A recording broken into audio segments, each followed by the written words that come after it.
Hello, this is Dry Oasis. I'm your host, and these two, as always, are my two co-hosts, Kirby and Snorlax. Say hello, Kirby and Snorlax. Hi. And as always, I hope that you've had a great day so far, and if not, I hope the rest of your day is better, or tomorrow's better for you. So yeah, let's finally get into this one.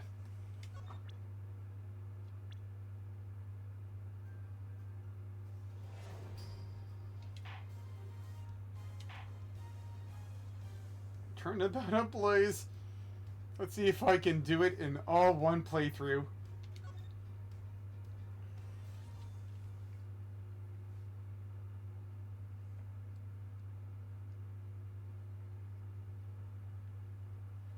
This will probably take me 6 hours, maybe 7. It's the longest trial in the series by far. 2 cards. One of the Black Raven, for Nevermore, and one of the White Raven, like that Final Fantasy thing. A country torn in two. One to the west, and one to the east. Those two, those which were split, are made whole again. The truth will reveal itself.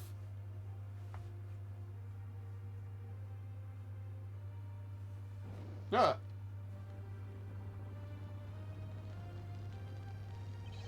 I see Yadagrasu! The Yadagrasu's here!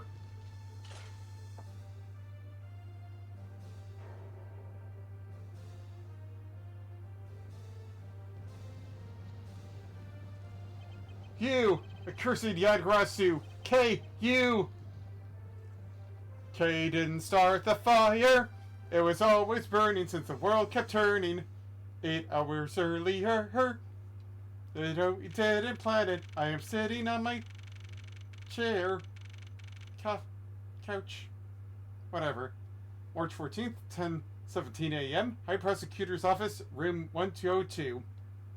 Ah, there's me drinking a good old relaxing thing of Camilla tea. It's so nice, almost dreamlike, to finally have the chance to relax and sip some tea. Especially after what a whirlwind the past few days have been. On my flight return, I was dragged into a case involving an Interpol agent's murder. The next day, I investigated a kidnapping and a murder at the Gatewater Land theme park. And later that night, a detective's dead body welcomed me back into my office. Welcomed me back to my office.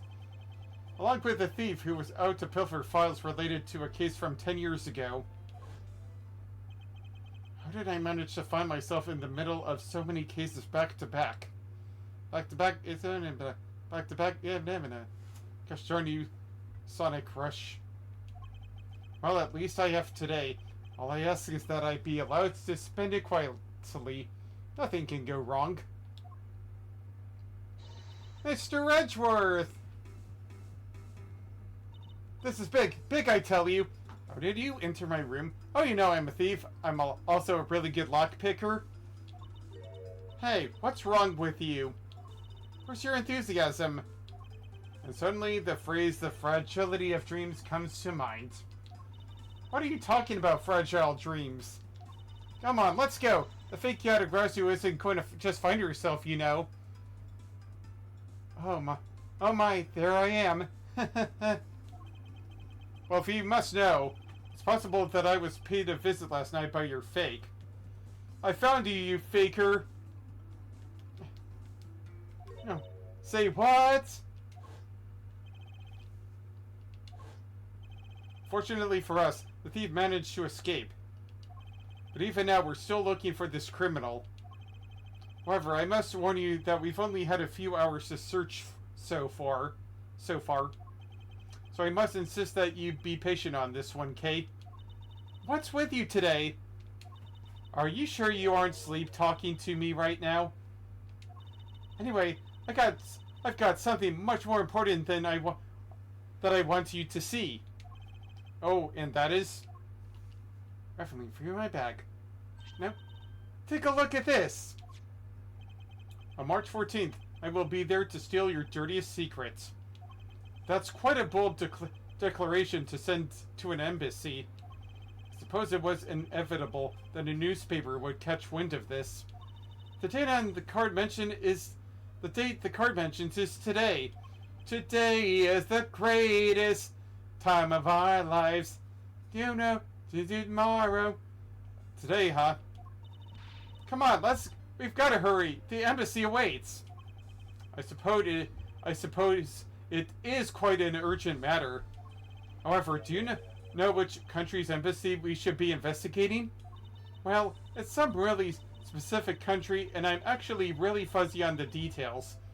You know, I could look at this newspaper again, but whatever. But never mind that. Where's all your energy?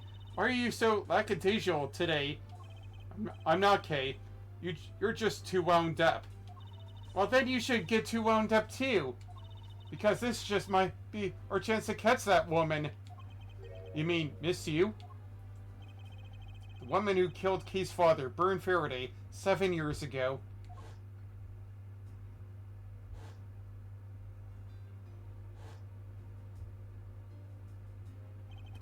Callisto Yu. She claimed to be the great thief Yadagrasu, and then disappeared from the courtroom. Arg, she makes me so mad. The phony. So mad. Everyone knows that the real Yadagrasu would never send something like a calling card. Until a company's underhanded dealings are made public. The target is always totally unaware that the Yadagrasu has paid them a visit. That's what makes the real Yadagrasu so awesome. The Yadagrasu card that shows in the Yadagrasu's card that's shown in this article looks to me as though it could be genuine. See, that's the thing. Whoever it is, that person isn't the real deal, but has knowledge of the Yadagrasu. If this isn't a clue that that woman's involved, then nothing is. Come on, Mr. Edgeworth. Out the door you go. No, Kay, stop kicking me. Ow! Ow! Wait, there are a few preparations I must make before we go. There's something interesting about this card we found last night here in my office. It's of a different color than the one in the article, which makes me wonder why. Ain't nothing but a heartache. What's up? Any reason why you're boring a hole through the newspaper with your eyes? No, I'm not boring. You're boring. Ah, shucks, I'm never boring. No, no reason at all. Very well. Seeing how Miss Yu is also someone of a special nature to me. What, do you mean you love her? No, not that way. I agree there is some merit to be found in investigating this. I knew you'd come around. When you come around.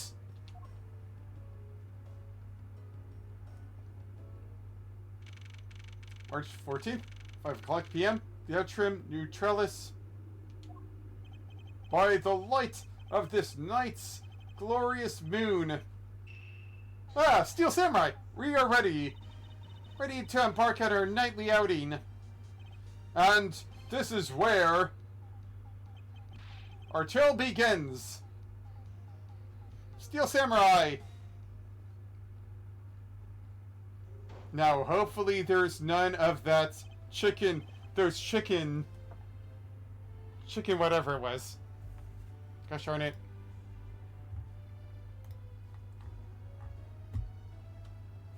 Oh yeah.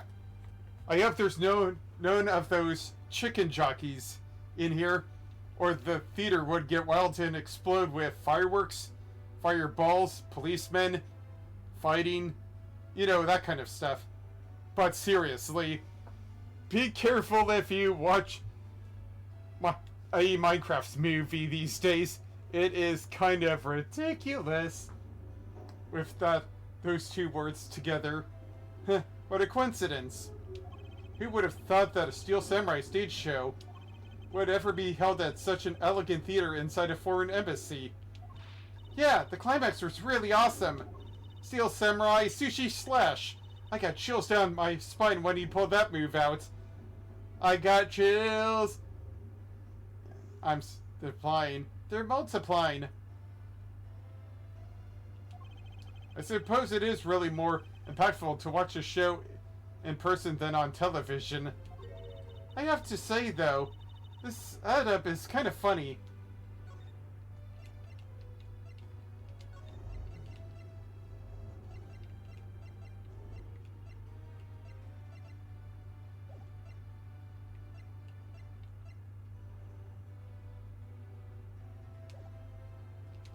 I mean, they have two countries sharing the same building. Well, as you said yourself, this place and the countries it houses are very special. Even this theater is special in that it is a neutral zone shared by the two countries. So let me get this straight. The Steel Samurai show is being sponsored by one of the two countries. The one that's called the Kingdom of Alabast, right? Yes, it would appear that the Steel Samurai is very popular in that country as well. Seems that way. But you know who I'm really into? The Jamming Ninja. The Republic of Babal is sponsoring a Jamming Ninja stage show. That's something for fangirls like me. And hopefully we never have to worry about the Jamming Ninja. You've totally got to see that too, Mr. Edgeworth. The Jamming Ninja show is gonna kick the Steel Samurai show's rear ends. Oh, don't count on that. Never count on that. You know, ever since I first met this girl, I've always had this inkling that she's a kid now. She's a squid now. That what she really wants to be is not a thief, but rather a ninja. Believe it! So anyway, about today's event. What's it called again? The Kingdom of Alabast versus the Kingdom of Babel Goodwill Jubilee. I know there is something like that, but I don't know what. Small European countries of the Kingdom of Alabast and the Republic of Babel. These two countries used to be a single entity that was abundant with nature. And it was called the Principality of Cadopia. Huh? Is everything alright, Mr. Edgeworth? Yes, I'm alright. Moving on. After a period of civil unrest, the country split in two, though signs of their past remain. I don't want your civil war. It keeps the rich and it covers the poor. For example, their flags preserve the flower and butterfly motifs to this day. Utopia, huh? The KG-8 incident, and what was referred to as the second KG-8 incident, in which an embassy staff member was murdered. Both of these cases were related to the Principality of Cadopia. In the 7 years that have passed, the country may have split into two. However, the Yadagrasu still sent a calling card here. What could it all mean? Mr. Edgeworth, I know you're thinking about something. Oh, excuse me. What were we talking about again? Ark, if you could please stop spacing out on me. Anyway, we were talking about the Alabast versus Babal Goodwill Jubilee. The two countries have had a pretty bad relationship with each other. But supposedly they've been trying really hard to make up recently and kiss. Kissy kiss. That's why they decided to hold this event. If that's the case, then why the verses? It's not a death battle. Although both countries claim to own the real Primadex statue, a national treasure to both. They're planning to have them publicly evaluated today to see which one's the real deal. Okay, need I remind you to take care and not succumb to your thieving desires? Well, when it comes to treasure, I can't help myself. You know that. She had better be saying that in jest. Hey, I can read your body language, you know, and you've got it all wrong. Look, I'm here to do some investigating. Investigating, I tell you. I know. And although we don't know if the Yadagrasu will really make an appearance, I suppose we should still spend some time examining this place.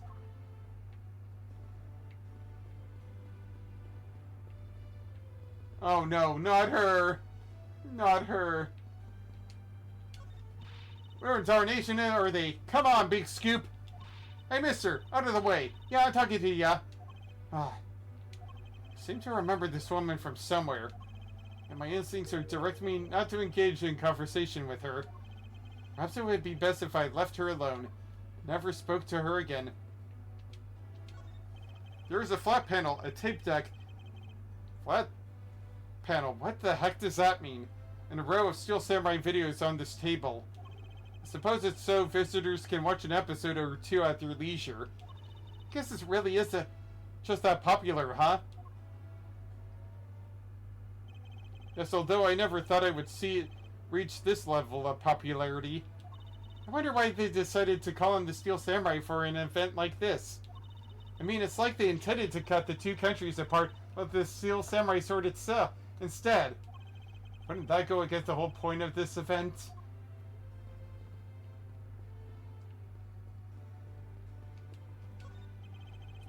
Is there something I can help you with? I was wondering what is beyond those doors. That's the Alabasian Embassy. No, unless you have some business with the embassy. I suppose I can't really claim to have any business with the embassy right now. Well, you don't have to be so rude about it, Mr. Guard.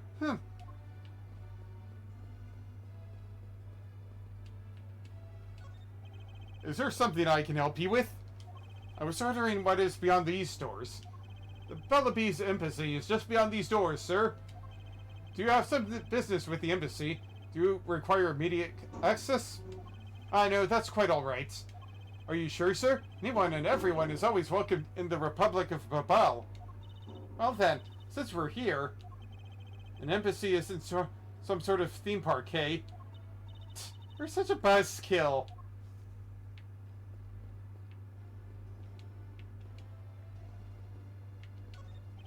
There are pamphlets about the two embassies here on this table. It still looks weird to me. The country split into two a few years back. They've shared the same building and its grounds 50-50 ever since. Oh? I guess it's because they don't have the money to build two separate ones, huh? I should think that's not the reason why, Kay. I suppose I'll just help myself to one of these. What's going on here? What is all the hubbub, bub? Fuck! Hey, look! It's a Steel Samurai! And he's got his son, the Iron Infant, with him. He has a son? Oh, the Iron Infant. Oh, cute. Cute. I want to hug him. I want to hug him now. Okay. What's going on here? May I speak with you for a second? Oh my god. It's the Steel Samurai. Mr. Edgeworth, what are you glaring at him for? Please, excuse me. It's just that I've never seen a superhero up close before. Mr. Edgeworth, Steel Samurai Daddy. Armed man of Neo Tokyo. It looks like he's written something down for you. To Edgeworth, from Steel Samurai Daddy, married man of Neo Tokyo. Oh, an autograph! Pretty cool that you got one, huh, Mr. Edgeworth? Heh.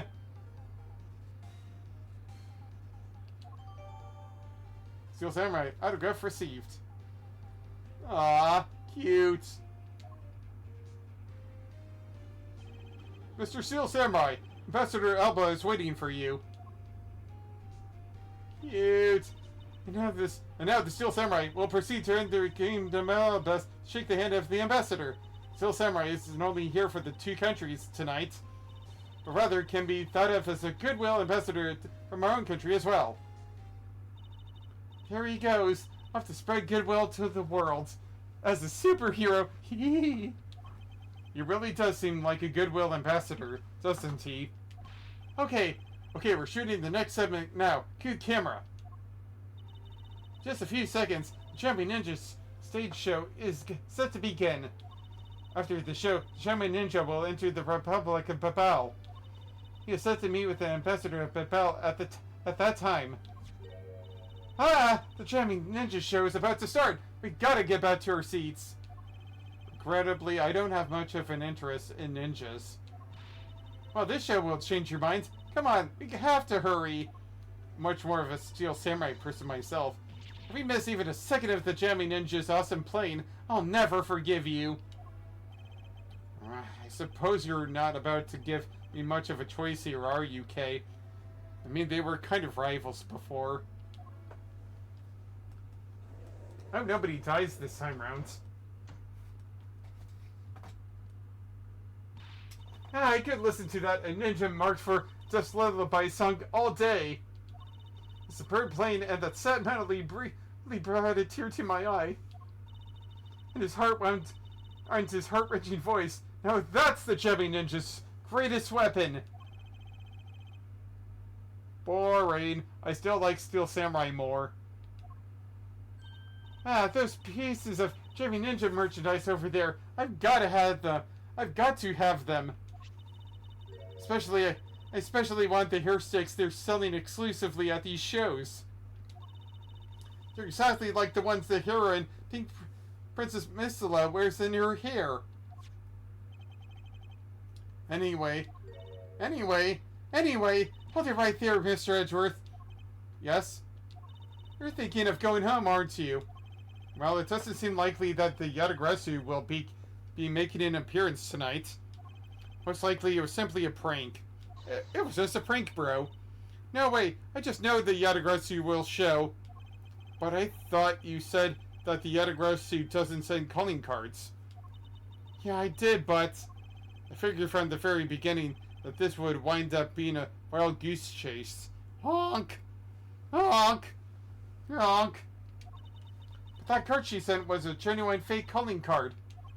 A genuine fake? Well, how can I word this? The Yatagarasu's mark on the calling card is exactly the same as my mark. Get it now? We've got a problem!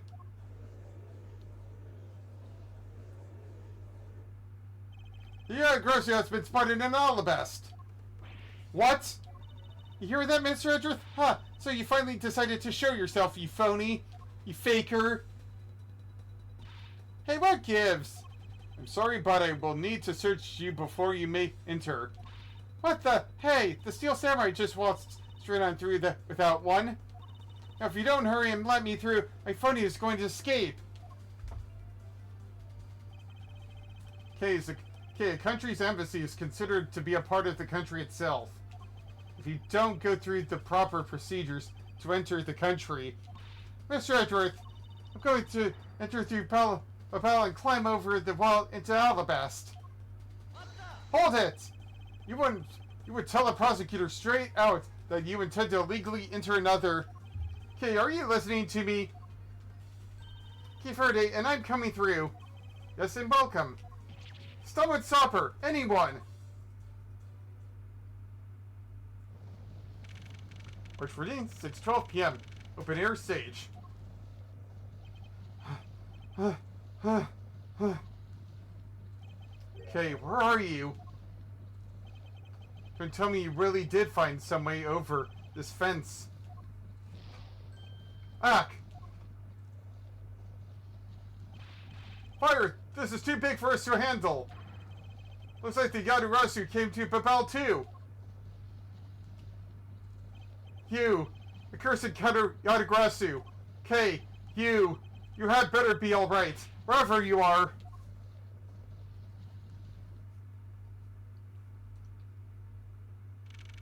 March 14th, 6:45 p.m. at Police Embassy Secretariat's office.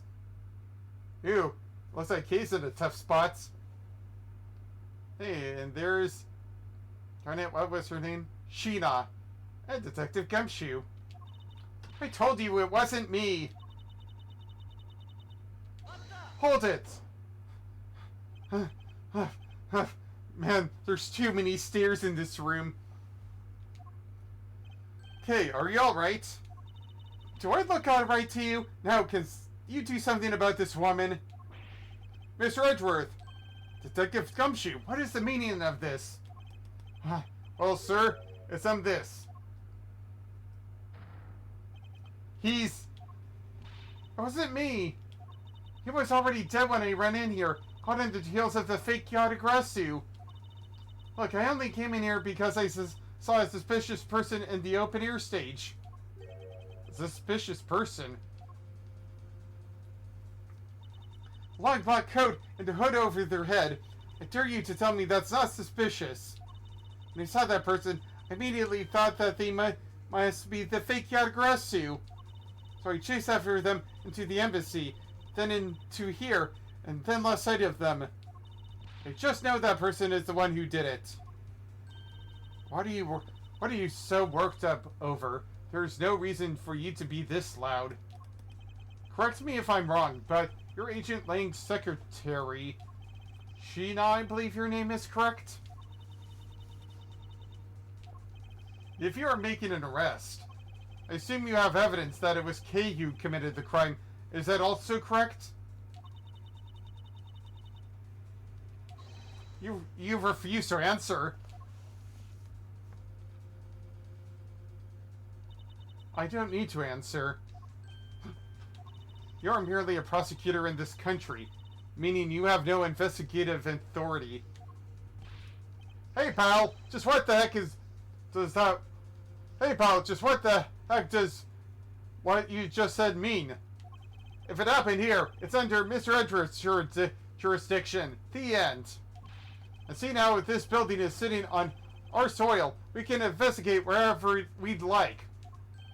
Unfortunately, Detective, embassies are a different matter. Huh? This office is considered to be a part of the Republic of Babal, which means that anything that happens in here defaults to the control of the Babalese government and Babalese law, giving them exclusive extraterritorial rights. Extraterrestrial rights? Sir, do you believe the truth is out there? Gumshoe, you idiot. You are an idiot. Sure, I guess there are aliens that came to here and claimed this land, but okay. Basically, our country's laws do not apply inside the embassy of another country. That's what was agreed to by our respective governments. Our authority to investigate was effectively nullified the second we entered this place, which means we can do little here in this situation. No way, sir! Please leave this matter in Interpol's hands and go home. No. Ugh. Mr. Edgeworth! Hey, you're not Mr. Edgeworth! Hold it. In that case, allow me to join your investigation. Oh, allow me to Miss Von Karma! Eek! Hold it! In that case, allow me to join your investigation. Miss Von Karma! Eek! Ta-da! I curtsy. Ambassador Palliano, I truly appreciate you allowing me to join the investigation. It's really nothing. Manny was my secretariat, so of course I want to help you as much as I can. In fact, it's a blessing that Interpol agents were able to make it so quickly. Francisca. Well, I never imagined that I'd meet you here, of all places. This is an embassy, meaning that you have no authority to conduct. Hold it. Already, what is it? Ambassador Palliano. And you are? I'm Miles Edgeworth, public prosecutor. I ask that you please allow me to investigate this case as Miss Von Karma's assistant. Assistant? Miles, what the heck do you think you're... Please, I implore you, Ambassador Palliano. Very well. I'll be counting on the two of you, Miss Von Karma and Mr. Edgeworth. What did you mean by you'll be Miss Von Karma's assistant? I don't exactly have a choice, do I, Detective? If I don't become Francisca's assistant, I can't participate in this investigation. There you go again, running at the mouth with that aloof expression on your face. Francisca, please. I don't know what you're planning quite yet.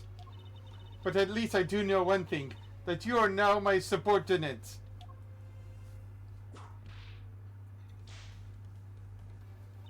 Just remember that my whip is always ready to wake you, should you have a brain lapse. Wake you up before you go. Of course, I'll keep that in mind. If you're done playing games... Right, let's begin the investigation.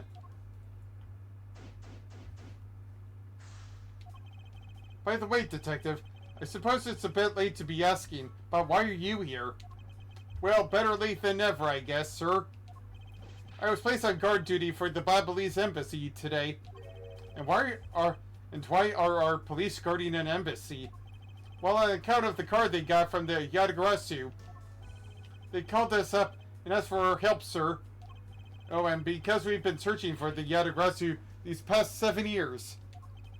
It was a more or less mutually beneficial arrangement, if you ask me. Except for how mutually unbeneficial this all has turned out to be, I suppose.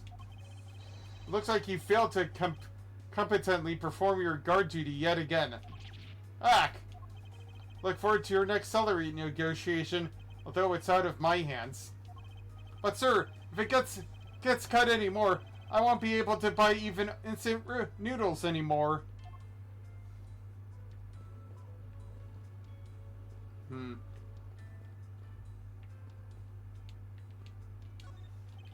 Mr. Edgeworth, there's still something on this display rack, sir. Knives, huh?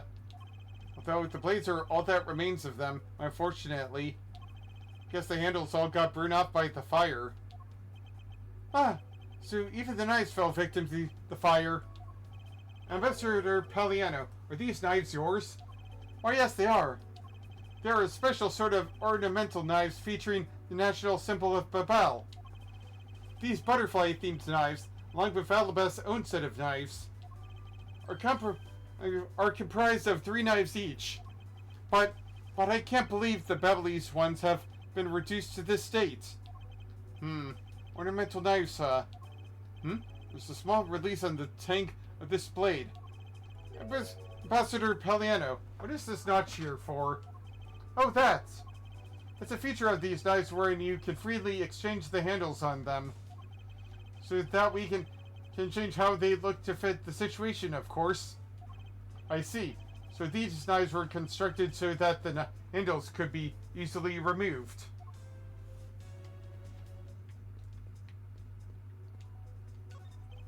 The ceiling fan. I'm not looking at the fan. The ceiling fan must have fallen from the ceiling. What a feeling when it's falling from the ceiling. A ceiling fan? What does one of those do? Really, Gumshoe? Something what it sounds like it does. It's a fan that is installed on one ceiling. What if, well, if I had one of those in my room, I'd bet I'd go dizzy from staring at it as I sleep. Detective Gumshoe, in the real world we close our eyes when we sleep. Now back to here. What I meant to press.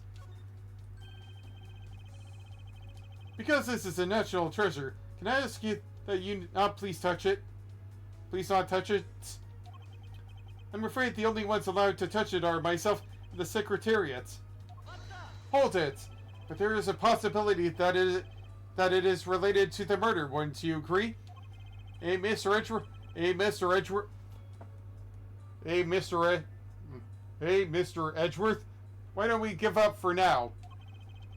We can force them to investigate it later when we find some solid proof. I suppose I don't have a choice here. This must be one of the permanent statues Kay was talking about earlier. Is it just me, or does this man look like the Steel Samurai? They could be twins.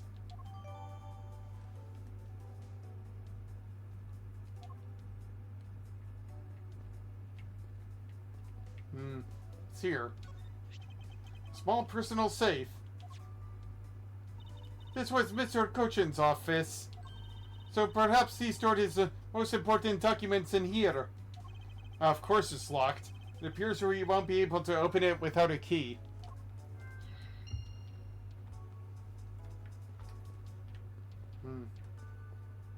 It's over here. I wonder if it's over there. But first off, what in the world? So our victim was the secretary of this embassy, I take it? Penny Cochin. I heard that he was an admirable person. Very admirable. The cause of death is a stab to the base of his neck. It was Laxon watching his back. We were fortunate that the fire missed our victim's body for the most part. And if the fire had burned a little bit longer, it would have made identifying him a hassle. So Mr. Cochin was stabbed to death in the middle of a raging fire? What in the world happened inside this room?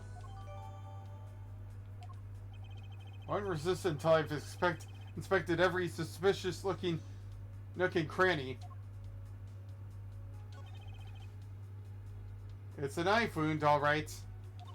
It's obvious what he was killed with, but I wonder if it's consistent with the wound. Indeed. This man, where do I know him from?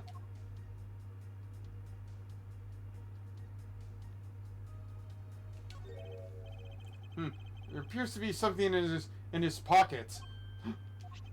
This key, it can't be. Isn't this the Yadagrasu's key that was stolen 7 years ago? What? But that's... 7 years ago? Oh! You mean the case where I was framed, sir? Yes, it's a piece of evidence that stole the life of Kay's father 7 years ago.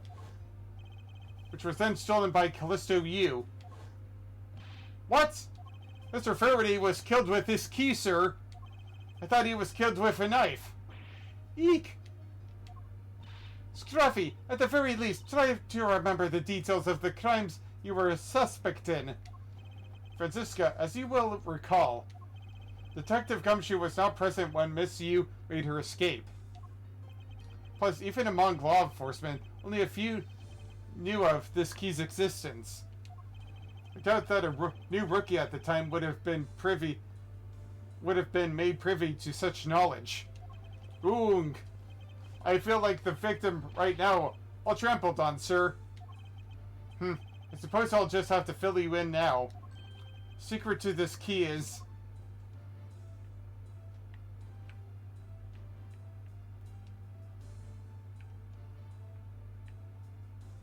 What is it?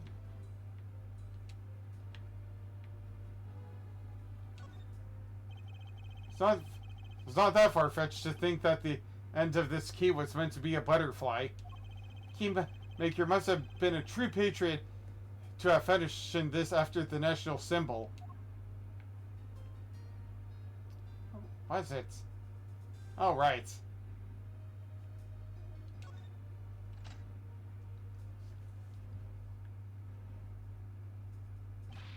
Oh, what? Wow, that's amazing, sir. It's like some kind of magic trick. Okay. It's also a knife. I knew it. This is the same exact piece of evidence that Miss Yu took with her. I remember this beautiful pattern in the blade. I don't remember this as well. It's a vine motif, isn't it? Yes, it looks like two interwoven vines, crisscrossing down the blade. Fine, sir. I think it looks like a bunch of stars if you ask me. It's one of those six-sided stars, just like the police marks on our ID. I really don't think you can call these stars. To say that the detective's art sense is underdeveloped would be an understatement. The real question is, why was the Babalese Embassy's secretariat holding this?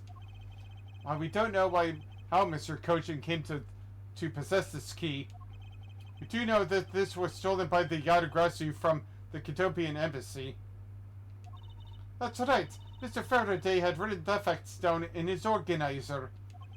I believe this means that further research is required into the country of Katopia. Why don't you ask Ambassador Paliano about what he knows?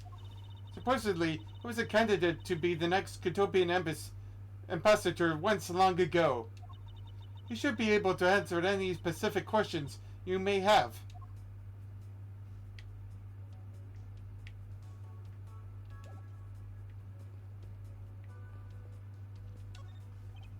Hey, are you alright?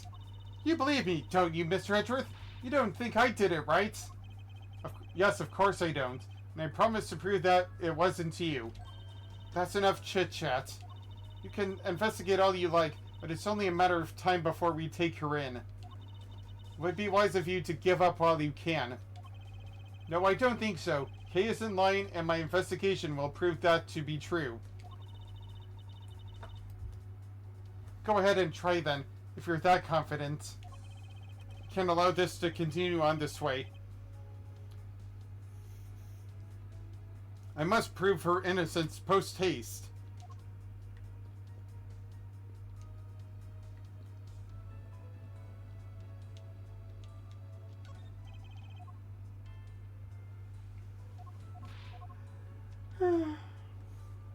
Yes, sir?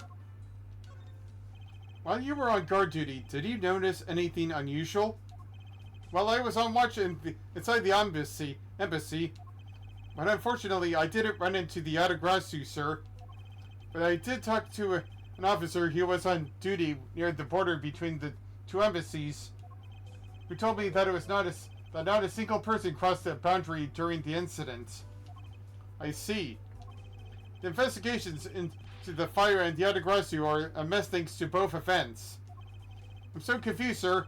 Should I be putting the fire out or investigating? What do you think, sir? Aren't you old enough to solve your own problems yet, detective? I'd like an update how the investigation is going. Oh yeah, well, it's going, sir. In other words, no one has any idea of what happened here, correct? To put it simply, yeah, you got it, sir. But we do know that something happened in this room, sir. Any moron with a pair of eyes can see what happened, detective. Ah. Well, anyway, let's investigate every single nook and cranny in this room, sir. We have to get serious, or Kay will end up getting arrested as a killer. Yes, I'm already well aware of that. Oh, now, in order to find out what really happened here in this room, we will need to gather our it's time to take a good look.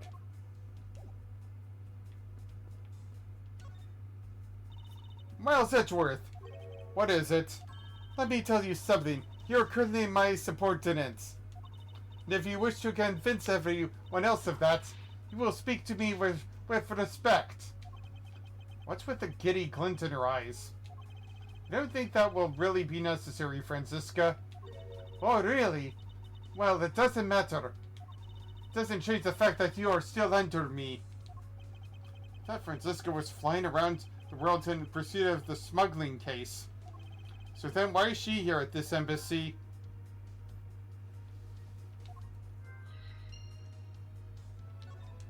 I was investigating at the Alabessian embassy when I got wind of this mess. That's right. The Atagrasu was due to appear at that embassy as well. Yes, but the difference is that we didn't have a fighter over there. Although there was an incident at the Alabessian embassy as well. But I left Agent Ling in charge of that case and came over to the Babalese embassy. Ah, so Agent Ling is here as well, huh? I see you've met. Well, he's in the Alabessian embassy acting as bodyguard for Ambassador Alba. However, he seems to have a different reason for being there. So the suspect in the murder that occurred in this office is that little girl I see. Is she perhaps trying to be the Yatgarasu? Kay would never harm a soul, sir. Kay, you remember, do you not, about the case we investigated together 7 years ago? That girl is the daughter of the victim in that case, Mr. Faraday. So she's that feisty little girl. She has been on the trail of the Yatagrasu, which is how she ended up here. looking for the one who took your father's life. I see. He's trying so hard, but you know what? The Yatagrazu just keeps on tricking us all. How so? The Yatagrazu sent a card saying, I will be there to steal your dirtiest secrets.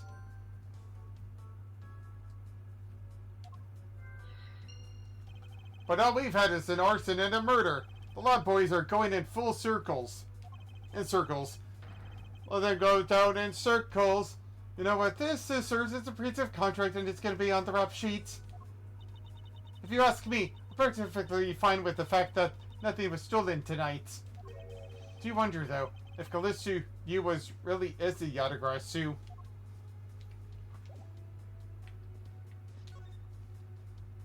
I can't believe that Miss Manny fell among thieves tonight. Without him, I have no idea what my schedule for tonight is. Ambassador Paliano, I believe your schedule tonight will consist of listening to reports from the police. That and only that. I ask you to cooperate not only for your own sake, but for Mr. Coach's as well. You're a rather strong man, aren't you? How fascinating. Here, I know it isn't much, but I'd like you to have these. I'm sorry, but it would be against my principles to accept a bribe. Oh, no. These are simply coupons we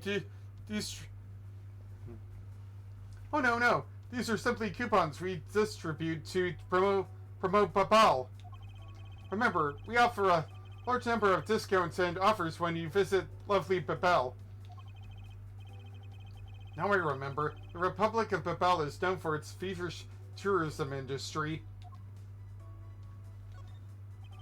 I was wondering if you might tell me a bit about the deceased Manny Kochin. It was my secretary, and the embassy secretary, yet charged with running the whole place.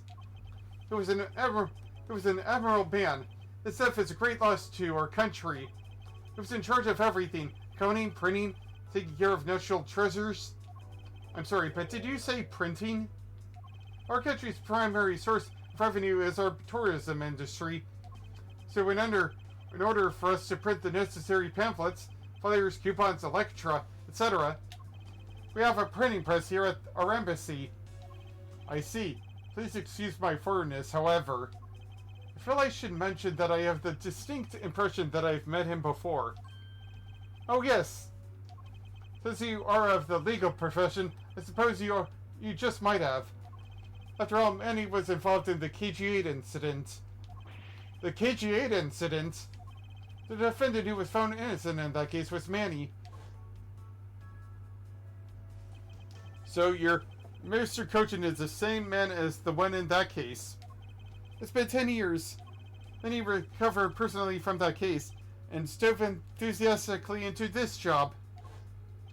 He was the one who planned this event and was to oversee this embassy's renovations. It really is a shame. He had such a bright future ahead of him.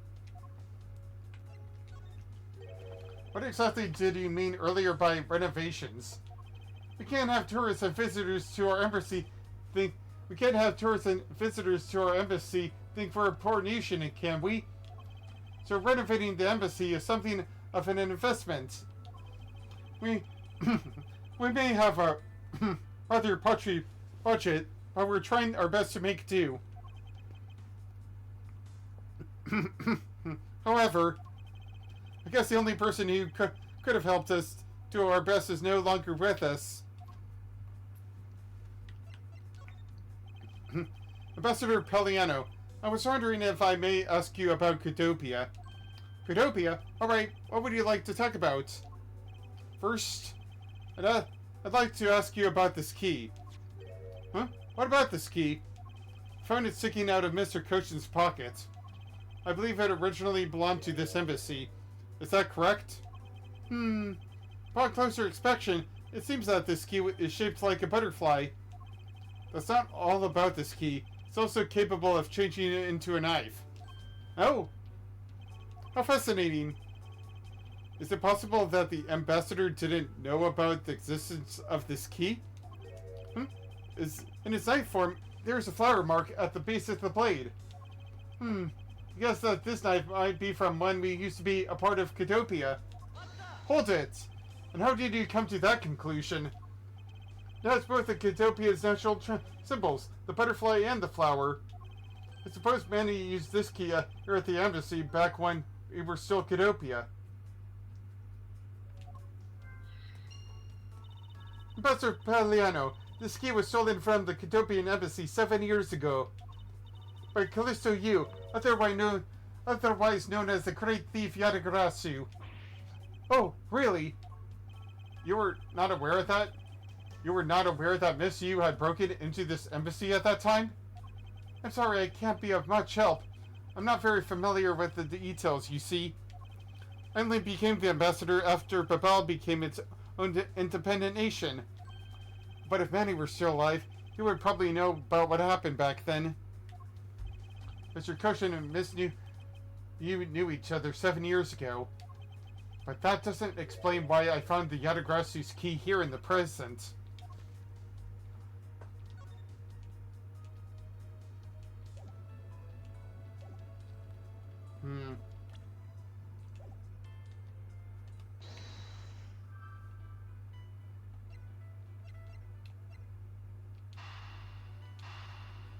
Let's try this. We know for a fact that the Yadagrasu's key was used at this embassy. Furthermore, we found it in the victim Mr. Kochin's pockets, which leads me to think that perhaps it is the key to the personal safe in this office. Good thinking, sir. Let's go try it out. It appears I was correct. The key that was left to us in the victim's pocket. It literally turned out to be the key to the next piece of the truth. What do we have here? Hey, there's nothing inside. Do you think that the Yadagrasu made off with everything, sir? No, detective, I believe all we need is a closer look. It won't rest until it's been... What is this here? Looks like the ripped corner of a piece of paper, sir. If I don't think it's ripped, it seems more to me like it's stuck in the safe. Hey, you're right. I won't punch an inch, not even when I tug in it. But I don't think I'd ever seen paper stuck on the inside of a safe before. Hold it. Detective, I think you have it backwards. It's not the paper that's strange. It's the safe. What do you mean?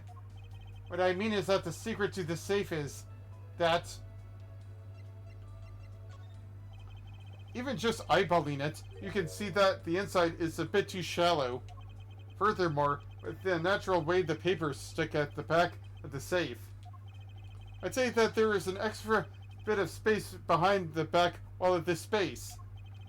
In other words, the safe has a second compartment. What? I suppose that you are correct in asserting that the paper is stuck in a natural manner. However, if what you say is correct and there is a second compartment, how do we go about opening the door to it then? As you can see, there's no other lock or keyhole in sight. Actually, there is one more spot of interest to me on this safe. Oh? Yes, and I believe that this spot is the keyhole to our mystery second lock. The safe and its locks.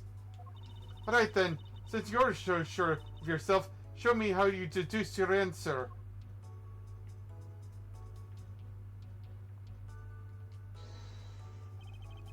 This spot's connected in evidence signals.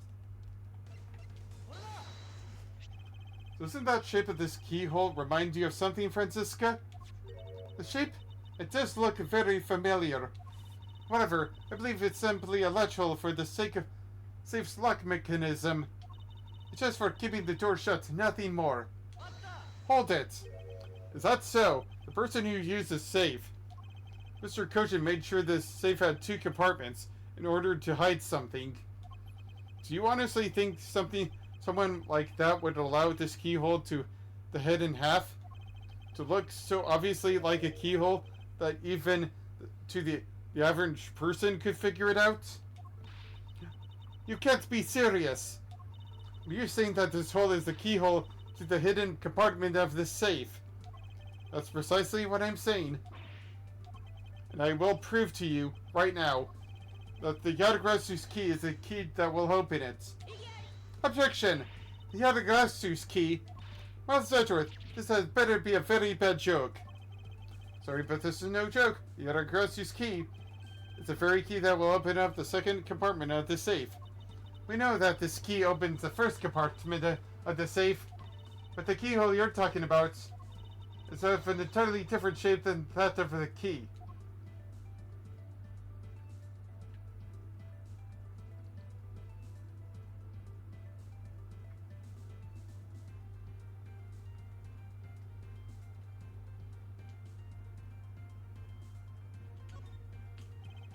Let's go over this again, shall we? The Yadagrasu's key was originally made to open the Mr. Cody's name, the canopy, and saving. Back into the key. Looking at the knife portion head on. What do you see? The cult of personality. What are you talking about? Ah! It appears that you've come to understand what I'm talking about. When viewed up head on, the knife's blade is the exact same shape as the keyhole. The real function of the knife portion is to act as the key to the second portion of the safe. But that's preposterous! Because it looks like a knife and was used like one to kill Mr. Faraday 7 years ago. We fell under the misconception that it was always meant to be a knife. For both the safe and its key to conceal such clever tricks. Whatever is hidden inside the secret section must be of incredible importance.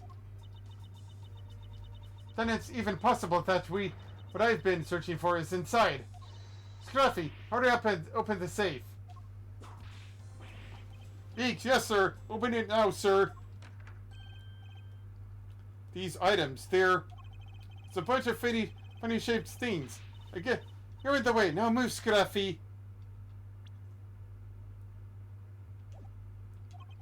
I didn't think I was in the way. These pieces of art.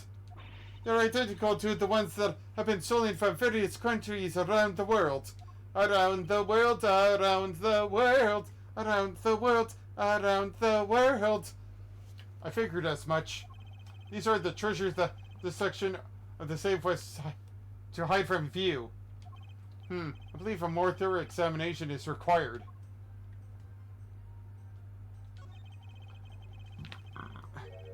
This is the document that we thought was stuck earlier. Wonder what's it about.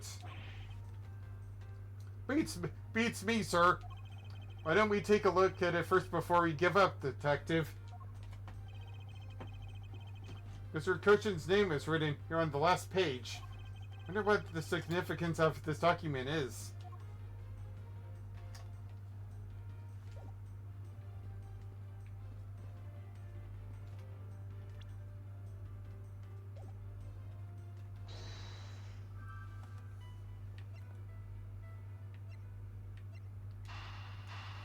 Maybe this. To steal your dirtiest secret. Is it possible that the dirty secret the Yadagrasu was out to steal is in this very room? Dirty secret? I'll tell you my dirty little secret. Francisca, you're in pursuit of some dirty underhanded dealings yourself, are you not? Something tells me that this is no coincidence. In that case, then, the person I'm looking for is here in the Babalese embassy, huh? The head of the smuggling operation. I think I just might need to ask Francisca about her smuggling case in more depth.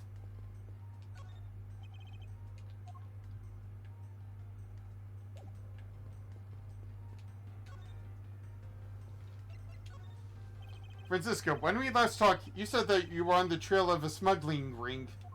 Suppose the reason you are here right now is related to that? Yes. After analyzing the intel we've gathered from various countries, this embassy rose to the top of our list of sites to investigate. This is what tipped us off. The accounting document? This accounting document? It's only one page of the whole thing, so we're not sure about all the details. However, it's strong for us to grab onto the tail of the beast. But you see, this type of paper was made only in the Principality of Catopia, which means that somewhere in the countries of Alabas and Babal is the head.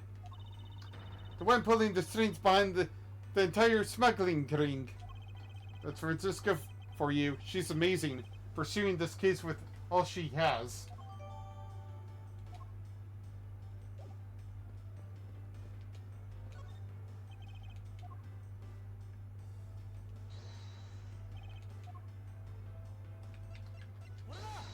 Eureka! Take a good look at these documents, Franziska. It says that there are 3 pages in total, and yet there are only 2 here. Correct. Now take a look at the smuggling activity document in your possession.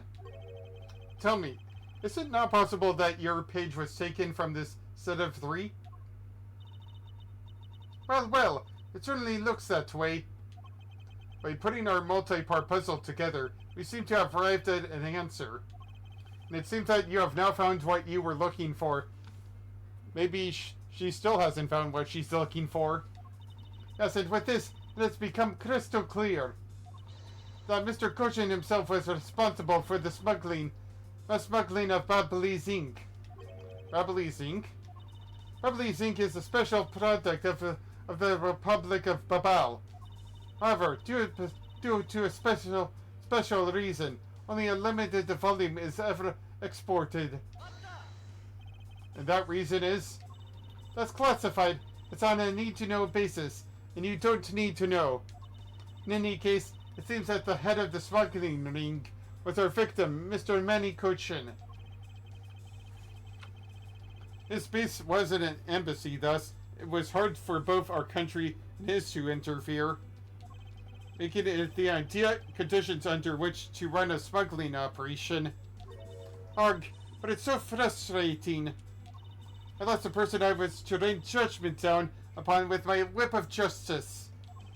Well, even if he is dead, we still have a responsibility to look into his misdeeds.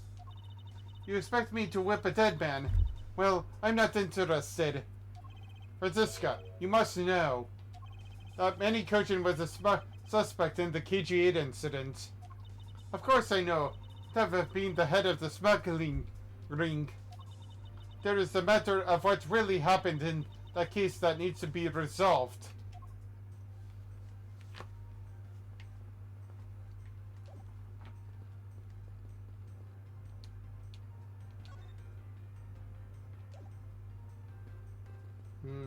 What now?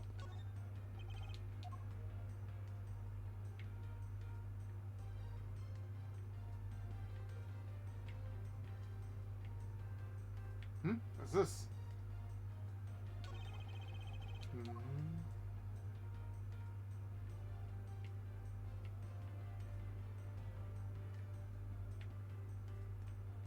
What am I missing?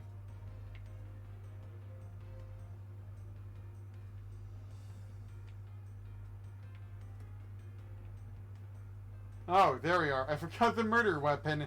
Duh. Is this knife the murder weapon? Some preliminary testing has been conducted. According to the results, the blood on that matches the victim's blood. The blade shape was also found to be consistent with the stab wound. I suppose this means that we now know that the crime was committed with this knife. This knife's got some really fancy ornamentation going on, huh, sir? This practically screams artsy at me, too. Although it's also covered in blood, just like the last thing that I said was artsy. But the handle is pristine. There's not a single drop of blood on it. Speaking of the handle, I believe it has a butterfly motif. It's very beautiful. And even the knife and butterfly shaped guard turns the handle of the murder weapon.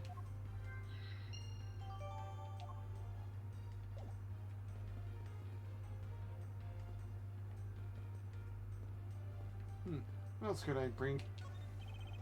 These shelves are lined with American souvenirs and memorabilia. It's really strange, isn't it? I mean, I thought this was the Babalese embassy. So, why are there so many American souvenirs, sir? Perhaps the Babalese are studying American culture and our tourism industry? They have plans to make the Babalese tourism industry truly flourish. They would need to observe and study other countries' methods, I suppose. Speaking of tourism, I just got these from the blonde guy earlier, sir. He said that if I bring these with me to Babel, I can trade them in for a few buffets. Oh, so how do you expect to travel to Babel? Well, the whole world is connected by the ocean, sir. And if for an all-you-can-eat buffet, I'd swim all the way to Babel if I'd had to. And a few simple coupons really motivate people to do such fantastic things.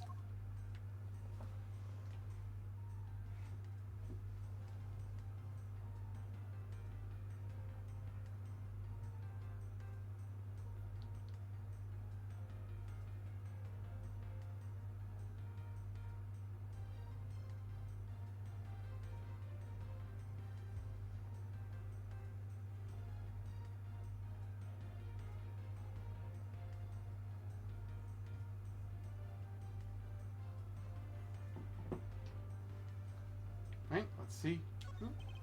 Looks like this was once a magnificent grandfather clock, but it has fallen victim to the fire.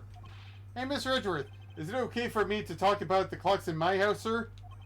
If they're unrelated to the case, I hope that you will refrain from sharing butts.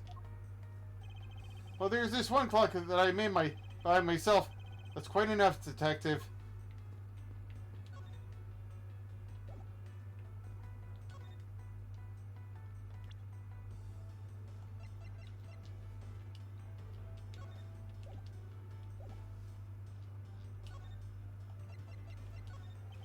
Oh dear! If people were to find out that a murder occurred at our embassy, the number of tourists would be plummeting.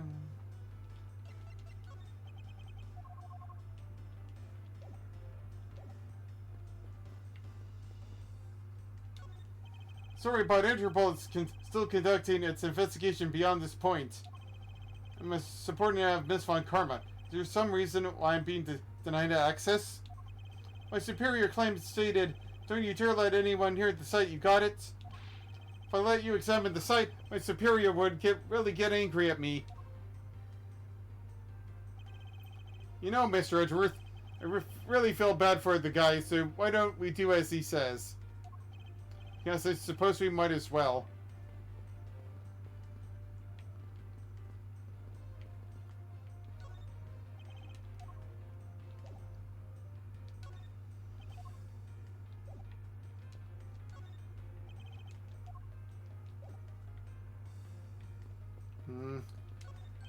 Hey, it's another butterfly.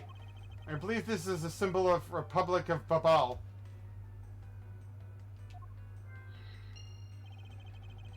Trying on this big wall on the embassy.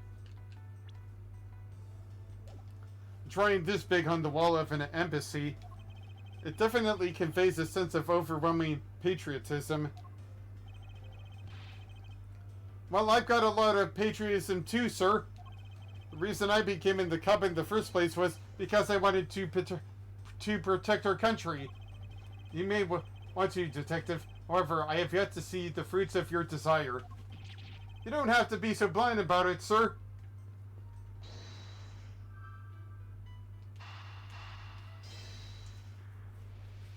Really gonna deduce this? The design of that nice handle. It greatly resembles a special Babalese species of butterfly. It does, doesn't it? Plus it says right here, this knife is property of the Republic of Babal. Perhaps this means that the knife used in the crime was found right in this room?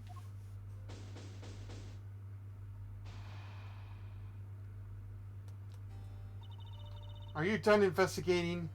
Are you done investigating? You realize now, don't you, that this girl is the only one it could be? Now come along quietly, Yadgrasu, K. Faraday.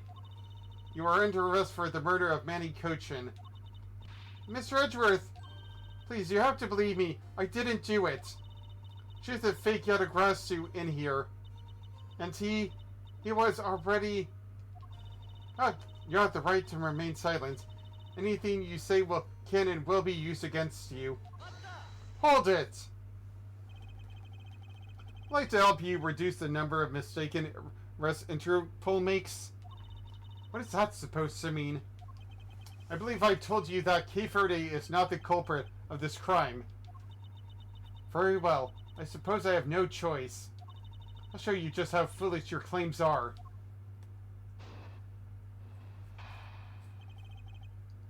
My arrest case? I don't know. Why don't you tell me? After I take this 8-minute break. Oh boy, this is going to be a long one, I can tell it.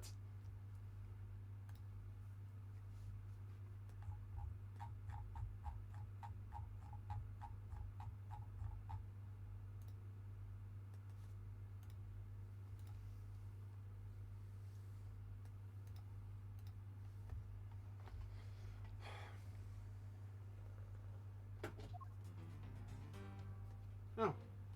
Even your police confirmed that the Yatagrasu infiltrated the Babalese embassy tonight. But ignore me for now. We're currently on an intermission.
progesterone is.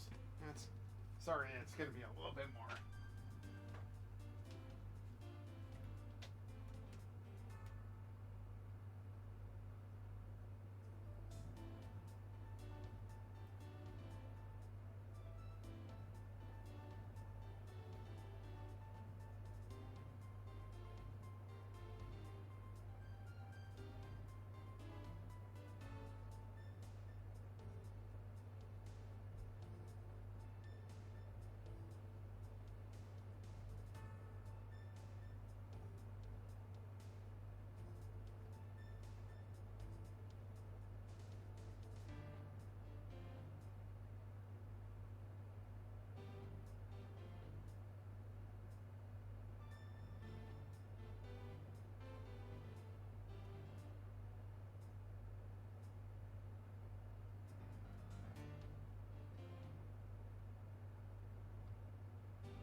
Yeah,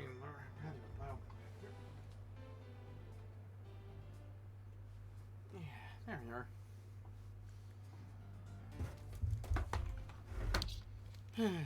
Now, better I was.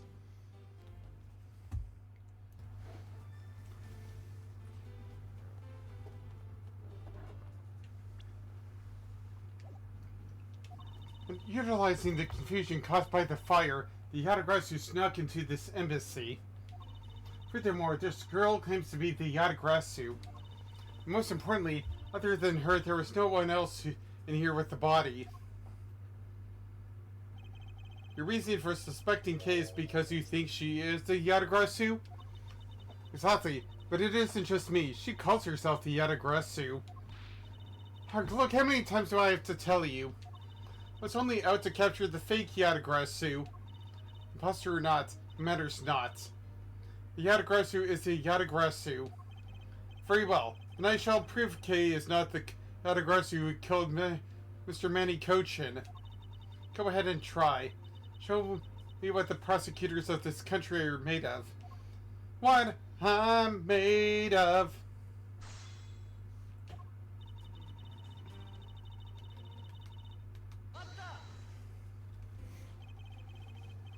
They may have confirmed it, but are you telling me that no one could catch the thief? So you're basically admitting that the Yatagarasu that committed murder eluded us. Of course I chased after the Yatagarasu that entered the Babalese embassy right away. That is also why I'm making this arrest right now. Because at the end of my long chase, there was only this girl. Ugh! In any case, that is what I believe happens tonight.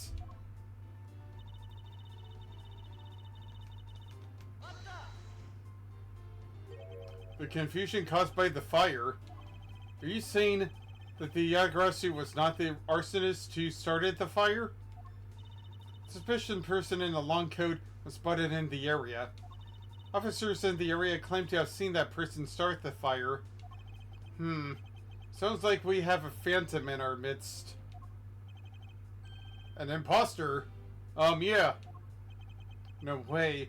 He could be considered a phantom with the way he randomly appears.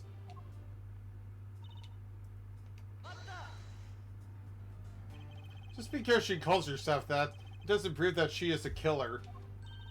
No, but it does give her a motive. The Yatagarasu sent a card saying, "I will be there to steal your dirtiest secrets." Furthermore, there are documents pertaining to some smuggling activity in this room. She obviously wanted to steal them.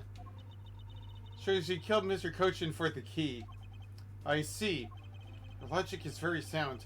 Expecting nothing less of Agent Lane's secretary. However, that statement just now didn't sound right. It might be the opening I need.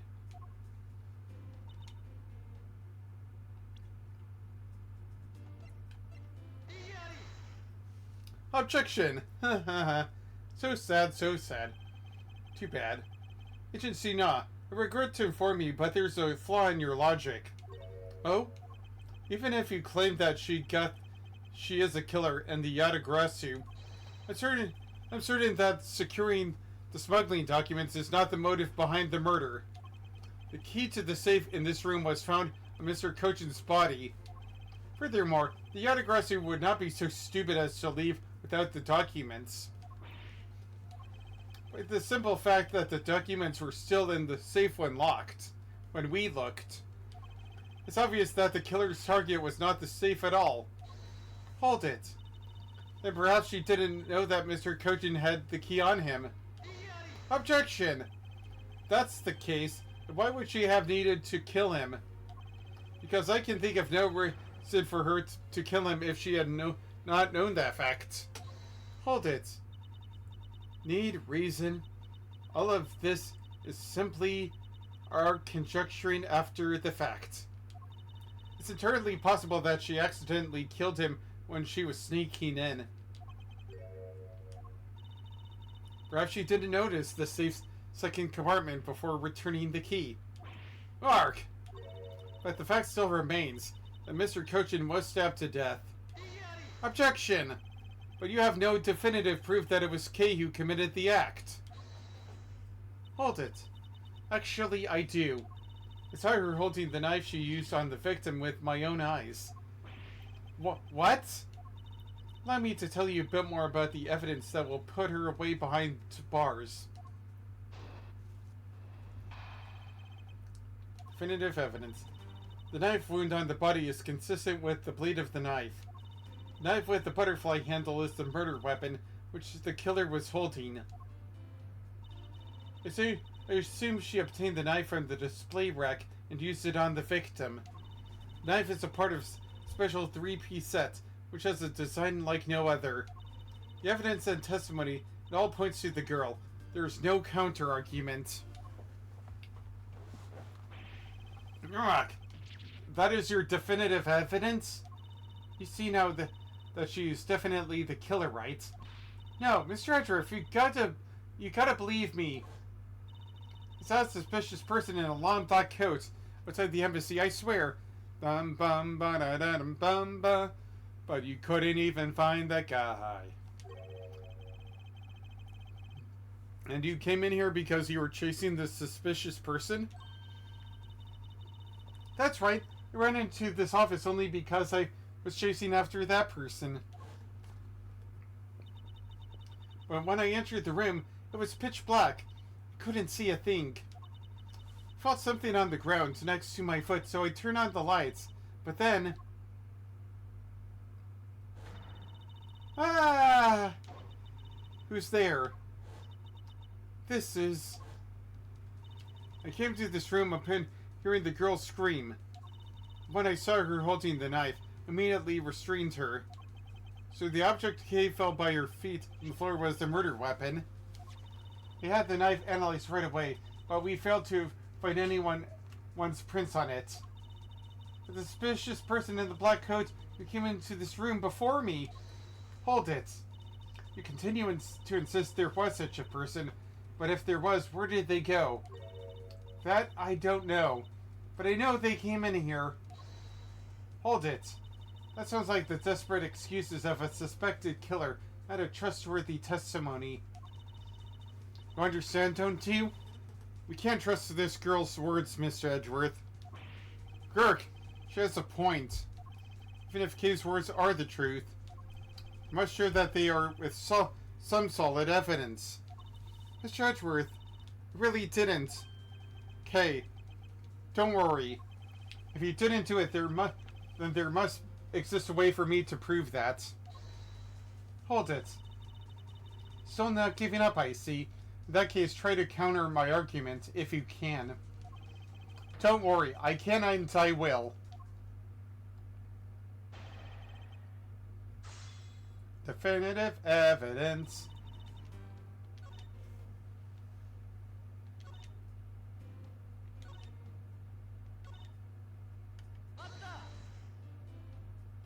Now, I believe there's still room for debate, and I'll thank you to decide that for me. Not to decide that for me. I didn't decide anything for you. I'm merely looking at reality the way it is. Objection! Are you sure you're not just viewing the facts through rose-colored glasses? But I only have these dark glasses. Mr. Edgeworth, I think she's mad at you. Perhaps, but our definitions of reality are bits different. Are the two of you done chatting?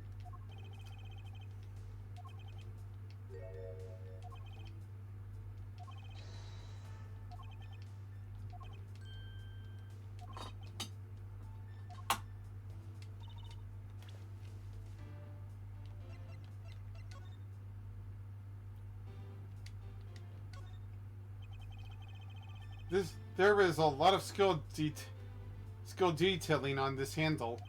It would appear that the handle on this knife is removable. I guess so people can change them whenever they like it. Sounds fun. Sounds like fun, sir. I don't think people have removed the handle just for fun, detective.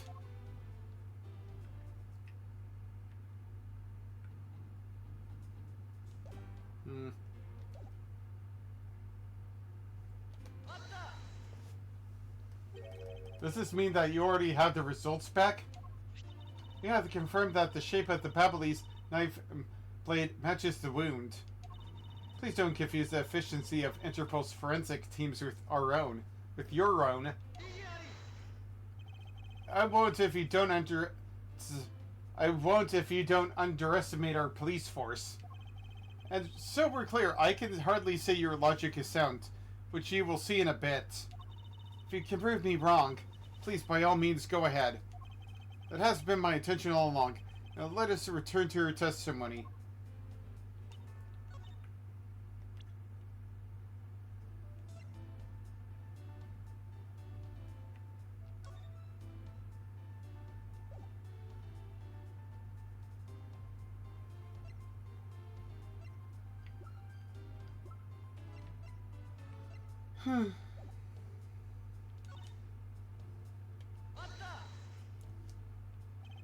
You mean to say that you saw Kay holding the murder weapon with your own eyes? I was also on the search for the Yadagrasu. When I heard that girl's scream coming from this room, I rushed over straight away. When I arrived, I saw that girl standing there motionless, with the knife in her hands. But I already told you, I only came in here because I was also after the Yadagrasu. The suspicious person I saw came into this room. But when I entered, it was pitch dark. I felt something by my foot on the floor, so I turned on the lights and then... Hey there, FNGHT. Hello.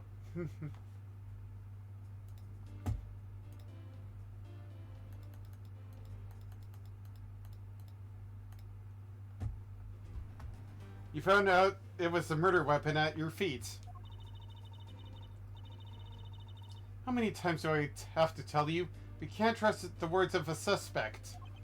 The only thing you'll accept is evidence, is it? That's the only acceptable way to counter an agent of Interpol on the scene of a crime. Mr. Edgeworth, do you have some kind of evidence that can prove me innocent?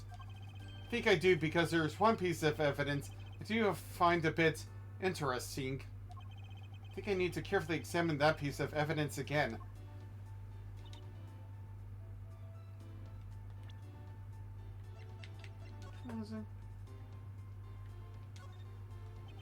So this is what took Mr. Coach's life. Some of his blood is still on the blade. Well, I've been a detective for 7 years already. I've seen a lot of weapons in my days. The knives that were used to kill are always the hardest for me to bear. Yes, unlike guns, this is one weapon where you're likely to find the victim's blood on it. Yeah, just like how this one practically drenched in... how this one is practically drenched in Hosser. Despite that, it looks like the blade managed to miss the handle somehow.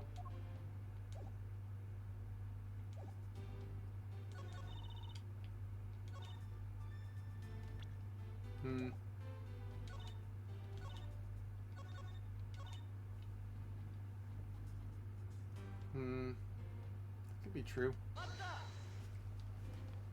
I ask that you please refrain from speculation.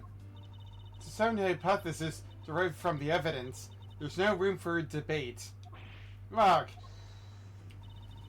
Hold it! Miles Edgeworth, know that an ungrateful loss will not be tolerated by subordinate. Never brief hypothesis for factual logic. Otherwise, what was your investigation for? Yes, you are correct. Thank you. Huh, helping a subordinate with advice is the job of any good superior. And I am superior. She seems to be rather enjoying herself, but she is correct nonetheless. Agent Sheena, please continue with your testimony.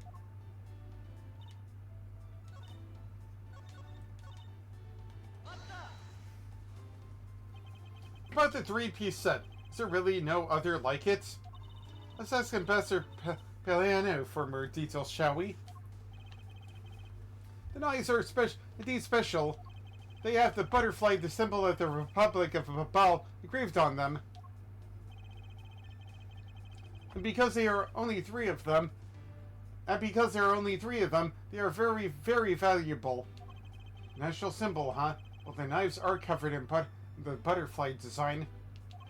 Along with the Alabessian set, our respective countries only have the 3 knives each. I see. Are you satisfied now? If so, let's continue.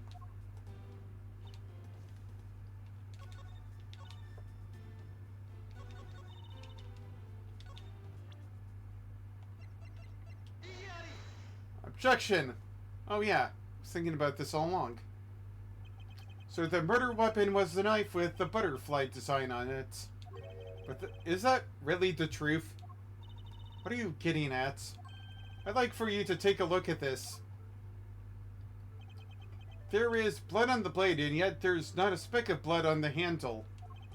This signifies that at the time of the crime, a different handle was attached to this blade. The knife that Kay was holding had its handle switched, and was in fact not the real murder weapon. It wasn't the real murder weapon? This knife can be taken apart. Shall we give it a go? As you can see, the Babyliss knife has now been disassembled into 2 parts. The killer must have pulled the murder weapon out of the victim's body and proceeded to swap the knife's original handle with this butterfly one. It was all to create the illusion that Mr. Cochin was killed with the butterfly-themed knife. Rag! It should clear up any and all suspicion surrounding Kay. Babyliss knife handle. Swapped with the real murder weapon's handle. Its blade has yet to be found. Down in my organizer.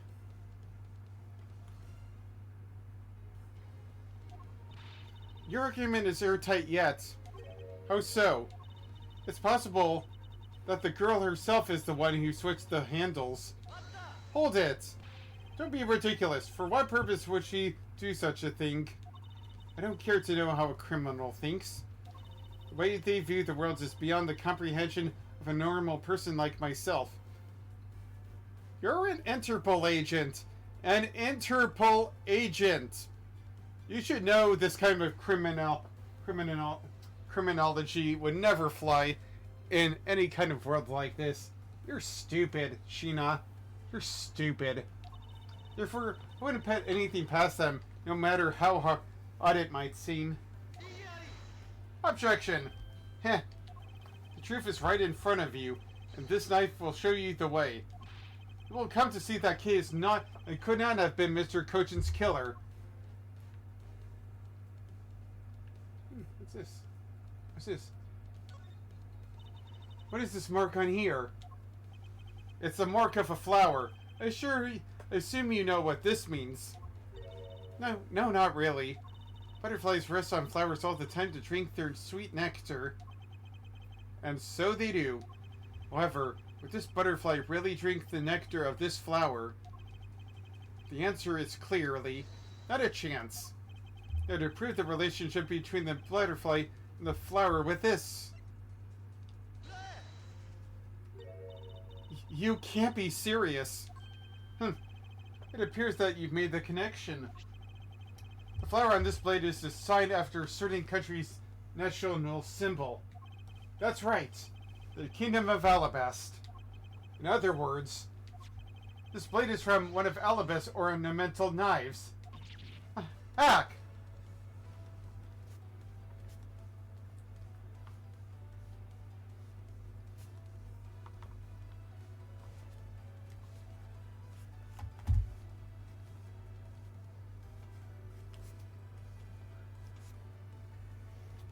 Hold on a moment.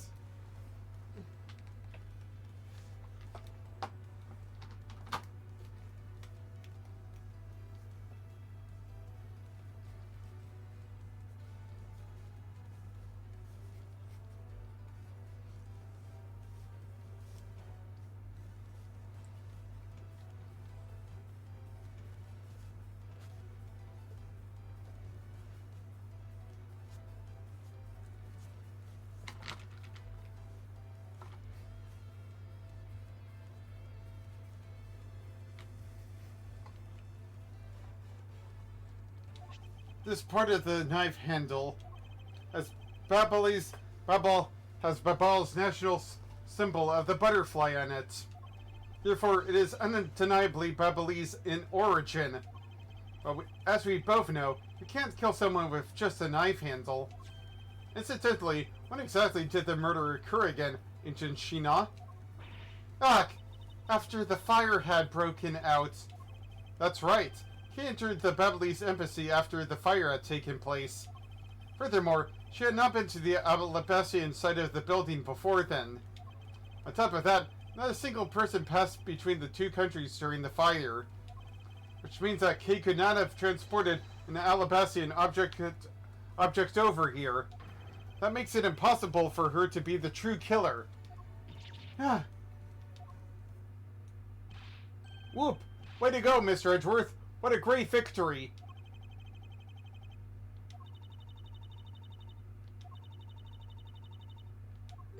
Huh? Hey, why is everyone so quiet? I'm happy we got this far and cleared Kay's name. But what worries me is now what will happen next. Objection! What is the meaning of this? An Alabasi knife here? Do you mean, how did this find its way to the Republic of Babal? It didn't just find its way over. Rather, we should focus on how it was smuggled over. You know what? My brain hurts thinking about it while we're standing around. Thinking while we're on the run? Now that's the real great thief operates. Now that's the way a real great thief operates. Okay? Oh, thanks a bunch, Mr. Edgeworth, for proving me innocent, I mean. You believed in me the whole time, right? Tell me you did. Not really, but... Haha, come on, you don't have to be shy about it. Hold it. Your argument is still not airtight. Would you care to elaborate? I understand now that the girl didn't commit the murder. However, there's still the possibility that she is the Yatagrasu. That again? Look how many times do I have to explain it to you. I am the real Yatagrasu. I'm not like that fake one that goes around setting fires, okay? I'm gotta have to find her, that faker. Whether you're the real deal or a fake, it doesn't really matter. All I have to say is this. I have my suspicions that this girl is the one who started the fire. Preposterous! On what grounds do you suspect her of such a thing? The fact that she calls herself the Yatagrasu, that is itself the most elegant proof. Miss Sheena. Yes? I have no intention of taking back any of what I've said. I am the great thief Yatagrasu, and I refuse to allow some impostor to claim that name as their own. The path of justice that my father pointed me towards. I will walk it the best I can. It's not good to be so stubborn. I hope you understand that. Miss, you've been trying to accuse me of murder. How are you stubborn? Thanks a lot for the concern, Miss Sheena. Let me share something with you too, as a token of my appreciation. Those sunglasses totally do nothing for you, so I'll steal them from you next time, okay? What? Well, I guess we better get going. Going? To where? To the Kingdom of Alabas. If we don't go, we won't know for sure, right? I suppose not. We won't get anywhere simply by standing here thinking. To see where the Alabasian knife came from, we'll have to pay the Alabasian embassy a visit. Let's go, Miles Edgeworth. As you are my subordinate, I will not tolerate you bringing the investigation to a halt. Understood.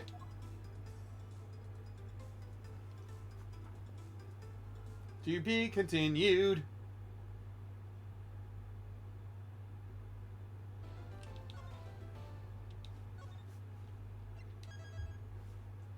Alright.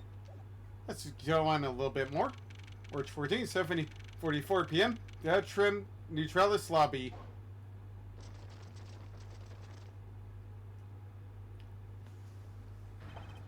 Count off!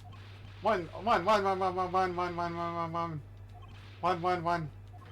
Shifu, 99 call-outs. So all 99 members are most likely here and accounted for, sir. Hey, you! Yeah, you, the second number one from my right. Sir, yes, sir? Here, a birthday present for you. What? Shifu, I didn't know you knew all of our birthdays. What a kind heart you have. Shifu, you are more of a man than we'll ever be, sir. I'm really sorry, but it's not my birthday. Oh boy.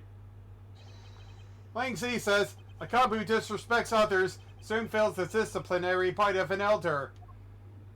That present isn't for you. It's for your younger brother's wife's younger brother. Tell him I said hi, and happy birthday, won't you? Yes, sir.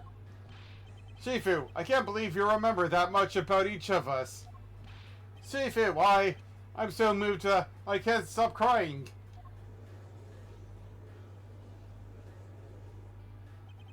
I should probably leave them to their alone time.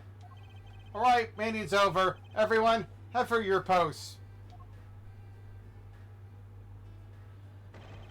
Dismissed! Sir. Man, I love this song. Yo, were you guys there the whole time? I got a call from Sheena, and she's already filled me in. It sounds like you're out to get in my way again. I have absolutely no intention of interrupting your investigation. I simply request that you grant me permission to investigate the Alabestian embassy. And what if I say no? Objection! Agent Link, this man is my subordinate. As I have received permission to fund the ambassador, he's to be extended the same night. Sorry, sis, but it's not that simple. Alabast has the strictest immigration regulations in the world, or didn't you know? Even among my elite men, only about half of them were admitted into the country. Besides, any more cooks in the kitchen, we might spoil the soup in it, if you get what I mean. How dare you make such assumptions? Don't take this the wrong way, but I thought I was in charge of Alabast, Miss Von Karma. Get her. Look, try to understand, okay? Things over at Alabast are a bit of a mess right now. What do you mean by a bit of a mess? No one told you? We had an incident in Alabast as well. This is what we call a decision based on the investigation, Mr. Prosecutor. Look, Wolfie, just let us in already. Hold it. Is there a problem here, Agent Lane?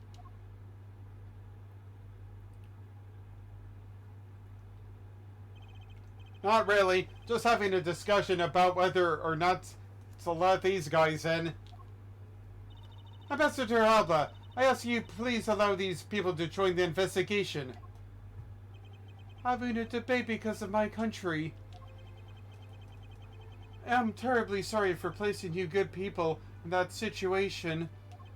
It is all because I lack the strength to govern well. Please, it is nothing of the sort, Ambassador. You weakling Quercus, curse your frailty and inability to effect change in your country. What are you? The thing is, investigations conducted in my country have been under Agent Lang. And it is my judgment that in order to minimize disruption in the investigation, you should leave everything up to Agent Lang. There you see? Oh, no way!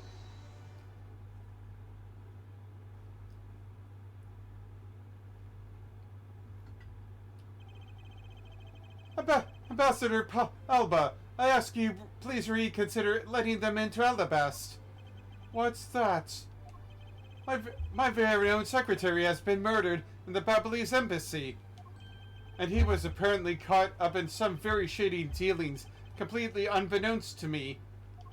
So ask for your cooperation in our investigation. These are much, but I hope they can cover for your travel expenses to Babel someday. Alright, I get it. Even if you beg Ambassador Alba, I still have to give the final okay anyway. Alright, you hear that, Mr. Edgeworth? We're in! Not so fast, my little crow girl. We're still the witness in the Babal murder. So I'd like you to please stay in the Republic of Babal. Detective Gumshoe, please take good care of Kate for me. Yes, sir. Sounds good to me. The fewer troublemakers, the better. Rasp. Rasp.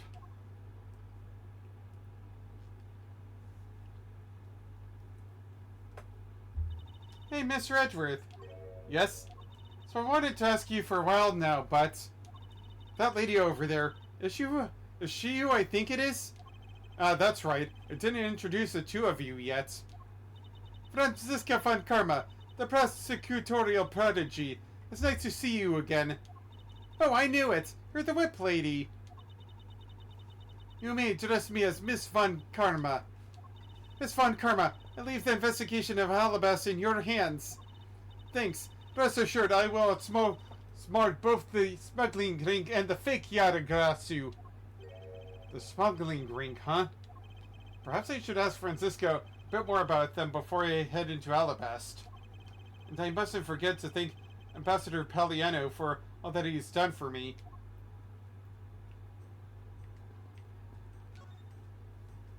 You've made so much progress in your investigation in such a short period of time. It's truly amazing.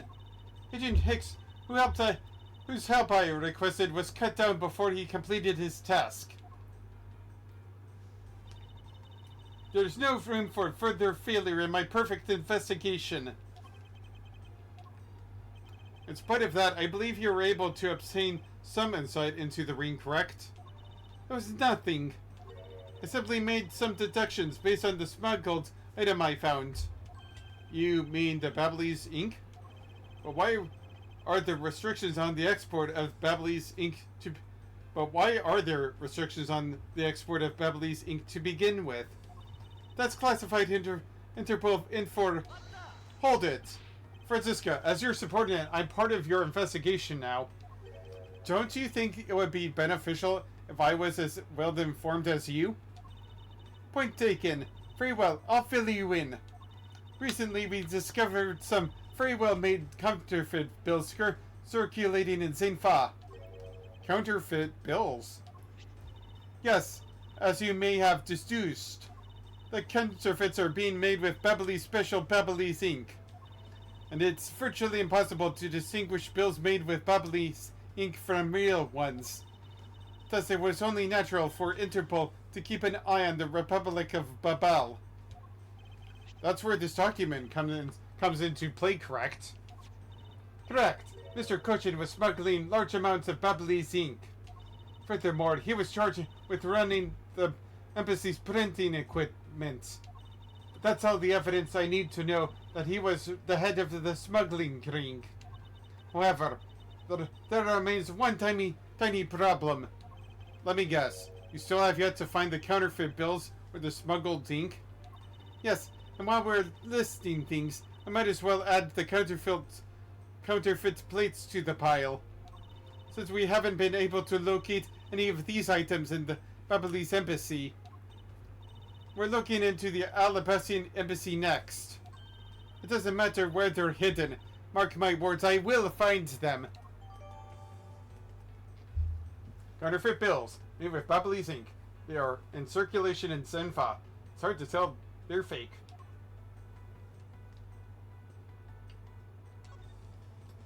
Ambassador Palliano, I am in your debt. No, it's nothing. Because it's about all I can do for you, I'm afraid. I only ask that you please bring Manny's killer to justice. I will, Ambassador, on my honor. Ooh, wow, you're so sensational. You've really piqued my curiosity. I know they aren't much, but know that I'm giving them to you wholeheartedly. No, that's quite alright. I'll probably get even more later on anyways. Oh well, how about this then? And what exactly is it? It's fountain pen ink. Known as Babyliss ink. It's made exclusively in Babal. So this is Bubbly's ink. We made it from white crystal oil, which is mined through our mineral mines. Please accept this ink.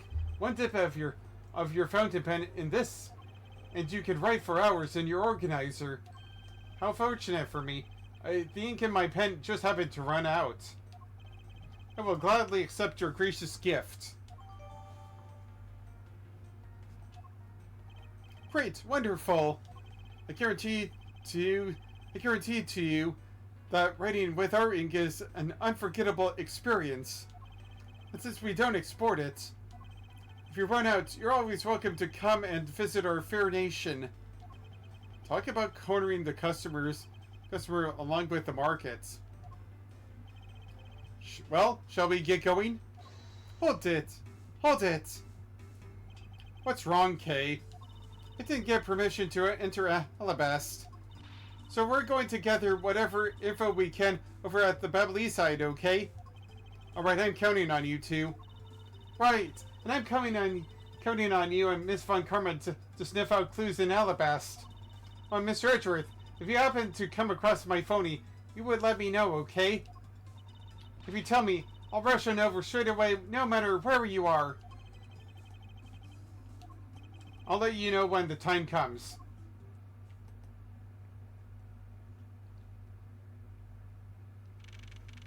March 14th, 8:17 p.m. Alabestian Embassy, Ambassador's Office.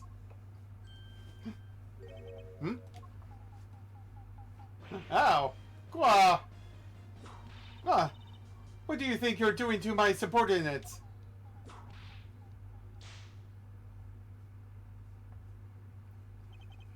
You're... Edgy! Oh, Edgy, thank the heavens you're here! I'm in a really big pickle, your lordship! The raven, it appeared, poof, and then disappeared, swoosh! And though I am the steel samurai, my sword it's... Wow, I'm so confused, I don't know what anything means anymore. Who is this fruit cake?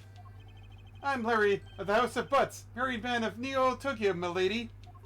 Now what I remember, this person is one of your friends, isn't he, Miles? That's friendly enough, he is. Hey, what's up with that answer? Your best bud is in a bind, and you act like it's no big deal. What sort of bind are we talking about here? The suspect's kind. I accidentally became a suspect in murder. I see. That is quite the bind. Not that we're in the least bit surprised. Yes, I pretty much expected this news. From the instant I saw this unlucky face. His name is Larry Butts. I've known him since grade school, and for as long as I've known him, he has been the world's largest source of trouble with a capital T. Hey, what kind of introduction is that? You're so mean, Edgy. If you're not careful, you might find your tiny number of friends go down by one. That was uncalled for. Besides, Wait, hold on. Larry! It was you? You're the one who wrote my Steel Samurai autograph? Huh? Oh, you didn't notice earlier? I even winked at you through my headpiece. What's going on? And why are you bait red? Sorry, but could you not speak to me right now? Oh, I'm sorry, am I interrupting your comical yet melodramatic play? Aha, so this is the incident you mentioned earlier. Mr. Prosecutor, this man, this childhood friend of yours, is our prime suspect. Why do you ask? The murder of the man who snuck into this embassy, Master Damask 2. Master Damask 2?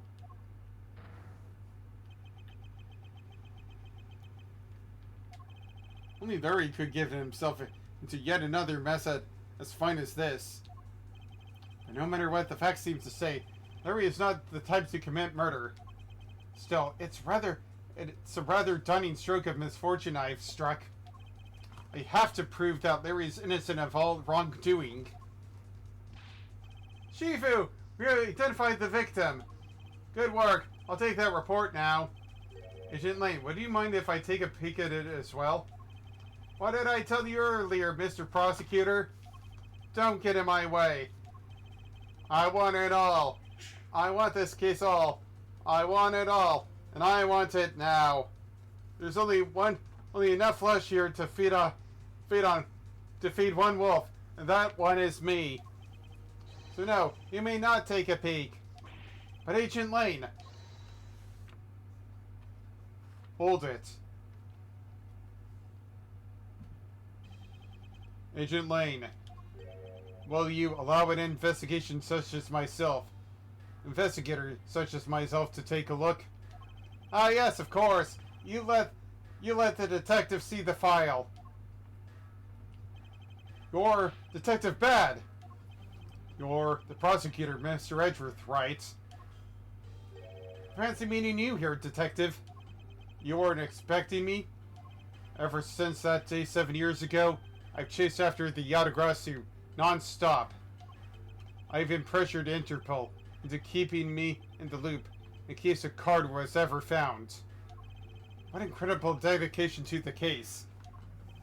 Detective Bad knows the Yatagrasu's MO very well, and his passion for the chase hasn't died down in those 7 long years. These 7 long years. Something I can respect. But Detective Bad, I must ask, are you going to make an ally out of this prosecutor? My only goal is to arrest the Yatagrasu. If he can get to the bottom of this case, then I'm willing to share the info with him. I am in your debt, Detective Bad. About the murder of Damask 2, would you be willing to fill me in on a few of the details? When the Yatagrasu showed up, Agent Lane and I took ourselves off guard duty and put ourselves in charge of directing things at this crime scene. Taking advantage of the chaos. Damask 2, he broke into this embassy. Probably to steal some treasure or another. And I suppose he lost his life when he was forced to fight someone else in this room? I still have my lollipop on me. Why exactly was that man placed under arrest, Detective? That samurai? He was born looking suspicious. Not for the reasons you suspect, I assure you. As you can plainly see, he's completely harmless. Well, it was just a random guess. It's not like he's actually under arrest. Tonight, here at the Alabastian Embassy, Ambassador Alba was to give a commemorative speech. I hate that word so much. And that's when the Yatagrasu showed. But keep in mind, the Yatagrasu isn't who I'm talking about right now. Those seats, where the guests who had been called to sit in them, were empty. A no-show? Who was it that failed to take their seat? The Steel Samurai. Until the speech was to begin, each member of the entire Steel Samurai family was to wait in a separate room. However, for some weird reason, that man was spotted in a different location than his assigned room at that time. And where was he? He was on the roof, with one of his legs down a chimney. That chimney leads directly into this room. Knock.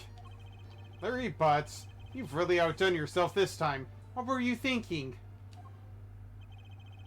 In any case, I believe it's high time for me to start my investigation.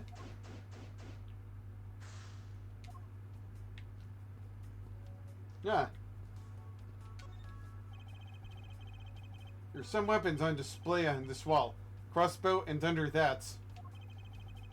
Set of knives bearing a flower motif. It must be the counterpart to the Babylonis knives. Which means that the blades inside these scabbards should match the blade that was used to kill Mr. Cochin. Oh, man.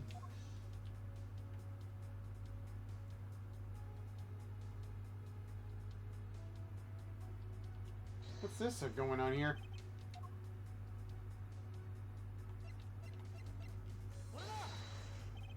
Larry, about the spear.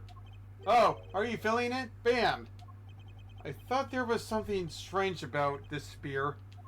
Tell me, Larry, is it just me or is the spear a bit bent? Whoa, what? No, wait, it's exactly as it should be, yo. I have here the autograph you wrote for me earlier. Now take a good look at which you drew with your own hands.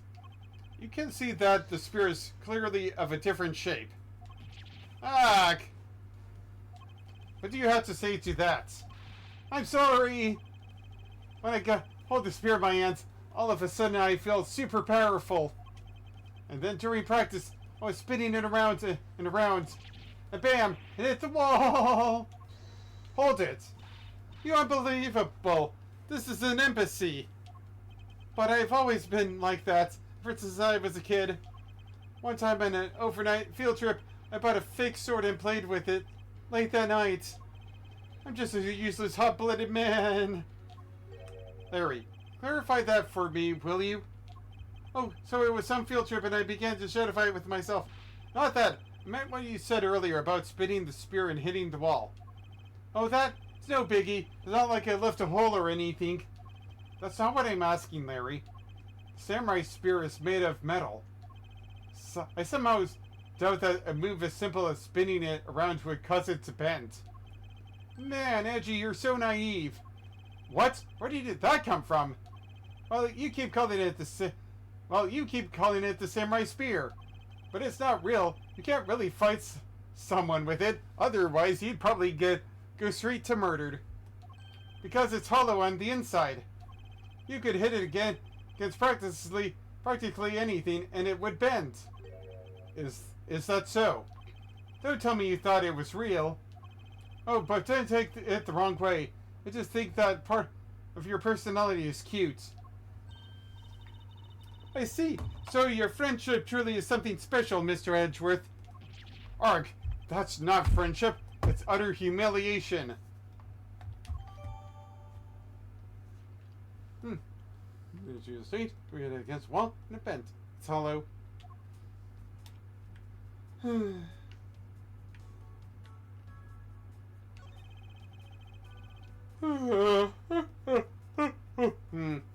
Knives adorned with flowers are on display here. I suspect that these are the counterparts to the Babyliss knives. The blades of these knives should match the blades of the knife that killed Mr. Cochin. What?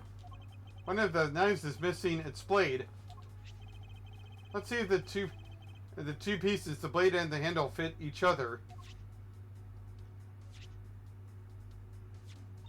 It would appear that they fit together quite well, almost seamlessly. And this means that an Alabaster knife did find its way into Babal. But how?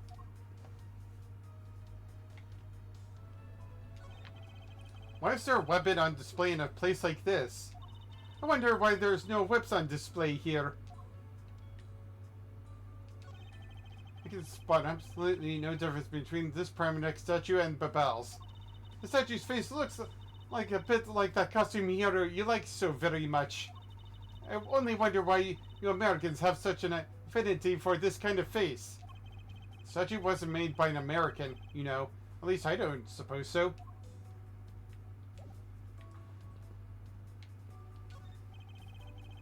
The counterpart to the Babyliss butterfly is the Alabaster flower. The butterfly and the flower, they're both lovely things. But we can interpret this to mean that Alabaster provides honey to Babal. Francisca, can't you come up with a more meaningful or profound comment? Pretty well then, let's hear what sort of profound comments you can come up with. Well, flowers cannot survive without the butterflies that spread their pollen. Butterflies cannot live without the nectar that that the flowers provide. If either one of them were to disappear from the equation, neither would survive. What was that, Miss Von Karma? Your explanation took so long that I nearly fell asleep. Let's continue the investigation. Francisca, why can't you just admit I had something there?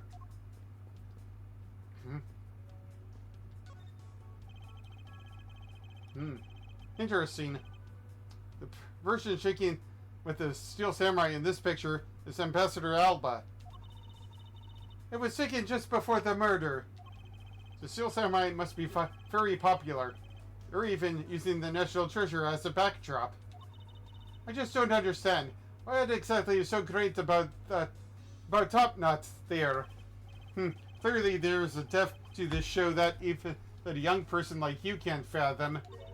Speaking of young people, aren't you young children the target audience of this show of costume actors?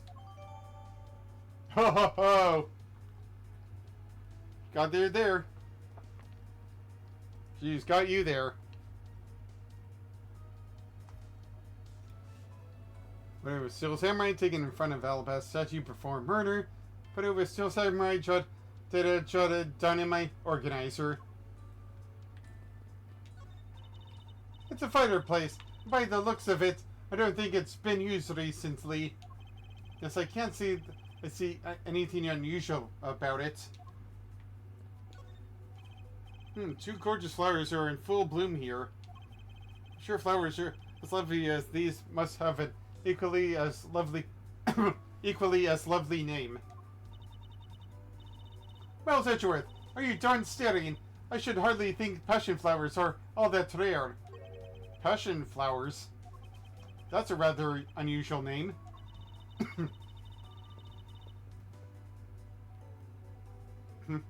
It was a name by Pityus in the 15th century for the Passion of Christ. Ooh, now we're getting religious in here. As they say, you learn something new every day. Large flowers, two large flowers in bloom. Vines are supported by its stakes and are still growing.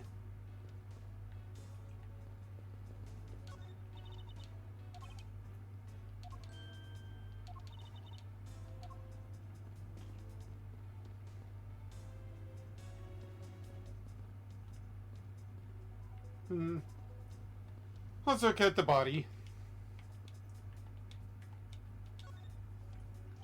So this is the victim, Damascus 2. What is with this gaudy outfit? You don't know about Mask to Mask? A few months ago, this thief caused quite a havoc on the populace. So this thief is separate from the Yadagrasu? I thought they were for a while, because their MO and targets were different. The mask likes high-value trinkets and jewels, and being gaudy is his signature. Gumshoe was in charge of that investigation, so he'd know more about the mask. But that's alright. All I probably hear are tales of his failure anyway. You haven't changed a bit, I see. In any case, let's get started, shall we? One minute, huh? So this is the murder weapon in this case. There's blood on the blade. It's a rather sweeping sword, isn't it? What do you expect? It's Steel Samurai Daddy's secondary weapon. I only call it his secondary because although he uses his sword in most of his battles, it's his trusty samurai spirit that he turns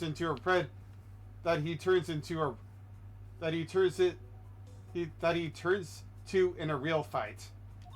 You sure know quite a bit about the Steel Samurai. That's only because I saw the stage show earlier. The owner of the sword is the Steel Samurai, or in other words, Larry. Should probably ask him about it, as detrimental as it is to proving him innocent.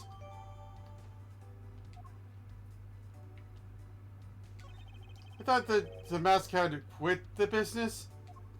This guy, he's just a copycat using the name. A phony successor. He's just another petty thief. His real identity is an out-of-work guy by the name of Kashi Now. He's 29 and wanted on larceny charges. From his clothes, what he was carrying, we determined that this guy is the real Mask 2. Cause of death appears to be the loss of blood from the back of his head. It seems that he was struck with something very hard. In other words, he was bludgeoned to death. What is he holding? Looks like a piece of paper from a notepad. It would appear that directions on how to reach this room were written by hand. There's something written on the back as well. I'd like for you to steal the Pyramidek statue in this room. What was that supposed to mean? What is that supposed to mean? Who writes a note to themselves like that? If I had to guess from the text, well, I would say that this is actually a request from someone about what to steal. Just who is this person that requested the theft of the Pyramidek statue?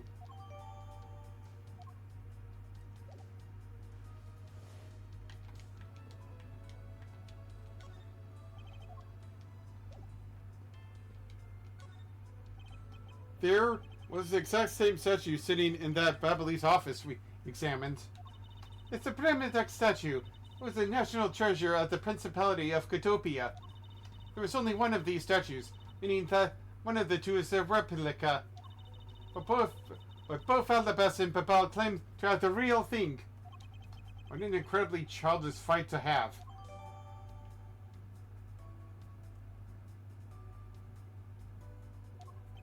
I wonder, making Penny. Something's weird about this, but what?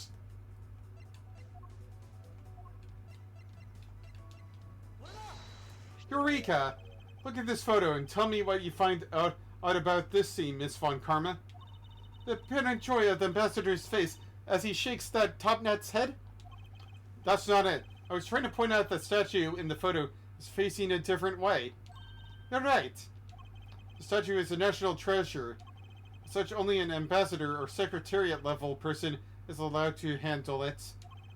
The fact that the statue is facing one way in this photo, and now it's facing a different direction in this preserved crime scene, it's proof that someone touched the statue around the time of the crime. I guess that about wraps up my investigation. That's... Yo, Pink Princess, how are you feeling? Still feeling ill?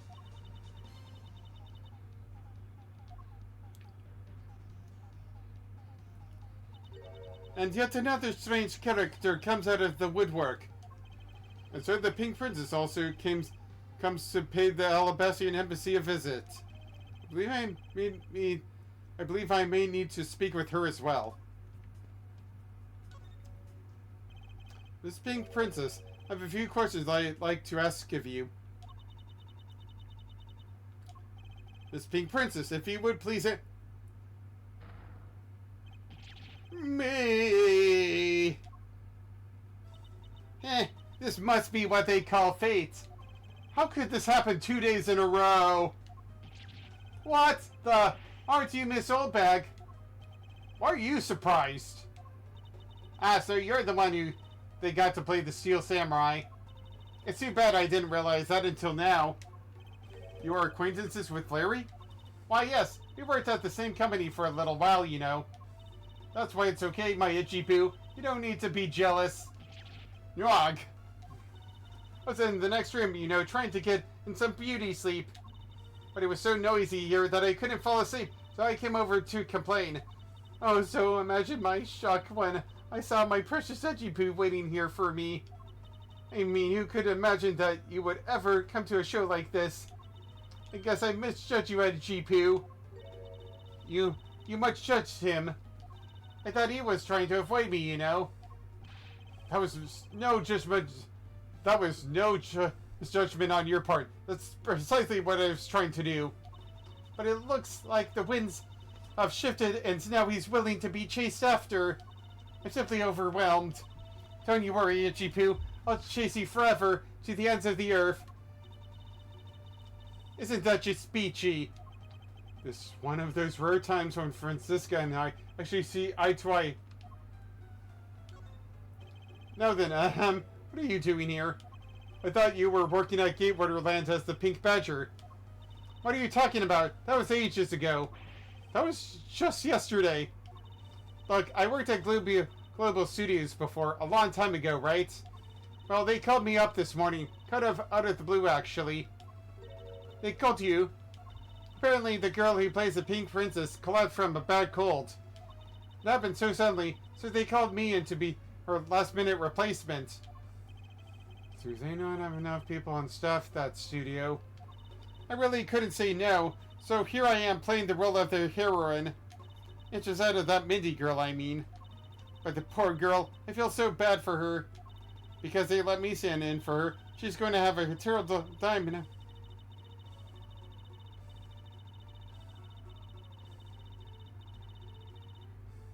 Because I tell you, they're really just a bunch of simpletons. Okay, I have to see this. I mean, it's not exactly great at reading that strange font they use. Plus, I was called in to be a stand at the very last second, so I tripped over the most important lines. I threw that ragdoll instead of the shuriken, the steel samurai instead of the enemy. The audience was in an uproar, but as an avant-garde actress, they'll forgive me. Because I tell you, they're really just a bunch of simpletons. You're a rather lively old lady.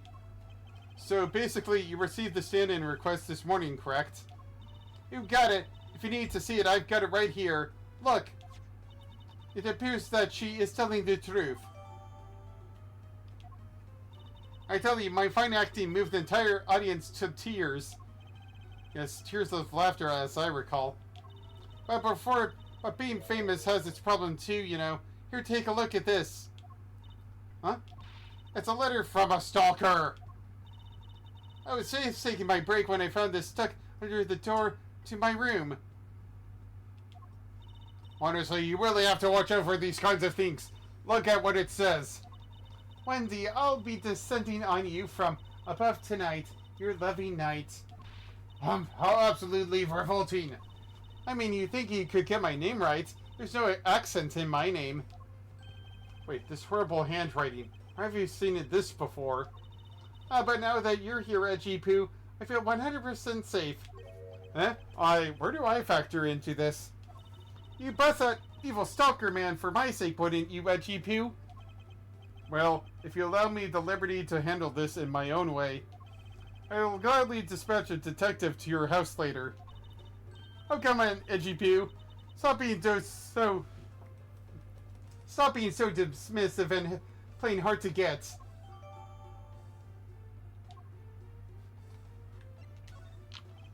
What were you doing at the time of the crime? What crime? What? After the show was over, I've had nothing but free time on my hands. She's got too much time on her hands. So I used the fireplace in the room next door to keep my bad hip warm. Well, a murder occurred in the room right next to the doors. Is that right? Oh, Edgy Poo, I'm so scared. Hold me. Caress me. Hold it. If you could please not clean onto my personage. In any case, I take it then that you failed to show up at Ambassador Alba's speech. Oh, that. No, I didn't go. I mean, I may have the heart of a young, tender maiden, but my body just refuses to cooperate at times. As soon as the show ended, my hips started aching up and got stiff. I couldn't move at all. Can you provide proof of your condition? Oh, you just go ahead and ask the doctors in the infirmary. They're the ones who carried me from the theater all the way to this embassy. I have to admit, the thought of her not being able to leave that room is rather pleasant. Prosecutor Von Karma, I brought the police dog as you requested, sir. Good work. You may leave now, officer. This dog. You requested the assistance of a dog in our search for the Yadagrasu. Looks like you guys looks like you guys have some pretty bright dogs in this country too. Aw, cute. Woof woof. Hey, you're a real cutie, aren't you? Yeah. Hey, you're a real cutie, aren't you? Yeah, that's a good boy. That's the police dog Gumshoe's been taking care of. I think its name is Missile. What a fitting name for a police dog that dashes out in front and attacks. That action alone isn't exactly what's going to solve this case for us, you know. Now, Missile, I want you to find some clues. Go! Woof. Woof.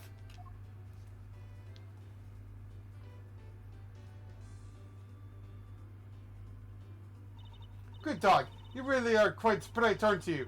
Like a certain someone I know. Now, what do we have here? What is this? Looks like a small hut dog, but... Wait, Francisco. Isn't that an official samurai dog? No! Bad Missile! He ate it. I wonder if it's alright for him to eat that. Just a meat substance snack featuring the Steel Samurai. I'm sure he'll be fine. That's quite a big bit of information you gathered there in a single quick glance. You should really be focusing on why there was a samurai dog there in the first place. Looks like that snack wasn't all that Missa found. Oh, and what do we have here? It appears to be a lady's undershirt. I wonder if Ambassador Alba might have an interest in cross-dressing. Now, that would be a very novel idea. I somehow doubt that. Doesn't look like the shirt would even fit him. Samurai talking to lady's undershirt. What are these two items doing in a room like this? Given the circumstances, the lady's undershirt could be only belong to one person. I suppose I should get this over with and ask the owner of said undershirt about it.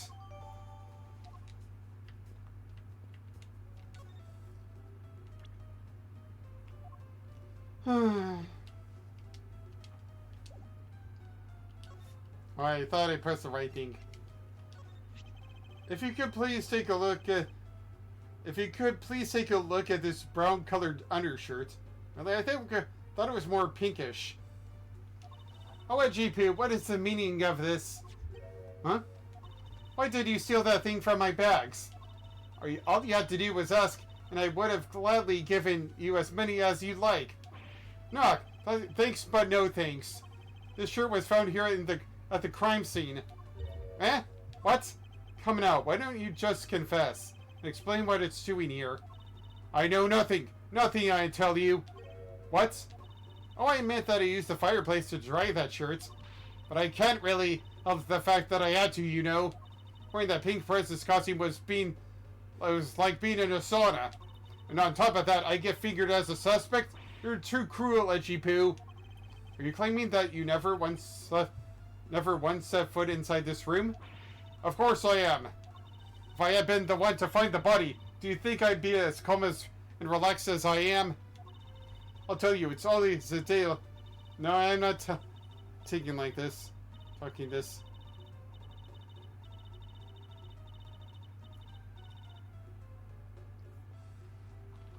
It's a good thing I have history.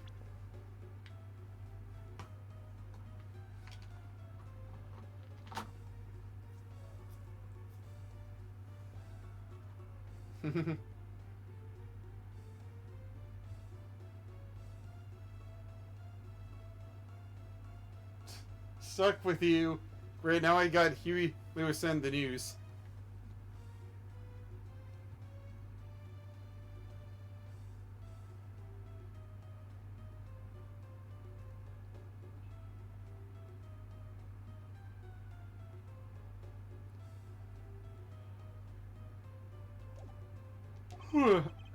Well, I don't believe she is lying about her actions. So we can safely assume she was really drying her shirts by the fireplace on her break. Somehow the undershirt managed to move from the next room to into this one. I assume the samurai dog was also yours? Ah, that brilliant mind of yours. You really can see through everything about me. And so the feeling of dread continues. But I suppose I should ask her for more details. That samurai dog was yours, wasn't it? Oh, of course. I'm forever yours, my edgy wedgy poo. If you could just stick to what I asked of you. Edgy, are you and Miss Oldbag? No. You really don't change, do you? When will you learn how to take a joke? Anyway, that samurai dog wasn't mine. Those things are a present from the studio to the embassy. A present? The studio bigwigs basically told us to play delivery boys.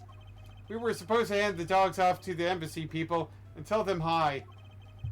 I had to pile them all in the pushcart just to move them all. The studio guys should have delivered those things by themselves, right, Edgy? So, did you deliver the samurai dogs to the embassy staff as per your instructions?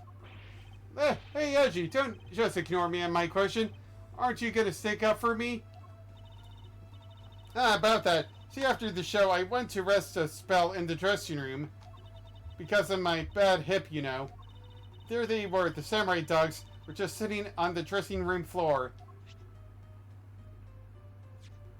I suppose you had to make preparations for distributing them after the show. Well, if by preparation you mean sampling them as well. Excuse me? Oh, I tried one and thought they were actually quite good.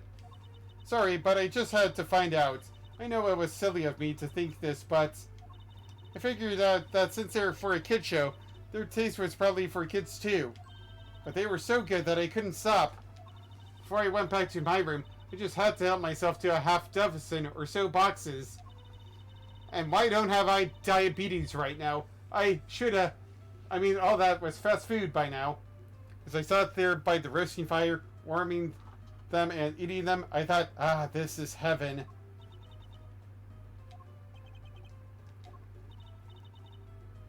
What is it now? Oh, I know. I bet you want a box too, don't you, my edgy poo? Well, who am I to say no to you? But only give you one. The rest are all for me.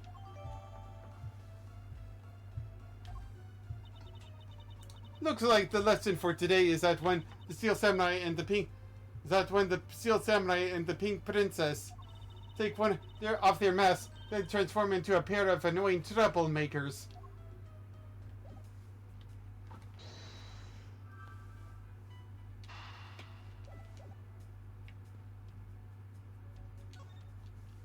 Larry, there are a few things I need to ask you about. Hey, how about that? I got a few things I gotta ask you too. What is it? It's like both you and him. How is it that the two of you always manage to have some cute or hot girl by your side? And Francie, what about that promise you made to me? Promise? What promise? The one where you said you would model for my next book, Francie's Whippity Whip Trip. No! I made no such promise. For instance, a great suit, we have certain saying about Larry. When something smells, it's usually butts. One needs to look no further than this man to find the king of troublemakers. As I recall, aren't you calling yourself Larry Stoneham now?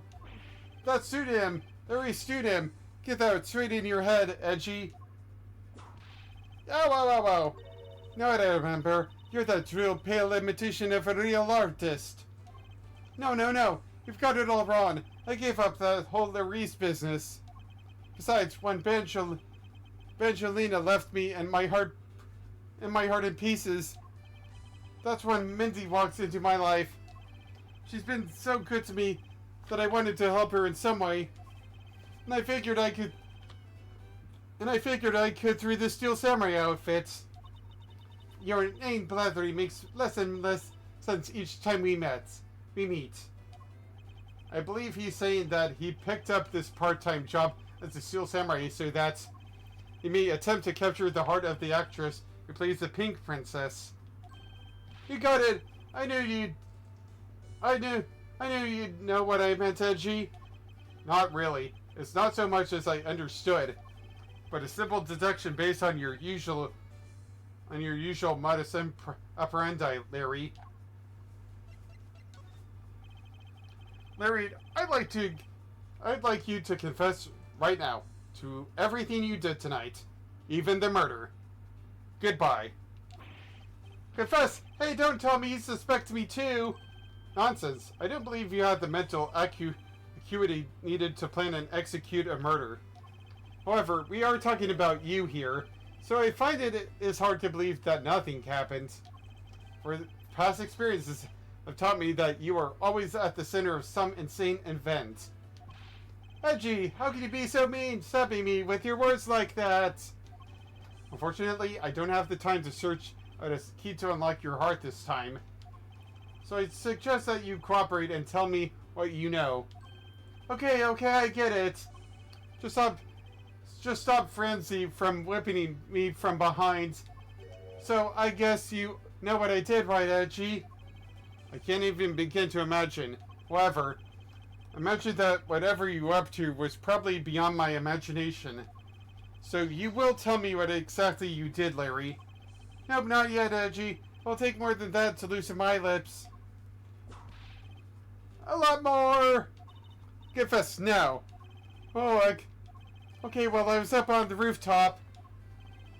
And exactly why were you up there? Oh, you know, that entry custom and the legendary hero. Legendary hero? Santa Claus!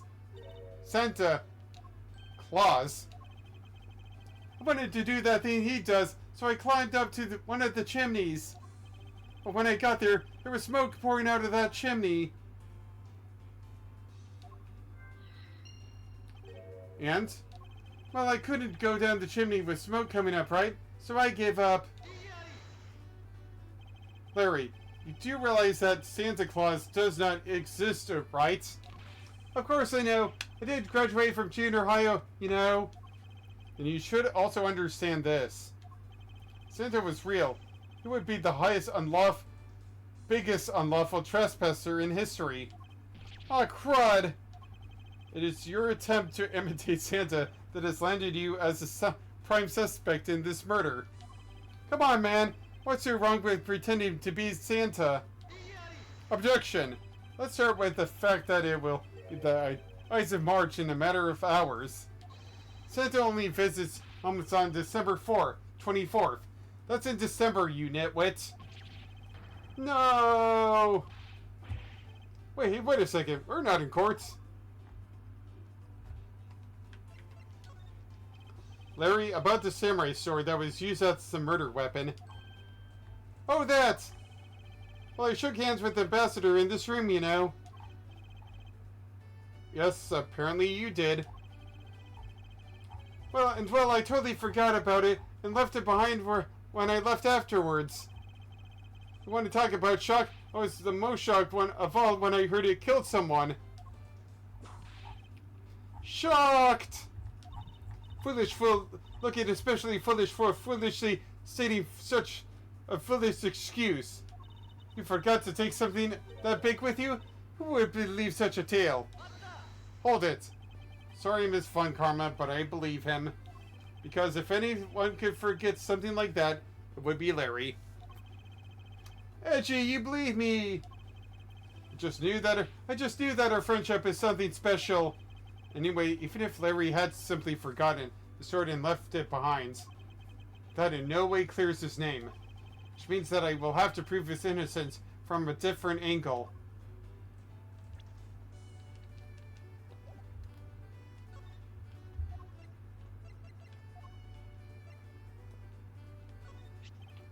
Hey, that's an official Steel Samurai weapon! Huh? What? You want me to do it? Oh, you have no idea how many fans ask that of me. Huh? What are you prattling on about now? Steel Samurai Sushi Slash. What was that? I bet it sent shivers up your spine. I let myself get caught in being I let myself get caught up in being a spectator. How could I have failed myself?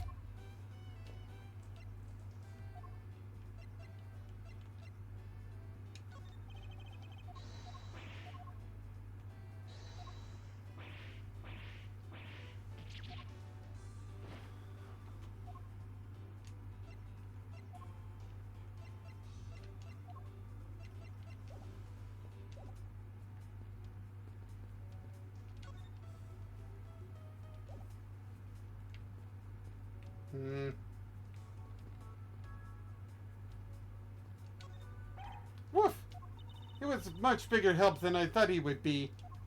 Yes, however, there are a few aspects I don't understand about what he found. In that case, you should keep on investigating until you do understand. Now, my subordinate, continue with the investigation. Alright, I will. It is with great dread that I proceed and do what I must to solve this case. You did some investigating over in the Babalese embassy too, right? I did. Is there a problem? Like Z says, Wolf aims to hunt for 2 rabbits at once. I believe the idiom you require is, he who runs after 2 hares will catch neither. A real wolf can catch both. I see. So what you are trying to say, seeing as how I am currently handling 2 cases? Suit yourself, but don't say I didn't warn you. Oh yeah, forgot I already did that.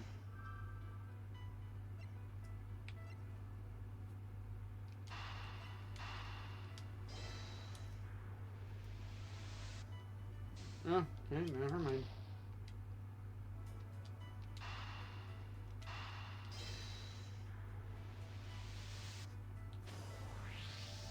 There is no trace of this room's fireplace being used.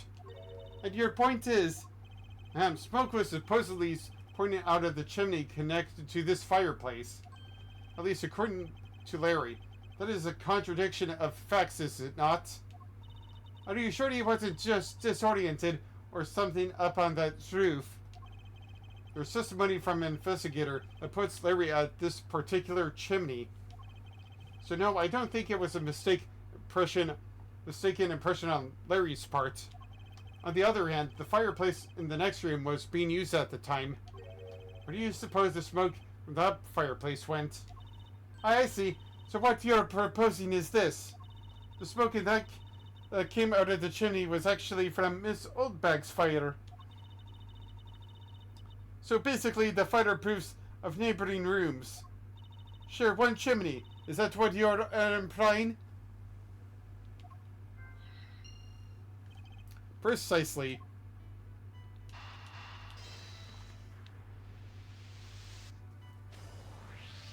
The lady's undershirt that Missile found. Mark! Why are you getting all excited over holding on to a lady's undergarment? Now, Edgeworth, you uncouth sea slug. If you know the owner of said undershirt, then hurry it up and return it to her already. You have it all wrong. This is evidence. The owner of this piece of evidence was in the room next door. Yet, despite that, Missile found it in the fireplace of this room. This lady's undershirt. Are you seriously claiming that it somehow passed through a solid brick wall? Not quite. The fireplace in this room is connected to a chimney. The other fireplace in the other room is also connected to the same chimney, leading us to the possibility that the 2 fireplaces are connected to each other. Perhaps a closer look at the back of the fireplace is in order. There's an X on the back wall of the fireplace. Let's see if I can't get a better look at it. What in the... The wall separating this room's fireplace from the next room's fireplace apparently turns. As I suspected, this fireplace does indeed connect this room to the neighboring room. The neighboring room, there appears to be nothing particular about the next room. But the fact that there is nothing special about the next room isn't what's important. It's the fact that there is a secret passageway through this room's fireplace.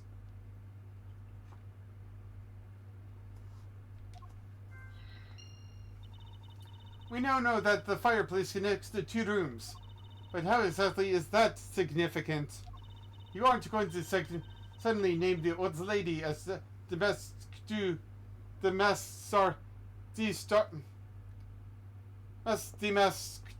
killer now, are you? No, she couldn't. No, she couldn't move at all because of her stiff hip. So she could not have been the one.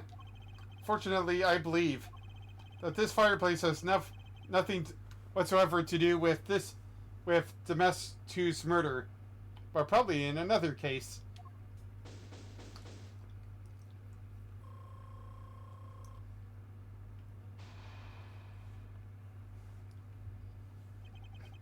would appear that the answer has made itself known. You're making quite a confidence face there, Mr. Prosecutor.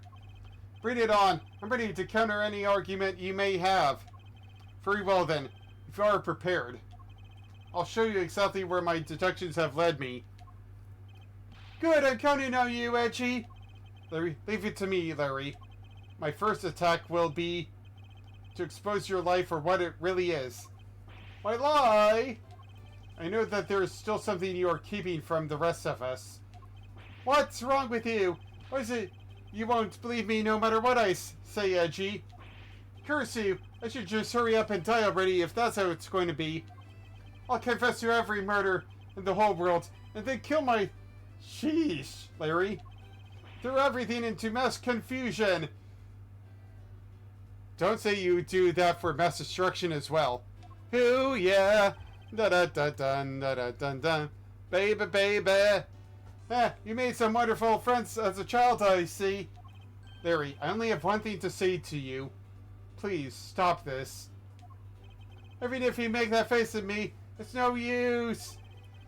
The man who's ready to die is strong-willed, you know. Larry, it doesn't matter what sort of harebrained trouble you've caused. I only ask that you do not lie to me. If you cause an innocent person to be judged unfairly because of some insipid lie, I will never forgive you. Edgy. Although allow me to say that I consider you to be the innocent in this case. That I will draw the real killer out. You can trust me on this. Alright, this time I'll tell you the whole truth, okay? What happened, what didn't happen, the works. Just what happened will do. Cheebers. Now then, if you would please testify as to what you did up on the roof tonight. I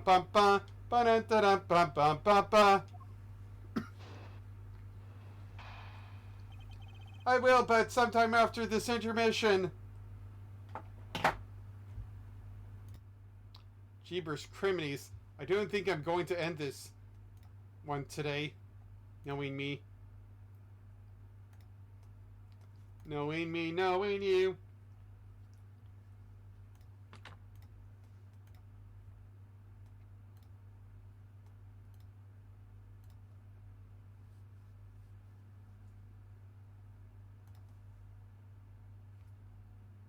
How long?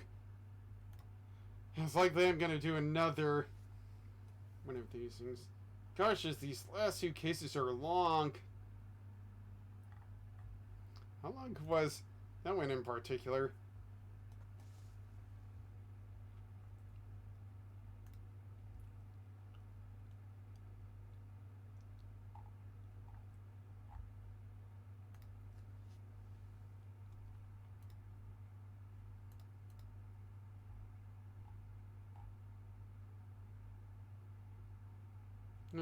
So these things would be 11 to 12 hours. 12 or 11 or 12 parts. Gosh darn it. Well, I do definitely need to take a little bit of an exercise and break, so hold on for a moment. I think I know where to end exactly this day. Jeebers, my mouth. Forgot how long this game was.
Alright, I need to go use the restroom, so I'll be right back.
Up on the rooftop, this day's sun. Must be good old Santa Claus. But it was Larry, he was a doofus. Now I don't know what to do, Goobus.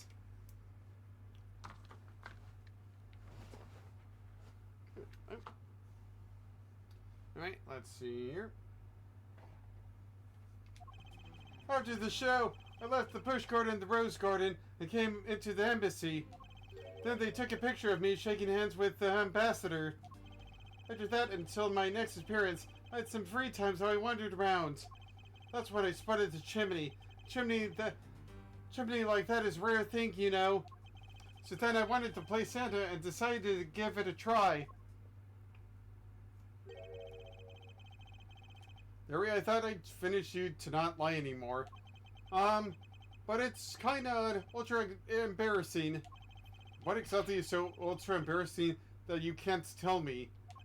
Edgy, man, just said it was embarrassing, so of course I can't blurt it out. So you're just gonna have to reason it out of me. As your superior, I command you to hurry up and dispose of this man's lie.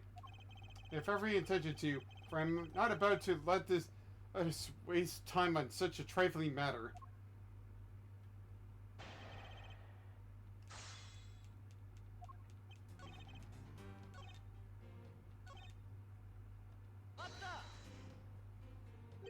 I should only think that chimneys are that rare. Agreed, especially since they are a traditional feature of American houses. Plus, many grand buildings have even larger and fancier chimneys. Yeah, but the kind of chimney I'm talking about is a really romantic type. Romantic chimney? It might sound kinda silly, but women seem to really enjoy them. I just had a good feeling about that chimney.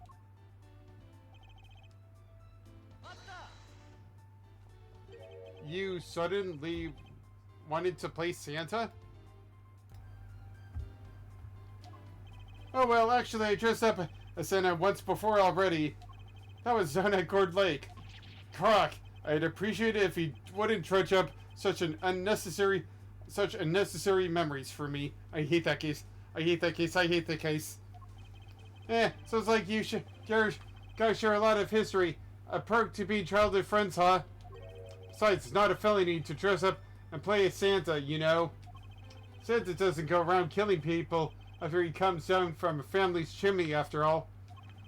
Actually, it is worth delving into whether or not playing Santa is a big deal.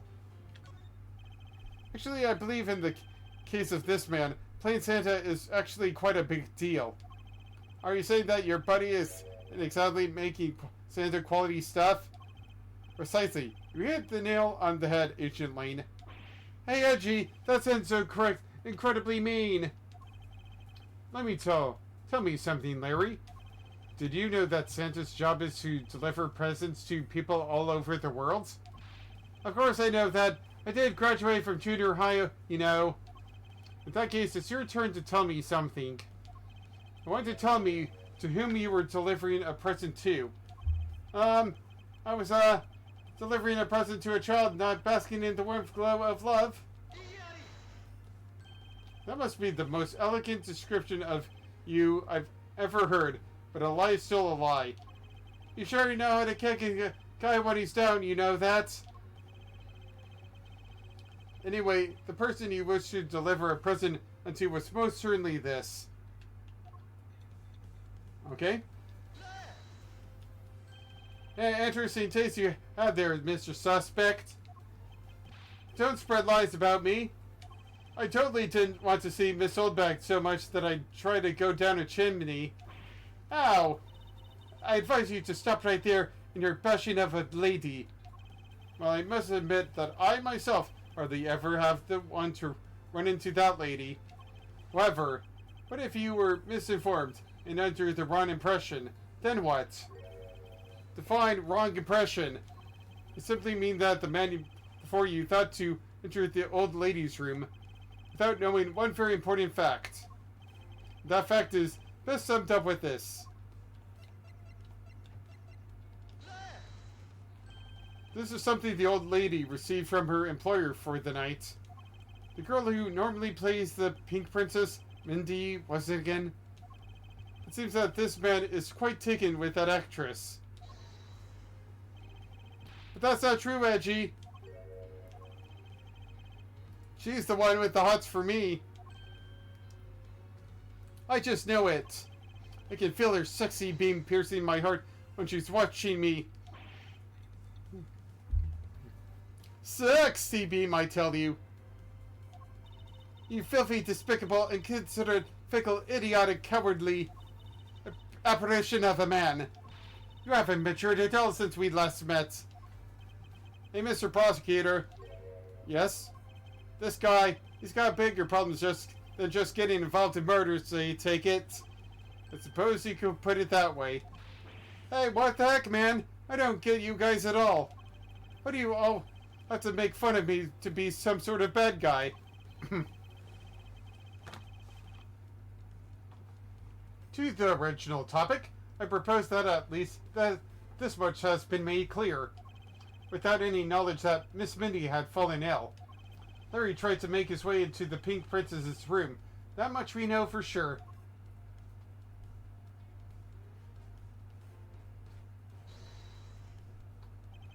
Hey, Edgy, looks like I've gotten the hang of this court thing now. Well, we're not in court at the moment.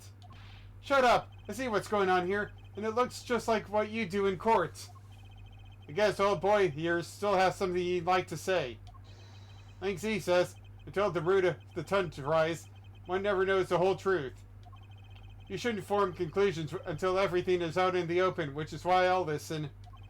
Alright, then get ready to listen to me defeat Edgy in a battle of wits. Larry, have you forgotten that should I lose, your victory prize will be your rest? Larry's assertion. So you think all I wanted to do was go visit Mindy? Well, I dressed up as Santa and climbed up to the chimney, but the smoke was really thick. It was a case of mistaken identity. That mistake made me late for the speech. Then to top it all off, I became a suspect in a murder. That's what you really meant. But why would I ever put myself through so much humiliation on purpose?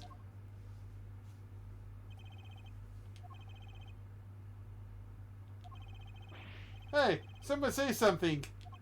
Larry, are you seriously trying to submit this, not as a confession, but as testimony? So what if I am? There's something wrong with that. The claim is a claiming my claim. Do you have a problem with that claim? So it was you. You're my stalker. But I should warn you, it doesn't matter what kind of flattery you throw at me. I'm the devoted type of woman who's only focused on... Nope, not gonna do that.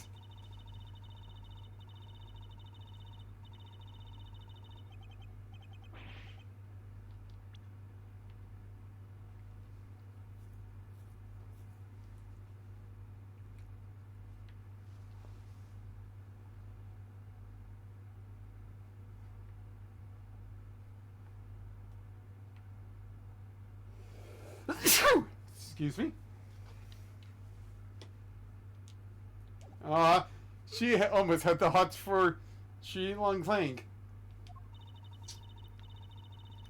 You're such an inconsiderate, cowardly, idiotic, and all-around completely worthless man. I thought I heard something ominous just now, but perhaps it was just my imagination. It's just a fantasy. Oh, I believe there's nothing further for me to prove at this point. What do you mean? Of course you still got something to prove. You still have to show some proof I was trying to meet up with Mindy. Proof, you say? Remember, Edgy, everything is evidence in courts, right? You mean evidence is everything in courts, Larry. But I understand your point. Yeah, I see. Yeah, see? I'm totally a pro at this now. Very well. If you wish to see the evidence, then let me show you the last piece of evidence you'll ever wish to see.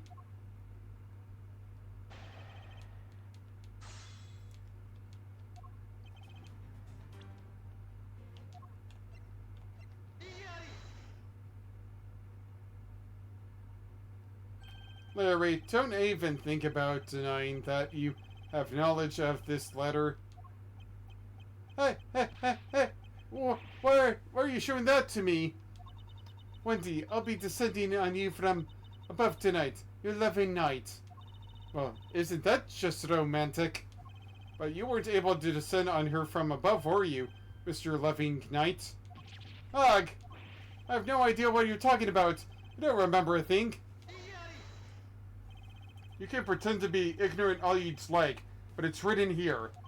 This letter proves that you were not out to meet the old lady, but rather that you were attempting to pay Miss Mindy a visit.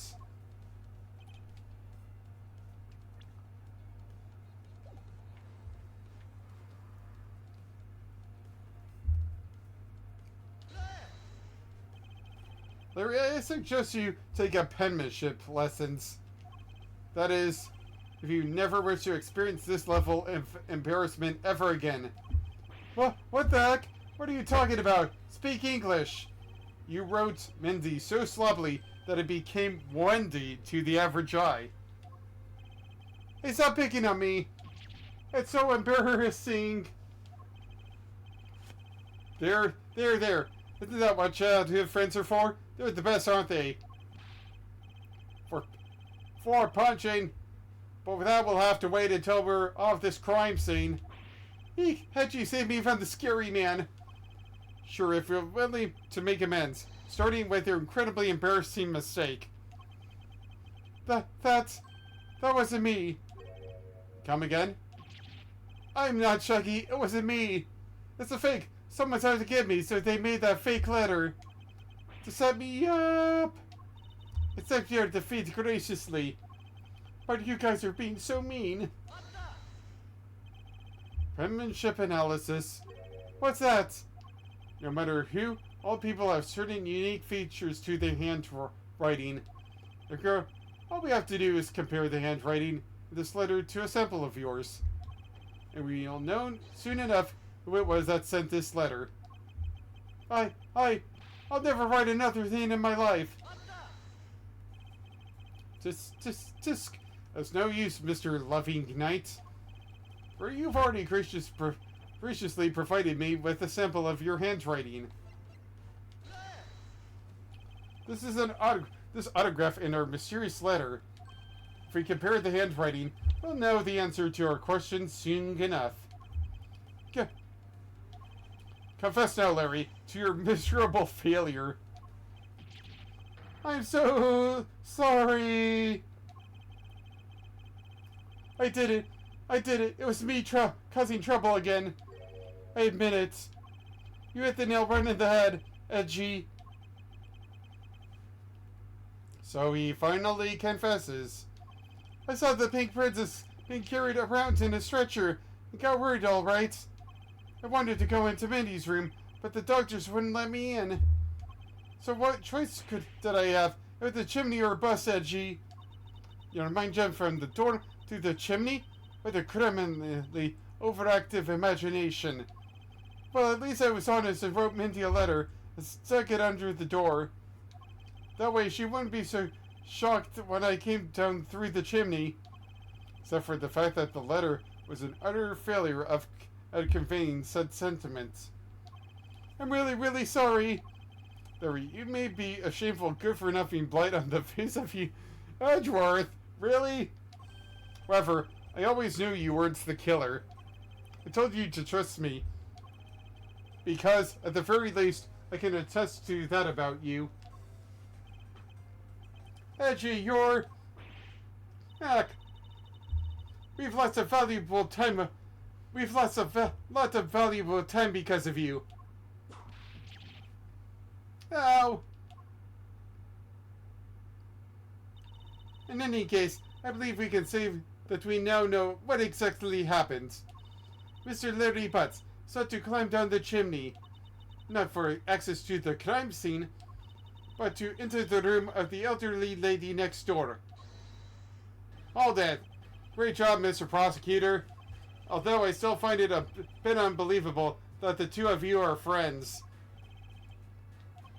But the suspicion of that guy over there isn't completely resolved yet, so don't get any funny ideas about running off, okay? Ow. Ow? Hey, what? Edgy, what does the Wolfman mean when he says I'm not off the hook yet? He means the murder weapon. Larry, did you forget? There are 2 layers of suspicion hanging over your head. That's exactly what I meant. We can't only rely on the words of the suspect after all. We may have figured out where he was and what he was doing all night. But the blood-stained samurai sword that was left at the crime scene, as long as there is no satisfactory explanation for that, this wolf will refuse to ease up on his bite. Eek! Gee, that guy, he looks like he's serious about to take a bite out of me. And crime. I'm well aware, and you should be as well, that this upcoming battle will be crucial. Thanks to the cooperation of our lovely bumbler, I've been dealt a very nice hand and a sweet trump card. Looks like we're about to enter the final bouts. Not Street Fighter. Whatever it was. Real bouts. Fatal Fury. Now, Mr. Prosecutor, let's see what you got. You've got... I can easily point out the contradiction in the supposed murder weapon, but the real problem for me is figuring out what the real murder weapon is. This will be a high-stakes gamble, but this is one game I can't afford to lose. Why Larry? Why indeed Larry? I was the one who found the body of the victim, demasked too. Beside him was a steel samurai sword, glittering red, and offering up the scent of blood. It was supposed to be in the steel samurai's dressing room, but I found it here instead. Plus, I found the murder weapon's owner, the suspect, Larry Butts, in here too.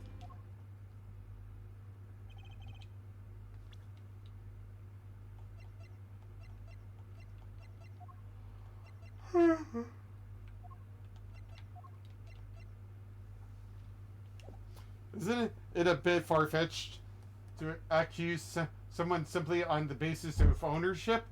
Far-fetched far! Far-fetched far! But this owner wanted to sneak up onto the crime scene. I think that's plenty to go, don't you? Hold it! If you're alluding to his reason for being by the chimney, we've already established that. Not so fast! Hold on there, Mr. Prosecutor. You two are longtime friends, right? Who is to say you didn't fabricate the evidence to give him an alibi? You're accusing me of fabricating evidence? You think I can believe anything you produce? Forging evidence is all you prosecutors do. This man has some serious issues with prosecutors. But come on, I can't think of something as complicated as that. Right, Edgy? Larry, I can agree because I know you and your personality well. However, Agent Lane is a poopy face and knows nothing about you. Or me, for that matter. I sense his hatred for my entire profession emanating from his entire being. Meaning that the only way I can prove Larry's innocence is to present irrefutable evidence.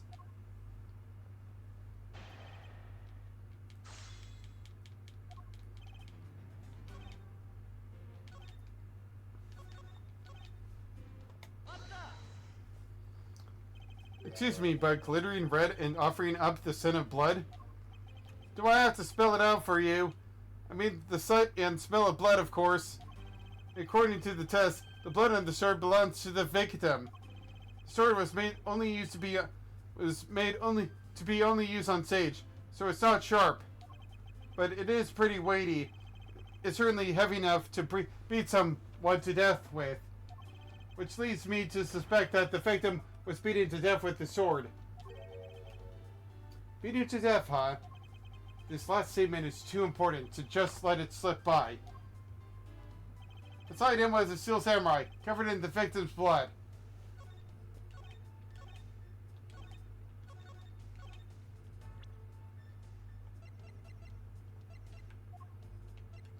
Maybe I'll try this. Objection! Do you know what this is, Agent Lang? Hey, it's a long spear, right? We used to use those a lot in my country a long time ago. Piercing, mowing people down, spears are the weapon of heroes throughout history. If the next most effective weapon, it's the next most effective weapon after the whip. I think the whip is in a slightly different category. So what, Sir Point? Are you going to tell me that the spear is a real weapon? No, I simply want you to take a look at this section here. That's the way it's bent? Precisely. Apparently, a certain troublemaker hit it against a wall in this embassy earlier. And as you can clearly see, the insides of the steel samurai's weapons are hollow. In other words, they're replicas that aren't strong enough to deliver a damaging blow. Let alone the multiple strikes necessary to bludgeon someone to death. And yet, there's not even a dent in the samurai sword. How do you explain that? Oh yeah, sword and the spear are made out of the same stuff, so they bend easily. But I wish they'd make them out of better stuff, because the spear got bent. I wasn't able to do my special early summer rain jab move. Man, I got such an earful from the director of the play for not doing it in the show. Steel Samurai's special move was changed tonight because of him? That idiot. Youch! That's more than enough of your whiny whimpering. Now, back on the topic of the spear. Yes, let's return to the real topic of discussion. This is where the real gamble begins. I don't have a real strategy per se. So all I can do now is let the chips fall where they may. Using guesswork and taking notice in place of real logic is hardly the Von Karma way. It's neither smart nor very clever. Miss Von Karma, as you know, unlike your father, I am not a genius prosecutor. Plus, I doubt his record of a 40-year win streak will ever be broken. Although that's just because he was a cheat. But perhaps it is for the best it remains unbroken, because he was a cheat. For no one should have conceived of the notion to convict all defendants in the first place. Objection! What a foolishly foolish statement from a foolish fellow who hates to lose. It's the job of a prosecutor to make sure that all defendants are found guilty in court. There's nothing more important in this world than a perfect victory. Hold it. That may be your opinion. However, I don't believe that's all we are. As a prosecutor, what I pursue is not the perfect victory, but the perfect truth. And if that means the bridge I must cross will crumble beneath my feet, I'll make another bridge. Then let it crumble as I walk towards the truth. Not so fast. You're good at keeping me entertained, Mr. Prosecutor. But you know, humans aren't humans are delicate creatures. The slightest bump and we expire. I'd like you to consider, if you will, the possibility that the sword was used in such a way that the attack killed the mess too without bending it. So what do you think of my hypothetical scenario? I think you know what to do here, right? And what you need. Of course. What I need is evidence even he can't refute. This is it. It's time to bring this to a close. Why Larry Parts 2. It's possible to use a samurai sword to kill someone. And under these circumstances, it's only the logical conclusion. We searched the embassy top to bottom, but the victim's blood is only on that weapon.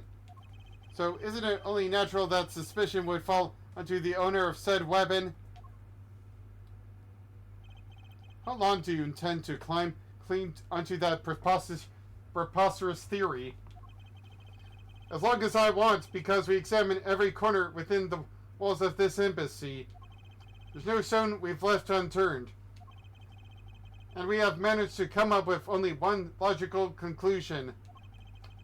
The only place inside this embassy with the victim's blood on it was this sword. Hold it. You left no stone unturned? Is that a fact? Not so fast. If you got something to say, then say it in the only way I respect, Mr. Prosecutor. Yes, of course. In that case, allow me to make it all crystal clear for you.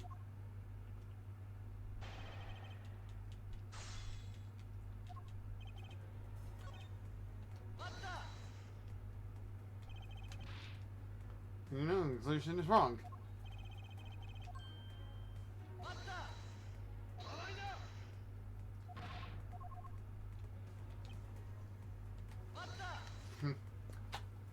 The only place where you could find blood on this was on the samurai sword? That's right, even with luminol. Which means that there are no other possibilities outside of what I've already outlined. Do I have a problem with Agent Lane's assertion? Yep. Raise an objection. If you believe that there's no other door of possibility left to open, then allow me to force one open for you. Not so fast. How do you plan to do that? By showing you what may be possible, what may possibly be the real murder weapon.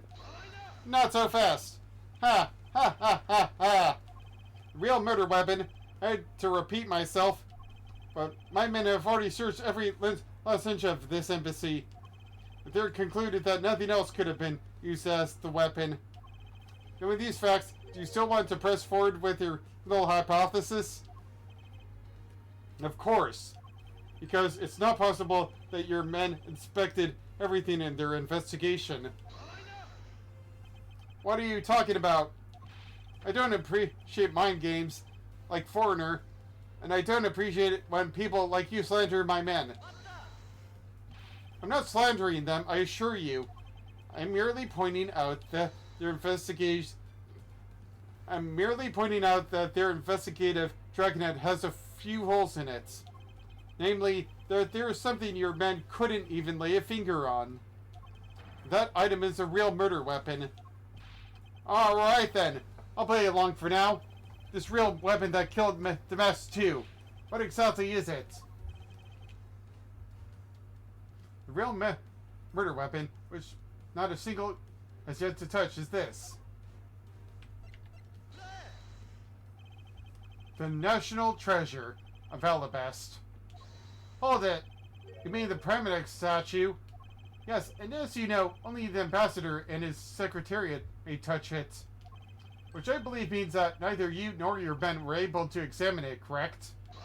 Not so fast! Ha ha ha ha ha! You know very well that if we did that, there would be an international incident between the Kingdom of Alabast and the Republic of Babal. The two countries' precarious relationship teeters in the balance over a stupid fight related to a sovereignty statue. But I'll be damned if I let something going unexamined. Hold it. Agent Lane, if you could take a look at this. The direction that the statue is facing just before and after the crime are different. And there is only one conclusion I can draw from that.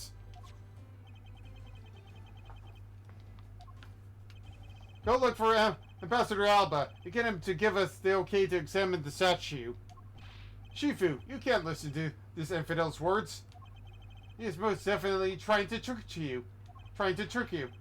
Shifu, please be rational about this. Grr. Langsy says, just go already. Yes, sir.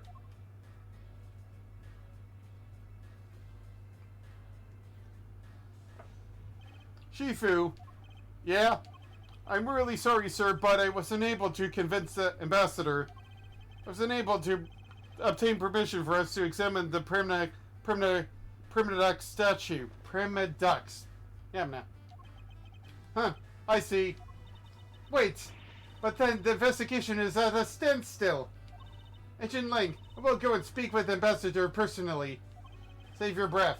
He may act all weak and frail, but that old man's one tough cookie. But I guess you're gotta be tough when you're representing a whole country, you know. Agent Lang. What do you want? Let's just hurry up and examine the statue already. What? But Shifu, what about causing an international incident? Quiet. I'll take the fall if I have to later. Hold it. Agent Lang, the hypothesis is mine, so if someone is to take the responsibility, let it be mine. Responsibility?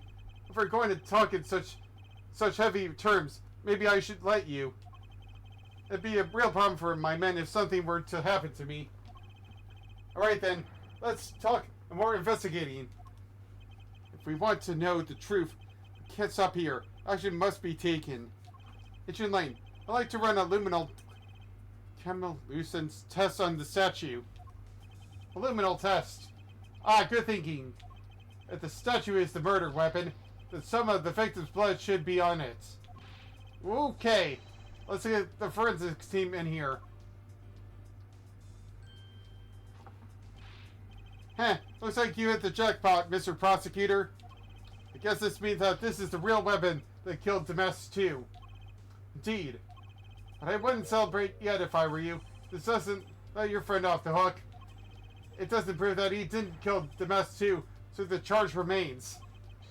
We are hardly done examining the statue, Agent Link. Knowing that this is the real weapon, I believe further examination is required. Heh, you think so? Okay then, knock yourself out.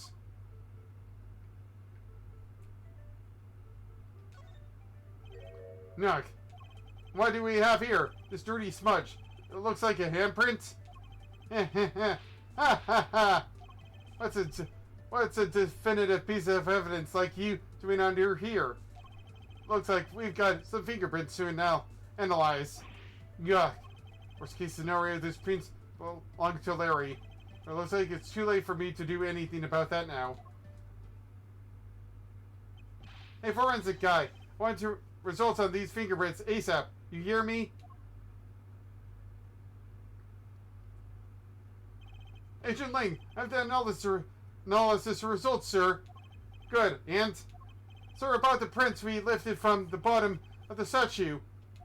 Well, you know, the victim of the murder in the Bubblies embassy? The prints belong to him, to Mr. Manny Cochin, sir. But that's... What's going on here? No, that's impossible. Each permanent statue can only be handled by someone of that country. But by the very fact that Mr. Cochin's fingerprints are on this one, it leads me to only one conclusion. The statue. It's actually Pablo Abel's permanent statue. Impossible! It can't be! Ah! Oig! Larry never once set foot on Bubbly's... Wait, what? What about the introduction part? Okay, I guess we're going to ignore that. So he is free to go. However, this new piece of information only served to confuse us even further. The ringleader of a smuggling operation was killed with an Alabasian knife in Babal. And Damascus too was killed on Alabasian soil with Babal's national treasure. And the mystery of the great thief Yadagrasu, who visited both countries. The pieces were there, but I had yet to see the big picture they were to form.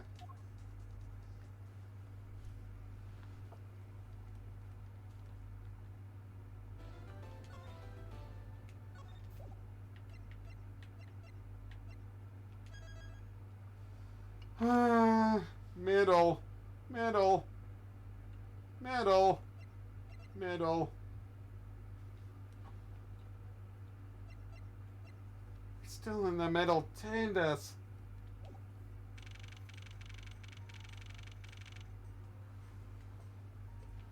Well, hold on a moment.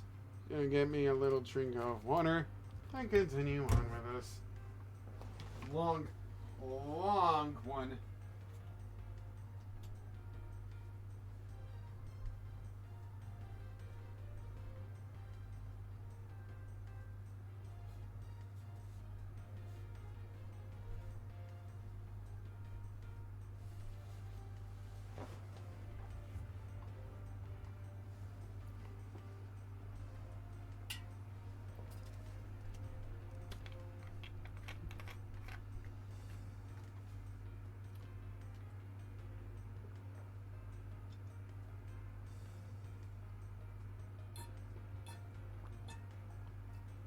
Yeah.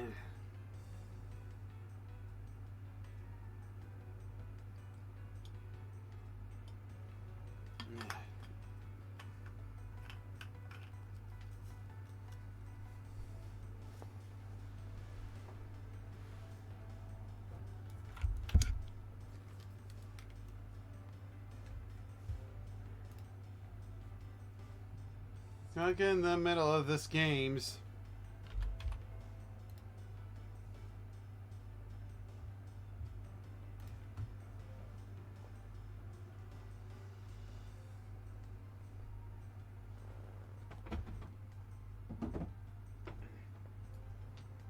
Well.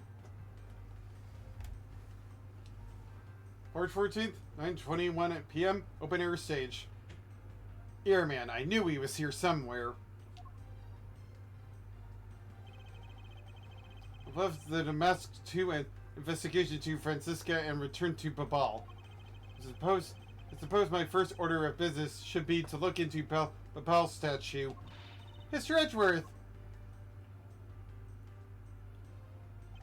So, okay, what's the situation? Oh, it's great! Investigating is so much fun! In other words, they've made absolutely no progress. We weren't goofing off, honest, sir!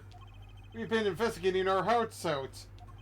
Very well then, would you care to give me an update on your investigation? Oh, we've had a really fun time, sir. I know it's zero progress. In any case, Detective Gumshoe? Yes, sir?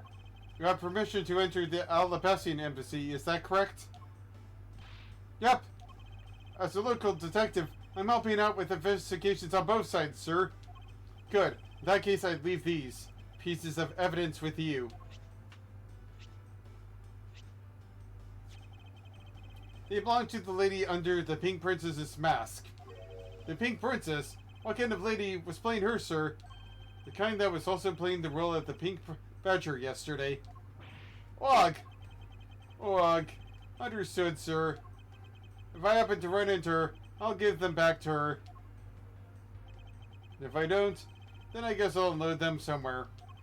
It doesn't seem all that enthused to go find her, but I can't blame him. She sucks. Now then, I don't believe I'll be needing this anymore, either. What? Are you really gonna throw that autograph away? Yes, because that Steel Samurai was a fake. Oh, let me get that instead. You don't know how much Steel Samurai autographs are worth for. Wait, what? What do you mean by fake? Was he another Yadagarasu out there? I'm gonna get him.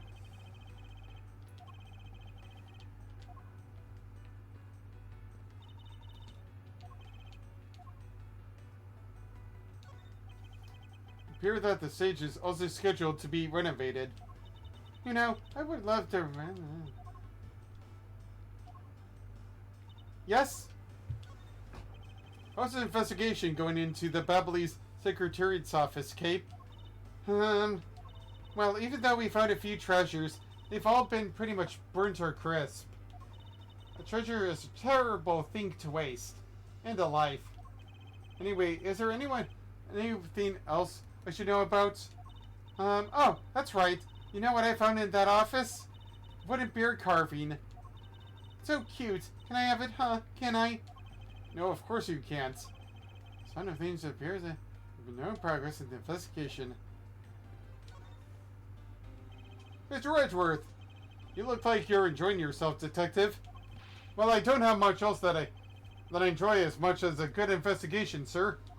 So, what did you find out? Well, ha ha ha ha ha. Ha ha ha ha.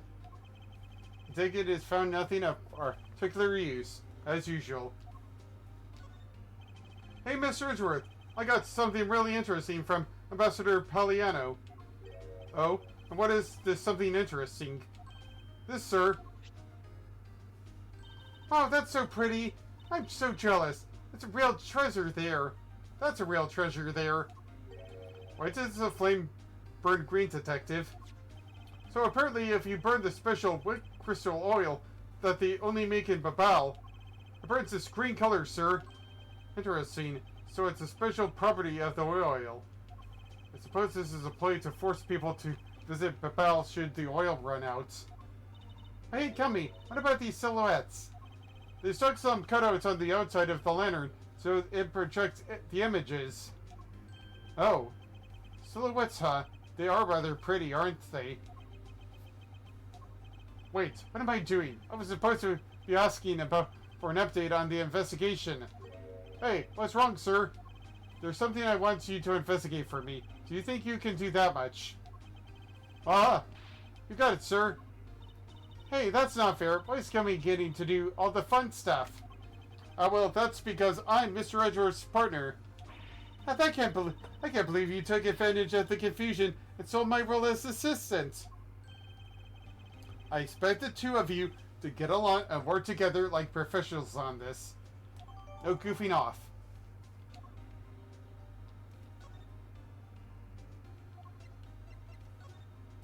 What do you notice about the...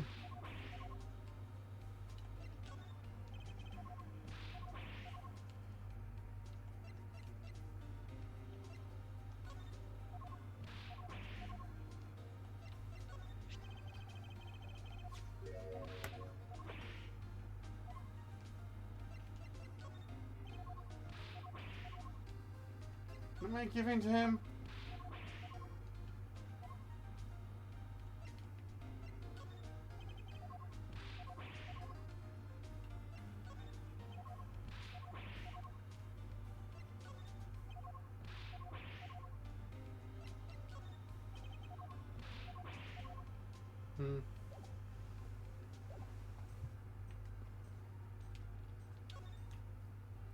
Oh, so you're back now, are you, Mr. Edgeworth?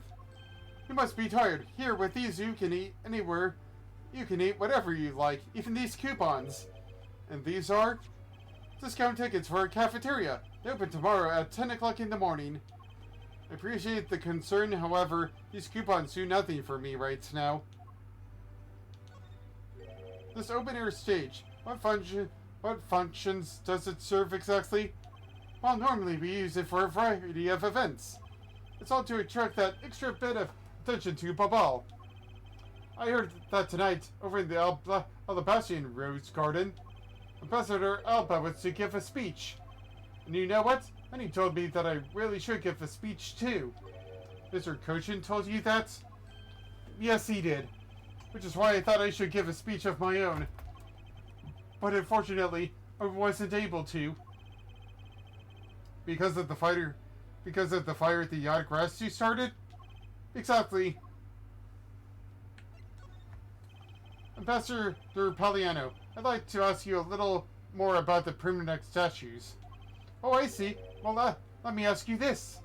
Did you know that Alabas and Babel used to be one country called Catopia? Yes, I know that much about your history. Well, the Pernadex statue belonged to the founders of Catopia. At least that's how the story goes. It was bequeathed onto the king of Catopia as a symbol of the country's wealth. So it was meant as a symbol of sovereignty, as the right to rule, I take it. Yes, that's right, which is why both countries are so adamant about their claim. We hold the real statue, therefore we hold the rights to rule, is reasoning. It's pretty petty when you think about it, though, I suppose. But if Alabas and Babel were to re-establish relationships, shouldn't that put an end to the squabbling over the statue? I have no reason to believe so.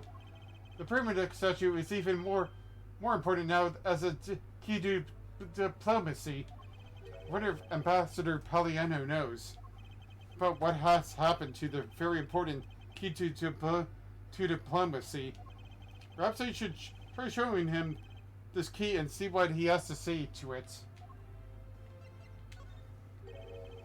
Ambassador Palliano, there's just one thing I'd like to ask you about. Yes? Oh, don't worry, you can ask me more than just one thing.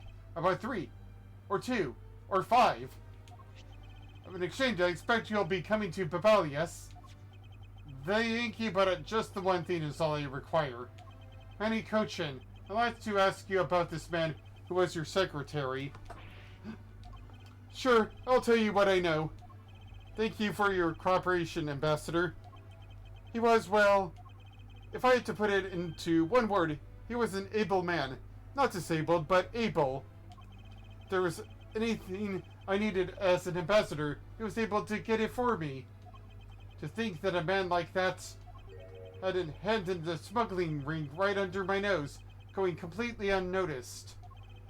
Actually, I suppose because he was an able man, I was unable to detect his dirty laundry and stealings.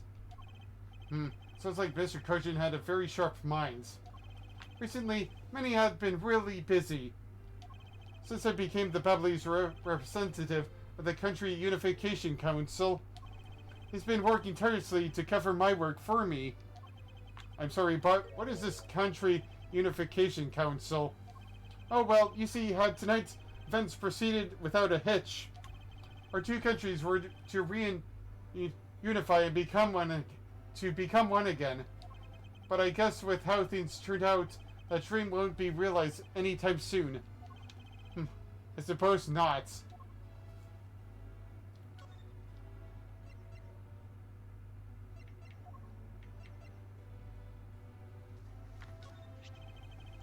Ambassador Palliano, if you could please take a look at this for me. The Permanent statue sitting in Alabas right now actually belonged to Babel. So it would appear. I received a call from Miss Von Karma about this earlier. Then you will understand why I wish to inspect Babel's Permanent statue immediately. Because the statue currently in your country's possession. Yes, well, I've already inspected it myself. And it's definitely Alabas statue. I know because it's the real statue. Then you're saying that Babel's was a replica? I'm embarrassed to say it's true, even though I knew that someday it would be exposed. I received my orders from the leaders of Babel. I thought I was to negotiate with Ambassador Alba at this event. I was to negotiate with him and fix the results of the evaluation tonight. To say that we could not determine which statue was the real one. Hold it! Why are you telling me this? Well, because you already figured it out. Our statue was just a hollow gold shell. Even if Babel were to lose face, the reunification of the country is what's important. I'm right in thinking that, aren't I? I'm not making a mistake, right? Right? Right? Right? Right? Right? If you don't know yourself, then I won't pretend to know either. I never thought that by being betrayed by my own secretary, the real symbol of wealth would be given to me. Isn't it simply ironic? It's like rain on your wedding day. Hey, where are you going? Are you heading back to Alabast?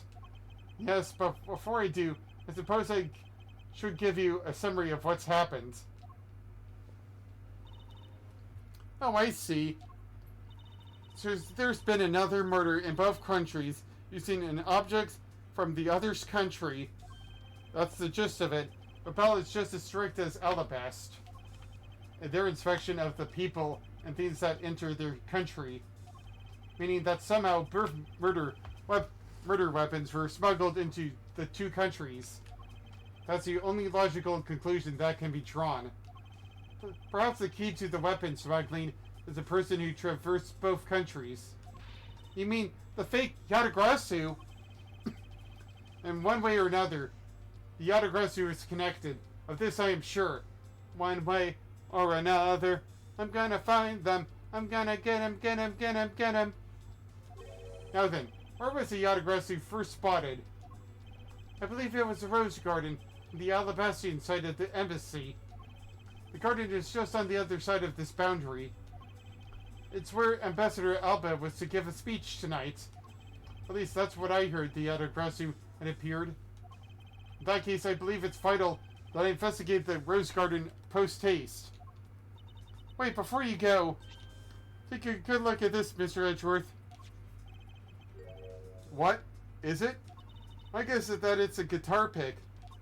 I picked it up just now over there. Do you think it will be of any use? There is a little water on it, but how did the water get on it? Doesn't look like there's anything it could get wet from around here. I was thinking, they have concerts here at this open air stage from time to time, right? Alright, I'll find its owner later. Oh yeah, there's one more thing. Mr. Edgeworth, would you be willing to hold on to this? What is this? It's Mrs. Yu's perfume. It's a bottle that woman left behind that I found it 7 years ago. I thought that one day it'd be some use in tracking her down. So I kept it safe all this time. Thank you. I'd be honored to hold onto it for you.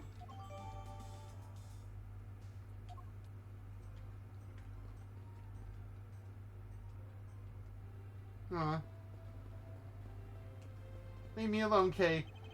I think I'll be returning to the investigation in Alabas now, but... I know. I'll go back to Babel and do some more investigating there.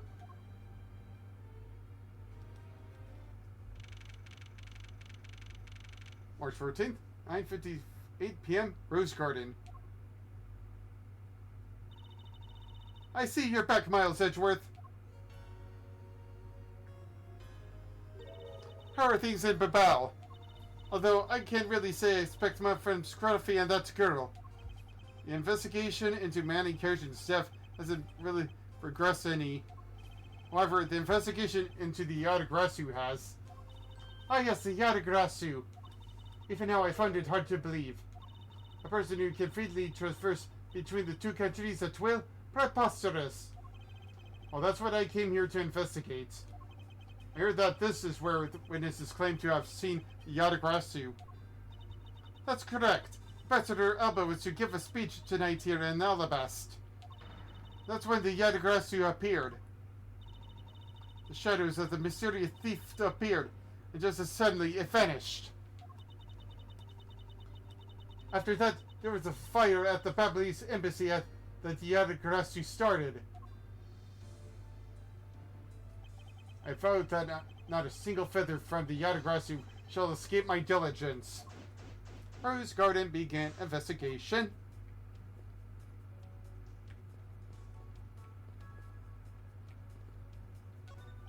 There's an overturned spotlight here.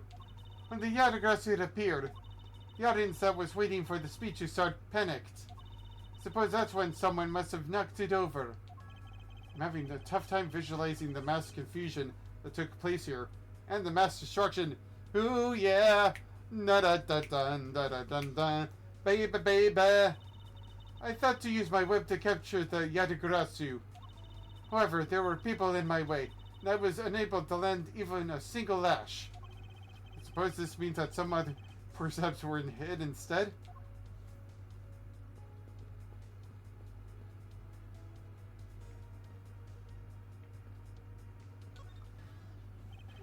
Have you finished checking out all the bystanders? Yes, sir. And now we found 14 counts of pickpocketing, 16 counts of illegal parking, and one person ran a light, sir. Don't tell me you didn't find anything related to the case. Sir, not a single thing, sir. Well, for now, let's just get those other lawbreakers down to the precincts. Agent Lang. If it isn't Mr. Prosecutor, I would just like to thank you for your assistance earlier. Make no mistake, it's not like I was trying to help you with what I did. After I left, did you receive word from Ambassador Alba? We're to wrap up our bodyguard assignment at the end of today. Oddly enough, we received word from HQ to return home on an urgent matter. As if I can be so easily called away from this case after I've come this far. I swear that I'll find the truth and trunk it out screaming into the light. You're with me on that, right, Mr. Prosecutor?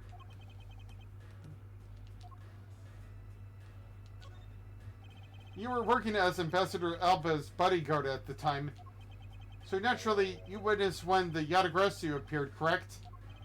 Yes, I saw the thief all right, with my own two eyes. Yatagrasu was always there, lurking in the shadows. But when the spotlights were turned on for Ambassador Alba's speech, a shadow appeared. That's when cries of, "It's a Yatagrasu" rang out. The next second, the spotlight went out. And by the time we got the area lit again, the thief had already vanished. When we investigated afterwards, we found that the reason the lights went out was because someone had unplugged the extension cord for all the outdoor electronics. Whether it was someone doing it on purpose, or simply a guest who tripped over it, we don't know. But one thing is for certain, the Yatagrasu was here. So you're saying that basically all you saw was the thief's silhouette? Yes. Objection! If all you saw was a shadow, then it's entirely possible that the shadow belonged to someone else. Good thinking, sis. Just might be right. If it weren't for the fact that there were no one else with that same shape. None among the staff or the audience members. My men have already done a thorough check of everyone, so I know I'm right. Someone else's shadow? That sounds like a plausible hypothesis, but a stupid one as well. There are roses scattered on the surface of the water, creating a pleasant fragrance. It's not just for aesthetics. This pool's water is also used for pulling out fires. I see. Oh. The pool stopped filling itself automatically. The fountain spouts are ready to stay open until the pool's water reaches a certain level. If this water is used to put out fires, I suppose it must be refilled to its normal level. Which suggests that this pool was recently used somehow in this embassy. I suggest I'll take some notes about it, just in case. Ah! Nog! Oh, how dare you surprise me like that? I'm sorry. Oh, hey, Edgy. Thanks for what you did back there. Your gratitude alone is enough. More importantly, Larry, this pool is not for your personal enjoyment. I know that. Do you really think I'm the type to just jump into a pool and swim around for fun? Objection. Alright then, did you by chance fall into the pool? Nice guess, but no dice. So you know my son, right, Edgy? Your son? I guess I kinda lost sight of him when I shook hands with the ambassador. And I'm pretty sure he was around here when I last saw him.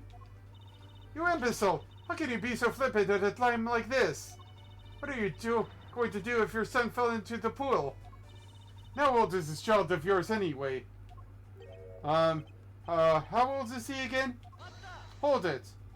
This is the first time I've heard of a son. Who exactly is the mother? The mother? Well, that chick. The pink princess. The pink princess? Oh no, I can't believe if you two are married. Hold it. It's fun, Karma. I was a bit confused by this man's words for a bit there. However, I believe what he's looking for is the doll of the Iron Infant. Yep, because I'm the Steel Samurai through and through, heart and soul. The Iron Infant is my cute little son. You have given a whole new meaning to the phrase, an astounding fool. Mary? We have not seen either nor heard the Iron Infant. But rest assured that if we should find him, we'll let you know. Now get out of there. Sounds good. In that case, I'll go search over there. Wait, hey, wait! Sigh. Well, it's not as if he'll get very far swimming around in that pool. And though he's unrelated to the murders, he sure knows how to cause a lot of trouble. A statue of a woman. I wonder if the lady is pouring water. It says that it's a statue of the queen who spoke of love to King Pyramidex. Well, Miles Edgeworth, it seems that you are lousy at reading a woman's heart. I opened my mouth about a statue, and she somehow made the leap to that.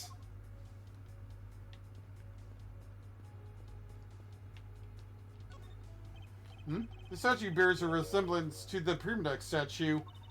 The plaque says King Pyramidex in the battlefield. In order to save the queen, Pyramidex put his life on the line and went to war. So Pyramidex was actually a person of royal blood? I thought he was simply someone imitating a character from an ancient legend. Well, what surprises me that a real person who looked like the Steel Samurai existed. I suppose there's that too. The suddenly appearing and disappearing shadow of the Yatagrasu. I believe I figured out its true origin. I've expected no less from my subordinates. Now, let's hear what you know on the subject. What really casts a shadow of the Yatagrasu?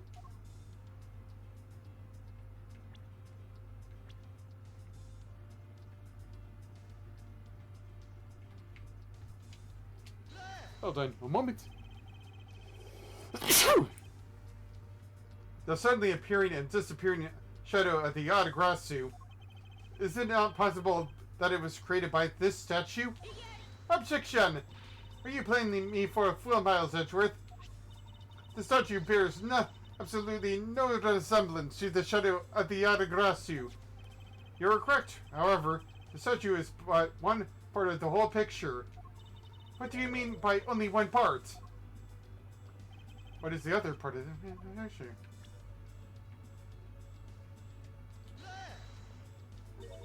It's another statue. The Yatagrasu shadow was made from the shadows of these two statues.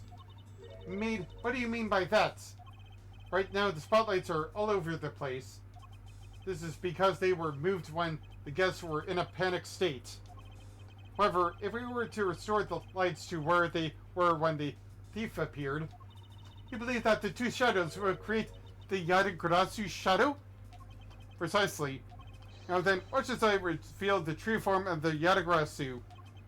First, if we set up a spotlight to cast a shadow of Queen Pyramidex in the battlefield, the shadow of the king statue would appear in the backdrop of the stage. Likewise, if we set a you speak of love to King statue,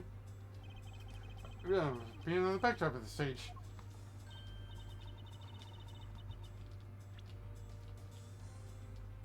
The statue of the king statue would appear on the backdrop of the stage. Likewise, if we were to light up on this queen who spoke of love to Queen Pyramidex, whose silhouette would also appear on the backdrop to the stage. So if we were to combine the two to shoot. Aha, so if we were to combine the two shadows, it looks like it looks nothing like the Yatagrasu's shadow. Alright, Edgeworth, how do you explain this grotesque shape? Calm down, Franziska. The way the light needs to be shown on the Queen's statue is wrong. What do you mean by that? I believe that the whole of the King's shadow needs to be used for this work. However, in the case of the Queen, I don't believe her whole shadow is needed. Rather, the person who created the shadow only used one part of her shadow. Only one part? It's only one part. Yes, and that one part alone is enough to fill in the rest of the Yatagrasu's shadow. Why didn't you say that in the first place? You're right, I apologize. Now, what part of the Queen's statue was used to complete the Yatagrasu's shadow?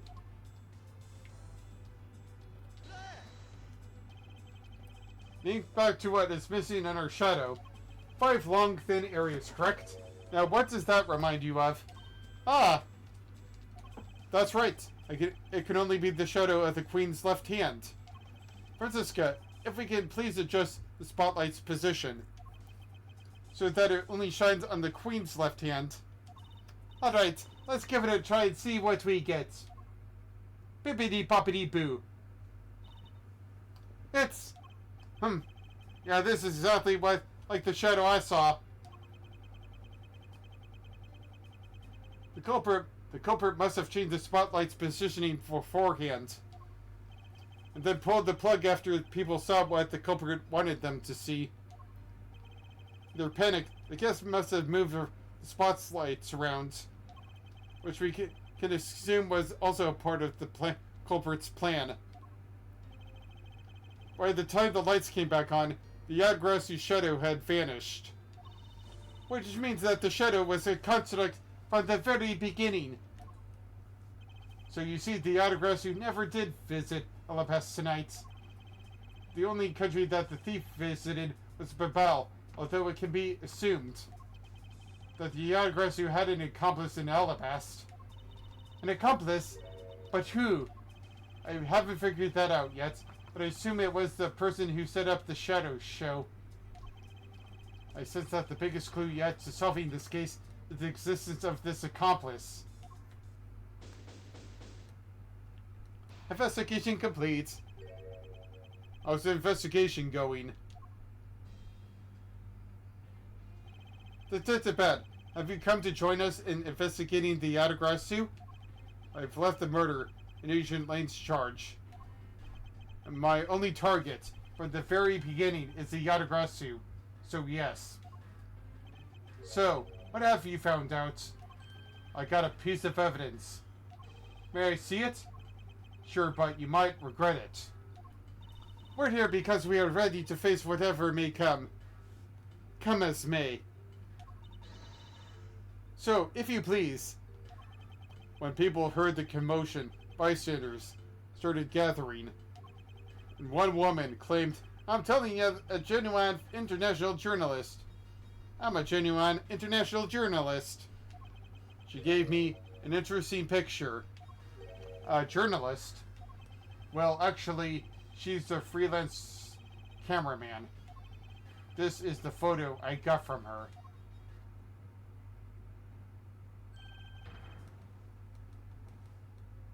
What in the world? The Yatagrasu is flying through the air. The times they are a-changing. For the times they are a-changing. Like that one Bob Dylan guy from A Complete Unknown. It's not just man, but evidence. Even they lie to us now. When was this photo taken? Apparently right after the fires, and the 4th and 5th floors were all put out. It was taken from a nearby building that you can see the embassy from.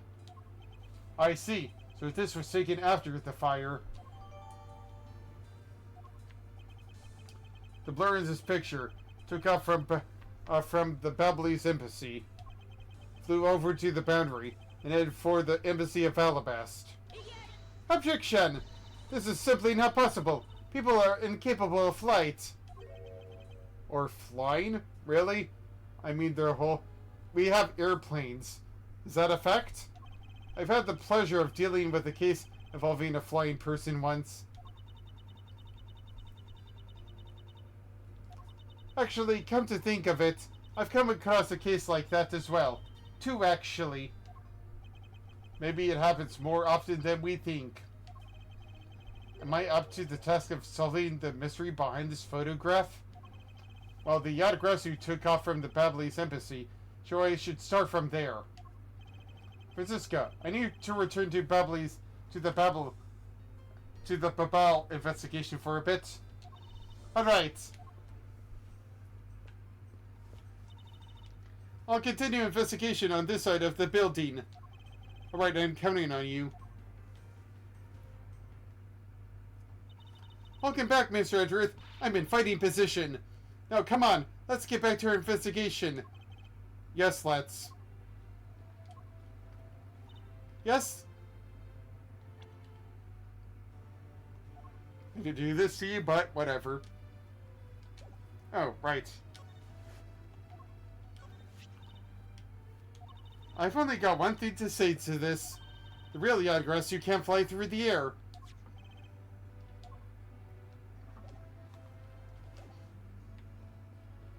That was pretty stupid.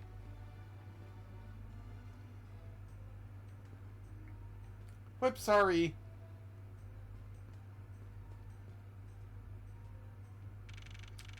March 14th, 10:37 p.m. Babalese Embassy, Secretariat's Office. Do you think that, after all that running around, we're back to right we started? Oh, no. It's all right back to where we started from. It would appear that way. Oh, Mr. Edgeworth. Have you found Manny's killer yet? I'm terribly sorry, Ambassador Palliano, but I've yet to find his killer. Then I guess his murder really was the work of the Yatagrasu. Let's get one thing straight. It was the work of the fake Yatagrasu. Real Yatagrasu is a noble vigilante who is only out to steal the truth. Miss Faraday, please don't make such a sad face. If there's anything I can do for you, all you have to do is ask, alright? Mr. Palliano. Actually, there is one thing you can do. Will you allow us to take another look around? We didn't have enough time to conduct a thorough investigation earlier. Oh, sure. Please feel to investigate to your heart's content. Also, there are a few questions I'd like to ask you personally, Ambassador. If it will bring a smile back to Miss Faraday's face, then I'll gladly answer anything. Thank you, Mr. Palliano. You're a total gentleman. Ha ha ha! You don't have to waste such nice words on me, little miss. Hey, Sir Palliano. You sure got chummy awfully quickly. You know, it's easy to say we're going to investigate, but where should we begin? We should probably start by comparing the state of this room before and after the fire. And then we should look into the matter of the suspicious person you spotted. Yeah, when I came to this room, that person was already gone. Already gone. But I'm willing to bet that the person I was chasing is Mr. Cochin's killer. We don't know that yet. However, it's hard to believe that person is unrelated. Furthermore, because the key the Yatagrasu stole 7 years ago was found here, it signals that perhaps Miss Yu is also somehow involved. I knew it. That woman is almost definitely Mr. Cochin's killer. Yet again, we don't know that. There are too many mysteries to be solved here. Speaking of the Yatagrasu and mysteries, I received a most mysterious photo from Detective Bad. Uncle Bad, he's taking part of the investigation too? Yes, he has been chasing after the Yatagrasu for all these years. Uncle Bad. Now then, I was told that this photo was taken just after the fire. What? This kind of looks like the person in the Lakota I was chasing. Does this mean That I was chasing the fake Yatagrasu after all? I don't know the answer to your question, but I don't think people can fly either. But this could be how that person escaped. Well, we'll need to investigate a bit more before we can say anything about that. In any case, let's not dawdle anymore and pick up our investigation where we left off. Picking up the pieces.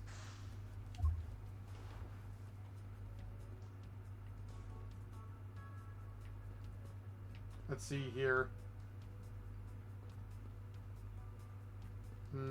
Let's check here. Here's this area was heavily damaged by the fire. Yeah, I guess we should hurry up and get started examining everything. What's going on here? It would appear that this desk also fell victim to the fire, but it doesn't look too damaged. Well, I think we can rifle through this drawer for a bit. I suppose we really should take a look.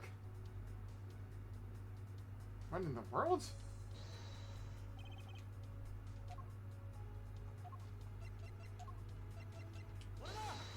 Eureka! The shape of this notepad matches the shape of this note we found. Hey, you're right! What is it? It looks like something straight out of Monument Valley. Oh yes, that notepad is a souvenir from somewhere in your country. We've been collecting them for the purpose of studying them, you see? Yes, I do. You seem to be quite passionate about it. Oh, would you like to see my souvenir collection? I'd love to show it to you. Are you sure they haven't burnt to a crisp by the fires? Ambassador Poliano, I wonder if you might recognize the handwriting on this note. This looks like Manny's handwriting. I see. In that case... Oh, did you figure something out? This note was found in Alabast. Specifically, it was found being firmly grasped by the murdered Damask II. Damask II? Then this note... Yes, it was a request from Mr. Kojin for Damask II to steal the Premnex statue. What? Manny tried to steal Alabast Premnex statue? Who would know for sure if he could run a handwriting analysis? Ambassador, do you have any documents that were handwritten by Mr. Kojin? Yes, I can gather a few and give them to you. I'll have to ask Detective Gumshoe later to run the analysis. Can't believe that Manny would even think of doing something like this. Do you have any idea as to why he would have requested the theft of the statue? There's one possibility, but mind you, it's just my personal speculation. It's just a theory. A game theory. Thanks for playing. Anything you can tell me would be of great help, Ambassador. Well, I guess we won't be able to find out until this little intermission.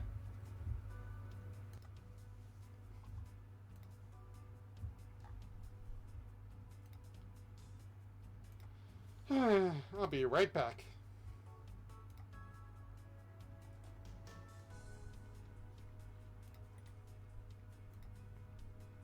I hate this game. I hate this game.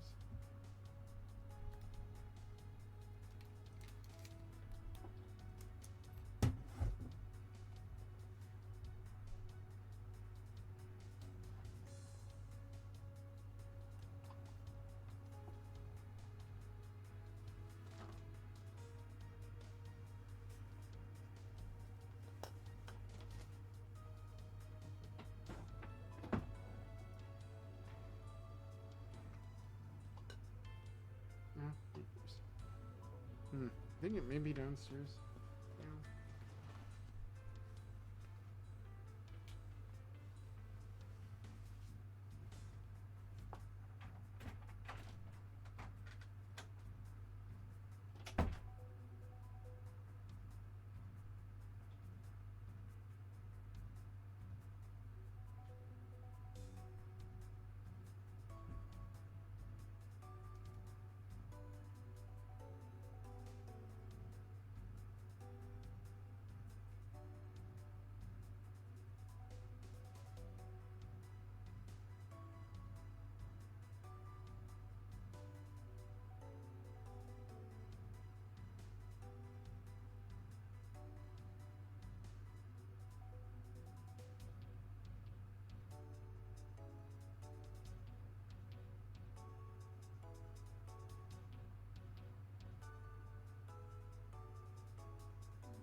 order this.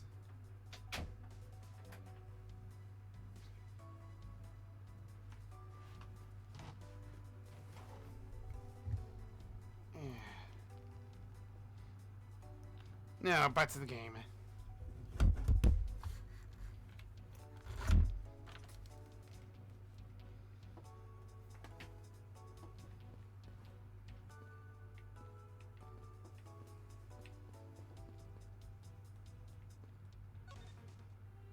Now then, Ambassador, I'd like to ask you about your movements before the fire broke out. Before the fire? Which fire are you talking about? Which one? Which one? There was more than one tonight? Huh? Oh, I see. I guess you didn't hear about it. We had 2 fires here at the Babylese Embassy tonight. What a bother all of that was. Wait, but the only fire we know about is the one after the Jammy Ninjas show.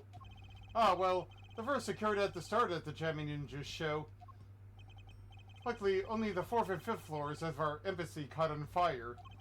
Not wanting to cause a panic among the theater goers, we decided to keep it internal.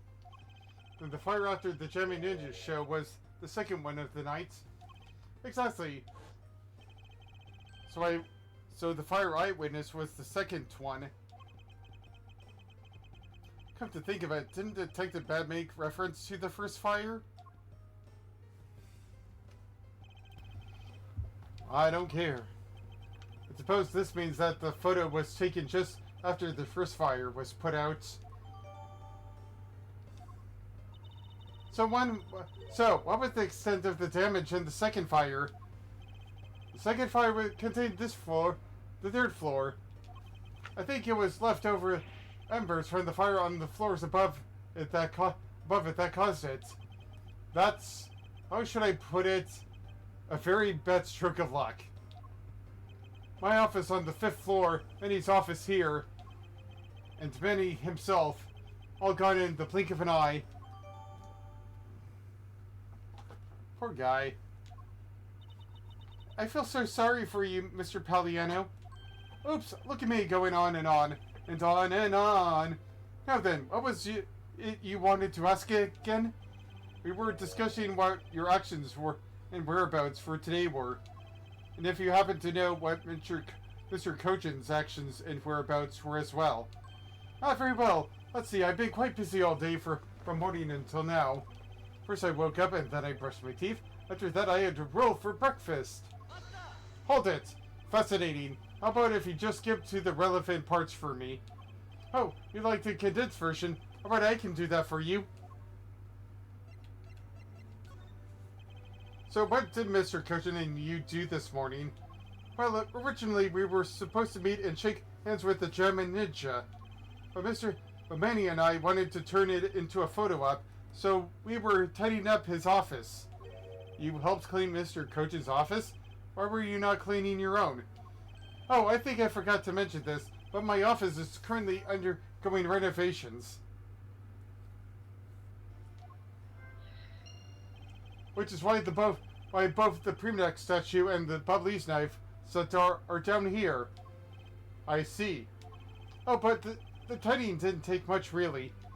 We just burned some files we no longer needed and expired coupons in the fireplace. I bet cleaning out the fireplace must have been a real pain, though, huh? About that, I kind of forgot to clean the ashes out. I guess I'm a creek without Manny here to get angry at me. Up a creek. An ambassador like yourself has been on the receiving end of a secretary's anger? Oh, he was very good at being mad. Well, even just this morning he got mad at me. I spilled some Babylese ink onto the back wall when I was burning the files, you see. And he got mad at me, saying that I should treat the ink with more respect. Talk about the boss getting bossed around. Interesting. That's about it for what we did this morning. Just some cleaning. Don't tell me you had no other work to do, being an ambassador and all. Now then, if you could tell me what you and Mr. Kojin did this afternoon. Well, Manny and I went down together to the Theatrum Neutralis. We had to be there for the start of the Steel Samurai stage show. After the show started, I went back to my office on the 5th floor alone. So they were together until the start of the Steel Samurai show. A little while later, after I straightened myself up a bit, I returned to the theater because I was to take part in the photo op on stage at the end of the show. There was a commemorative photo at the end. It was a fantastic of the three of us, Ambassador Alba, the Steel Samurai, and myself. After the photo shoot, I went back to my office on the 5th floor to prepare for my handshake photo op with the Jammy Ninja. It seems rather overworked for an ambassador. But when I got to my office, that's when the first fire broke out and I escaped down the stairs. My office was completely destroyed, but thankfully no one was hurt. I ran away from the first fire as fast as my legs could carry me. I ran so far away. I ran so far, night and day. And yet I got away. But during the second one, I pitched in and helped the embassy staff put it out. So you didn't see Mr. Kochin again after the start of the Steel Samurai show? Yes, that's right. Next time I saw him, he was lying there in an eternal sleep. I see. Professor Palliano, I thank you very much for your help. I'm sorry I couldn't be of much more assistance, Mr. Edgeworth. If there is anything else, please don't hesitate to ask, all right? I believe that you said you might have an idea as to why Mr. Kochin hired the mess too. Actually, I fear it may be my fault. As I was telling you earlier, we were to determine which statue was the real one as part of today's event. But because of the autographs and the fire here, that got cancelled, didn't it? I'm actually relieved that the rest of the event has been cancelled. For you see, Babel's statue, well, it's just a replica. Did Mr. Kochin know about Babel's Primodex statue? Of course he knew. That's why he was the only person I could consult with. We'd have to do something once our statue was revealed as a replica. As to be expected, I was very nervous today, as this would impact our country's authority. Yes, I understand. Well, when I told Manny my concerns, he said, leave me handle it. It will be alright. I'll find a way to make sure you're the ambassador of the reunited Kidopia. At the time, I thought he was trying to cheer me up. But when I saw that note, I realized he was serious. Hold it! Mr. Kochin conducted a lot of business behind your back. I assume he did all of that to ensure that you are the next Kidopian ambassador. But why was he trying so hard, I wonder? He was so much better at getting things done than I ever was or will be. I don't have an answer yet as to why he was trying so hard. But I suspect he had an ulterior motive in mind, just beyond simple kindness.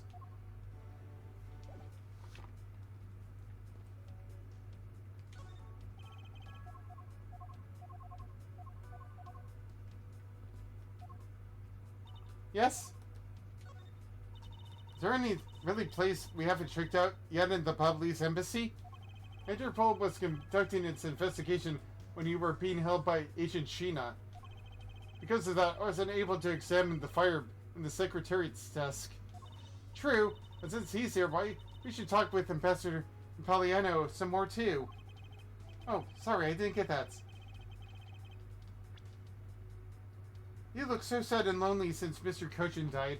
Yes, he does. And you are correct. I have a few issues I still need to discuss with him. We should make the best of this opportunity.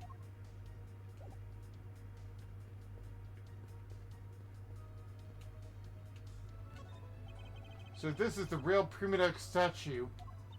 This is really valuable, right? That's what they say. I'm gonna punch it to death. Okay, you're not seriously considering the theft of this statue, are you? No way, Mr. Edgeworth. I wasn't thinking about anything like that. I was just calculating in my head how much the statue is worth. That sounds mighty suspicious to me. Fireplace, huh? So Bell's offices have them too. Two? There is a fireplace in relatively the same location in the Alabastian office. However, we found something there I'd rather not recall it ever again. Still can't believe that we found the lady's undershirt in the fireplace. Ew. If it was that traumatizing, why don't you try creating new memories with this fireplace? You can climb inside and we can play hide and seek. You come covered in suit? I think not. Alright, you really have no sense of fun, Mr. Edgeworth.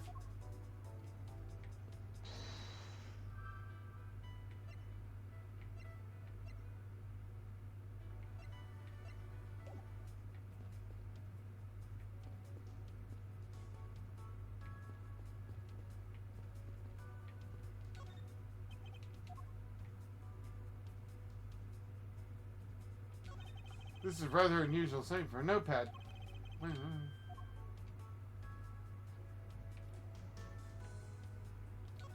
There's a bottle of Bubbly's ink on Mr. Cochin's desk. And it looks like there's still a lot of ink left inside. The seal isn't broken, so the fire probably couldn't get into the bottle to burn up the ink. Hey, Mr. Poliano, looks like your precious Bubbly's ink is all right after all. What? That's odd. Hold it. Ambassador, what do you mean by that? Well, it's just that there's something strange about that ink. Would you mind elaborating on that statement for me, please? Sure, but I'll be over here. I wonder if you might tell me what you noticed about Mr. Cochin's bottle of ink. I just thought of it right now, but during the second fire, Manny was worried about his office, so he came rushing back to it. I called out to him, and when I received no reply, I used my spare key to open the door. But when I did, I was greeted by roaring green flames. The flames were so big that I wasn't able to see into the room at all. Hold it! The fire was green. What was the cause? Well, wood crystal oil burns green when it's lit, as you can see by this lantern. And Bubbly's ink is made from the same oil, which means it would also burn green. You know, I too had the thought it was Manny's ink that had caught on fire. So that's why I was surprised to find out there was still a bottle of ink left on his desk. Case of the perplexing green flames. Talk about a mystery. What exactly was it on fire here? Oh, here you are, Mr. Edgeworth. Detective Gumshoe, have you collected the information that I requested? Nope. Yep, got it all here, sir. Here you go, Kay. Feel free to take a look. It's for you after all. What is all this, Gummy? That's all the information on this room that I got from the embassy and Interpol police. So we know exactly how this room was before and after the fire. It's good work, Detective. Oh, it was nothing, sir. I'm an expert at getting people to talk. Wow, you two remind me so much of my father and Uncle Bad. What do you mean? As a prosecutor and detective, your dynamic is just like theirs back in the day. Well, don't you worry. I'm going to find my own wonderful partner someday. And when I do, I'm going to become a good Yatagrasu, just like my father writes. Hold it! Please don't ask me questions to which I have no answers to, Kay. However, I can say that it is truly a wonderful thing to find a partner you can trust. You bet. So what now, Mr. Edgeworth? Well, I'd like to ask you for a favor.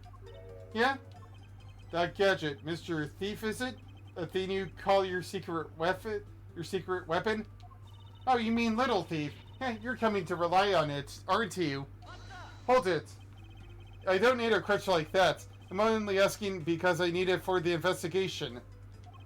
From the information Detective Gumshoe gathered, and the ambassador's testimony, I'd like you to please recreate this room as it was during the third floor fire. You got it. Alright, here we go. Dark skies of evening, when another bird takes wing, one alone remains all seen. Now witness the true power of real modern-day Robin Hood.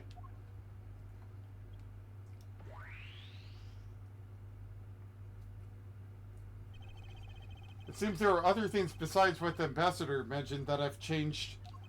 It's possible that we might find the escape route the person Kay saw use as well. Ooh, what is this? Some sort of light show I was not told about. This is the power of a true vigilante. It's recreating the room with the information I inputted. Really? That is certainly one interesting device you have there, Miss Faraday. I believe it's about time we return to our investigation.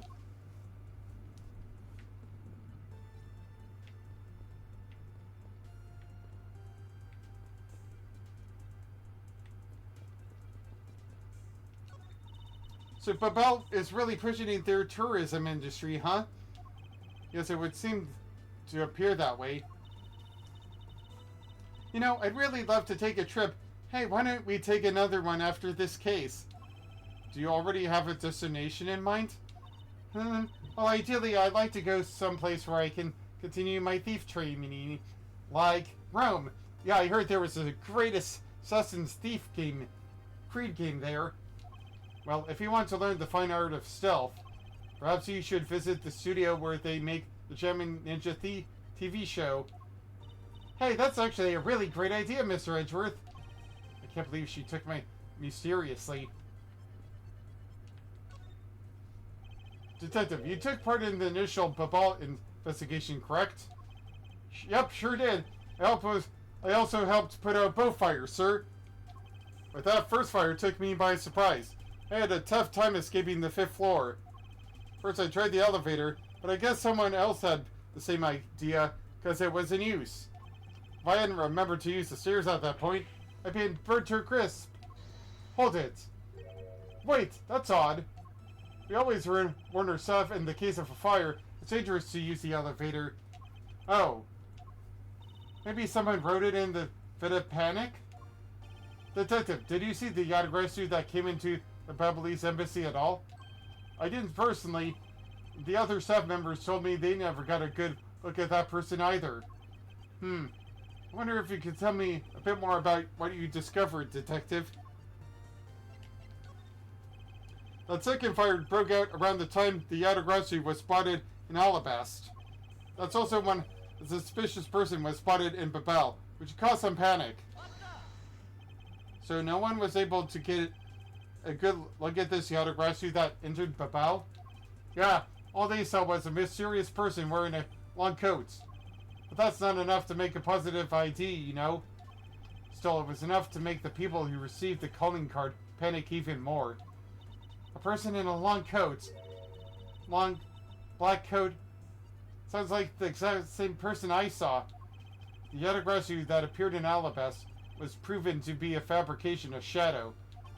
In light of the fact the Yadagrasu that appeared in Babel is also suspect. Can't be serious. Not when we're this close to capturing the fake. I mean, Callisto, you. So the Yadagrasu appeared to cause much confusion and distraction. Ooh, yeah. Da-da-da-da-da-da-da-da. Killed Mr. Kochin, then disappeared. By the way, Detective, why did you not chase after the Yadagrasu? I did, but, well, this embassy is huge, sir. I got separated from the other staff members I was with and was lost for even a while there. Hold it. You didn't even memorize the layout of the building you were to guard, Detective? Yeek, I'll be sure to do that from now on, sir. But you know, it was thanks to me being lost that I was able to come to Kay's rescue.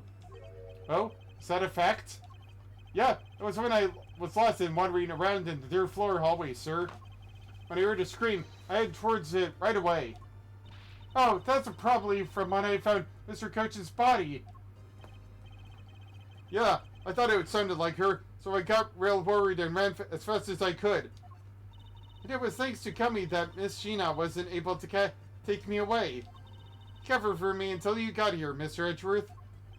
Oh, I see. So it can be useful once in a blue moon. Still, it's too bad that Agent Sheena got here before I did. I wonder where Agent Sheena was before you found her here. Well, just before I got to this room, I saw her coming out of the room next door. Why is that important? Agent Sheena mentioned something about chasing the Yatagarasu herself earlier. Well, she apparently helped in putting out the first fire. Then during the second fire, Archie was busy chasing the Yatagarasu.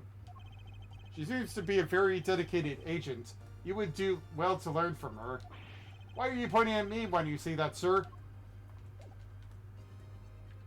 Anyways, I was looking at this area. It's a charred remains of a falling ceiling fan. Oh, I've seen a few of these before. They spin around and play music. Okay, are you an idiot? I believe you're thinking of a musical mobile for babies. Yeah, that's it. But they're nothing alike. They're totally alike. They spin those babies right round like a record, baby. Right round, round, round. I see. I guess I can see how you might think that.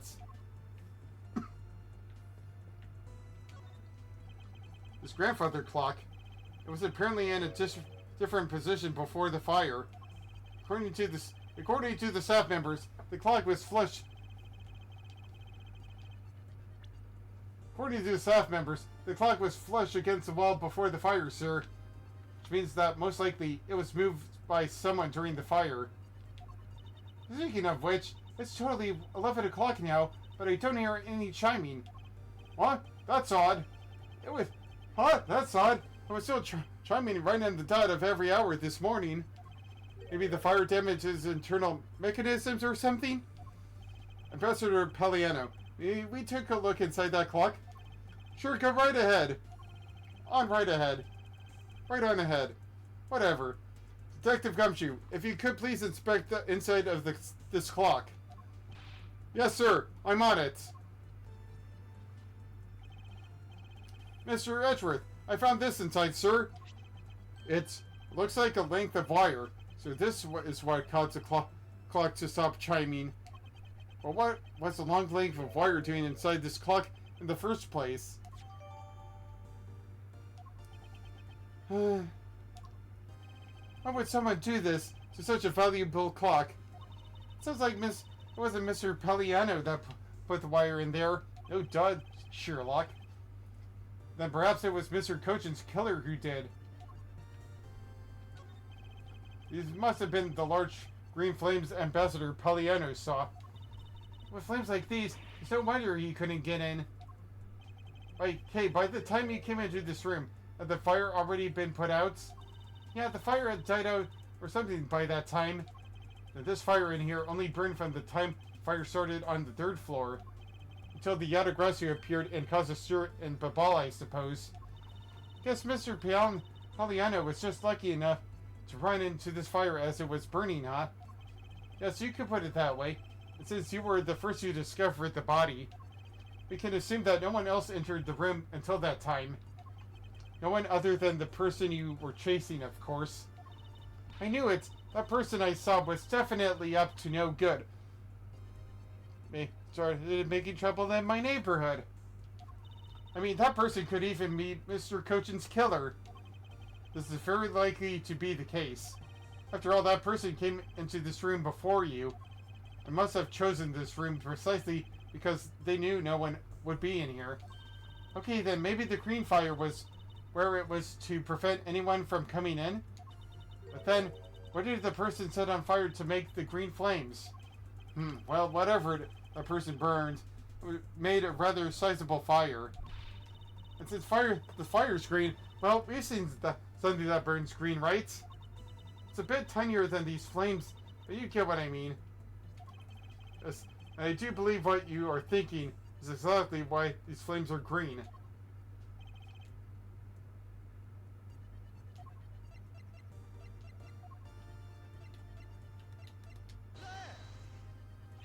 The silhouette lantern. Its green flame comes from the white crystal oil it's burning. Okay. Yeah, that's the fire I was thinking of too. I love the green it gives off. I think we've now established that the green flames were caused by white crystal oil. Furthermore, we know that there's only one other thing that made we know that there is only one other thing made from white crystal oil. Oh, you mean that thing Mr. Pelliano was mistaken about, right? Yes, precisely. As we found earlier in our investigation. What? I don't get it. Can you fill me in, sir? Fine, I suppose. I'll explain it in a way that even you can understand. This is a thing made from white crystal oil that Ambassador Pelliano was mistaken about.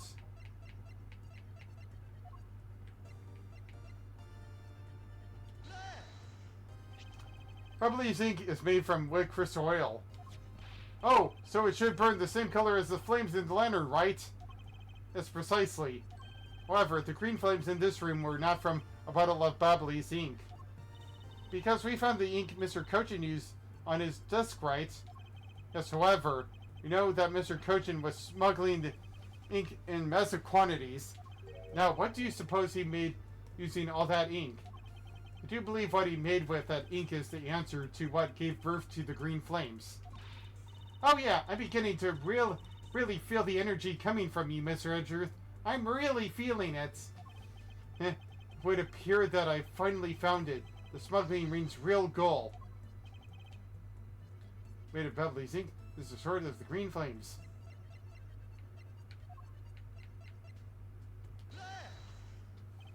What would consume that great of a volume of ink to make? That would be the counterfeit bills that the smuggling ring made and are circulating in St. Fa. You're kidding! You're saying that it was Mr. Cochin who made the counterfeit bills? I am. I believe you could even go so far as to say that he stole Babley's printing press. Ambassador, Mr. Cochin had permission to freely use a printing press, correct? Why yes. I do remember seeing him use it in the middle of the night. But never did I think he was using it for such a foul deed. Ambassador, because of your secretary's crimes, he will need to be investigated as well. Yes, I suppose so. We've got us a bit of trouble for a few countries, haven't we? It's my duty to search out all who shielded Mr. Cochin and concealed his crime. For they are the ones who started the fire in order to destroy the evidence.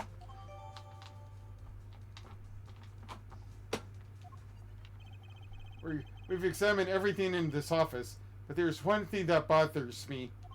Perhaps I should ask Ambassador Pelliano about it.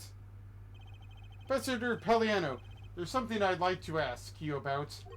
Yes? About this office, it appears to me to be very similar to Ambassador Alba's office. For example, the location of the fireplace and the position of the grandfather clock. Oh, that's right. You also paid a visit to the Alabastian side of the embassy. Our two embassies are actually used to be one. Yes, I know. Even the pamphlet mentioned that. Which is why the building is bilaterally symmetrical. So no matter which room, the location of the fireplace and the like are exactly the same. Even where the art is located is the same. As my room is currently under renovation, we worked hard to make Manny's room look like the ambassador's office. You mean for your handshaped photo op with a jamming ninja? Yes, that's right. I mean, what's a photo that's worth if it's not taken in the ambassador's office, right?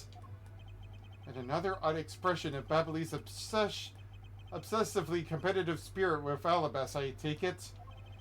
Thank you, Ambassador. A piece of information is all I needed to connect the dots. Huh? Connect what dots? Well, anyway, I'm glad I was able to be of some help.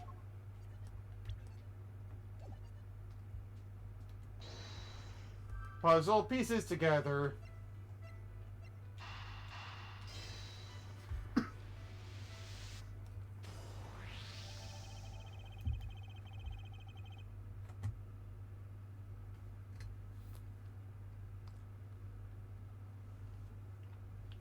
Yep, the Alabastian and Babley sides of the building are symmetrical to each other.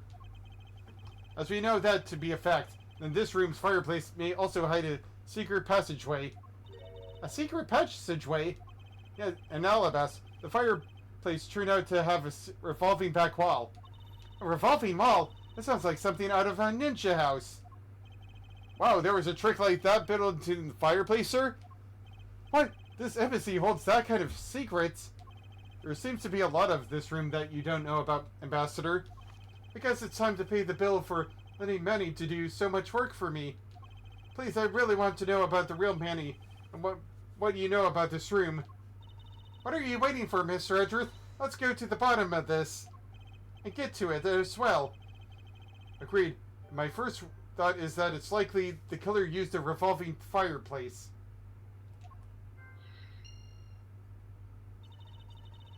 It looks like another fireplace, though, doesn't it? So how do you turn it again? In Alabas, I had to push where the X was on the far wall of the fireplace.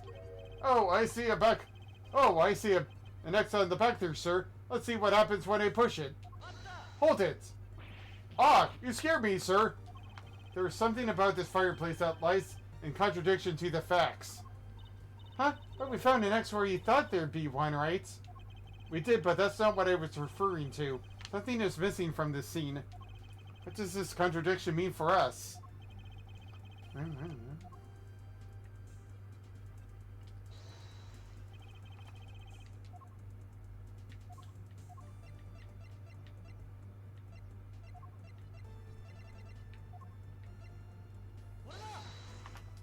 Ambassador Poliano, you said that you burned some old files in the fireplace today, correct? Yeah, I burned quite a few files this morning, actually. And after you did, you forgot to clean out the ashes from the fireplace, correct? That's right. But why are you asking? Why are you making such a scary face? I'm sorry, I admit I am a bit intimidating when I'm serious. In any case, take a good look at this fireplace and tell me what you find out about it.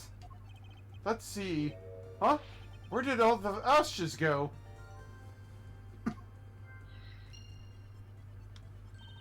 What is the meaning of this, Mr. Edgeworth? You don't really think that Ambassador Poliano is lying, do you?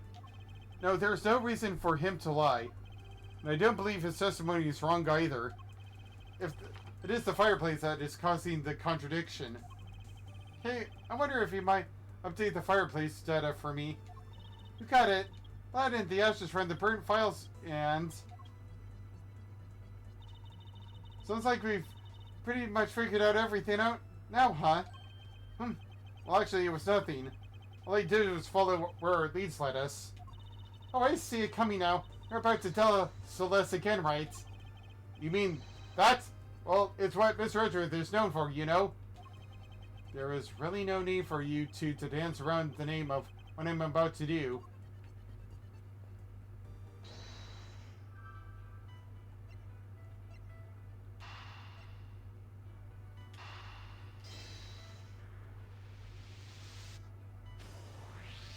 The reason as to why the ashes are missing is simple.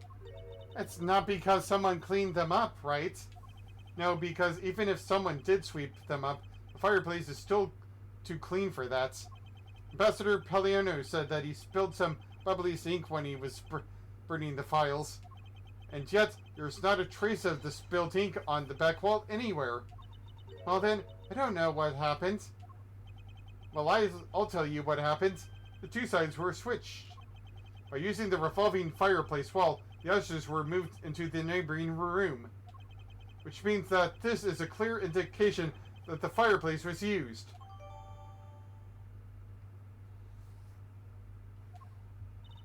Then you mean the person I was chasing disappeared from this room through there? Yes, I believe the person you were in pursuit of is Mr. Cochin's killer. And after committing the murder, escaped through the fireplace into the next room door. Oh boy. Wow, Mr. Edgeworth, you figured out the killer's escape route. I bet this only is the beginning. Now we have to chase the killer down.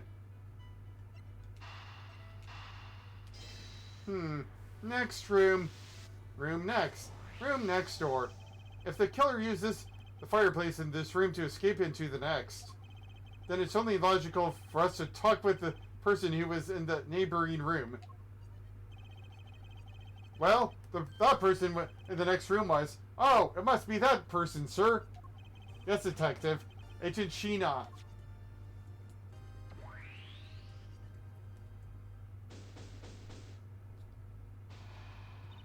It's looking more and more like Miss Sheena is the killer, isn't it? Let's not jump to conclusions yet.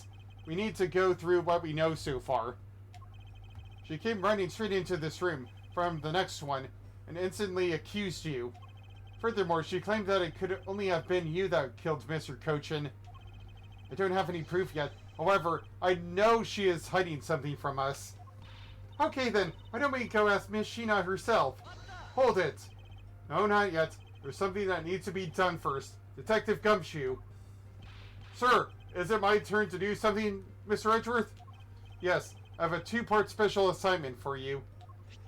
First, I need you to run a handwriting analysis on Damascus notes. Okay, I'll get the lab boys on that right away.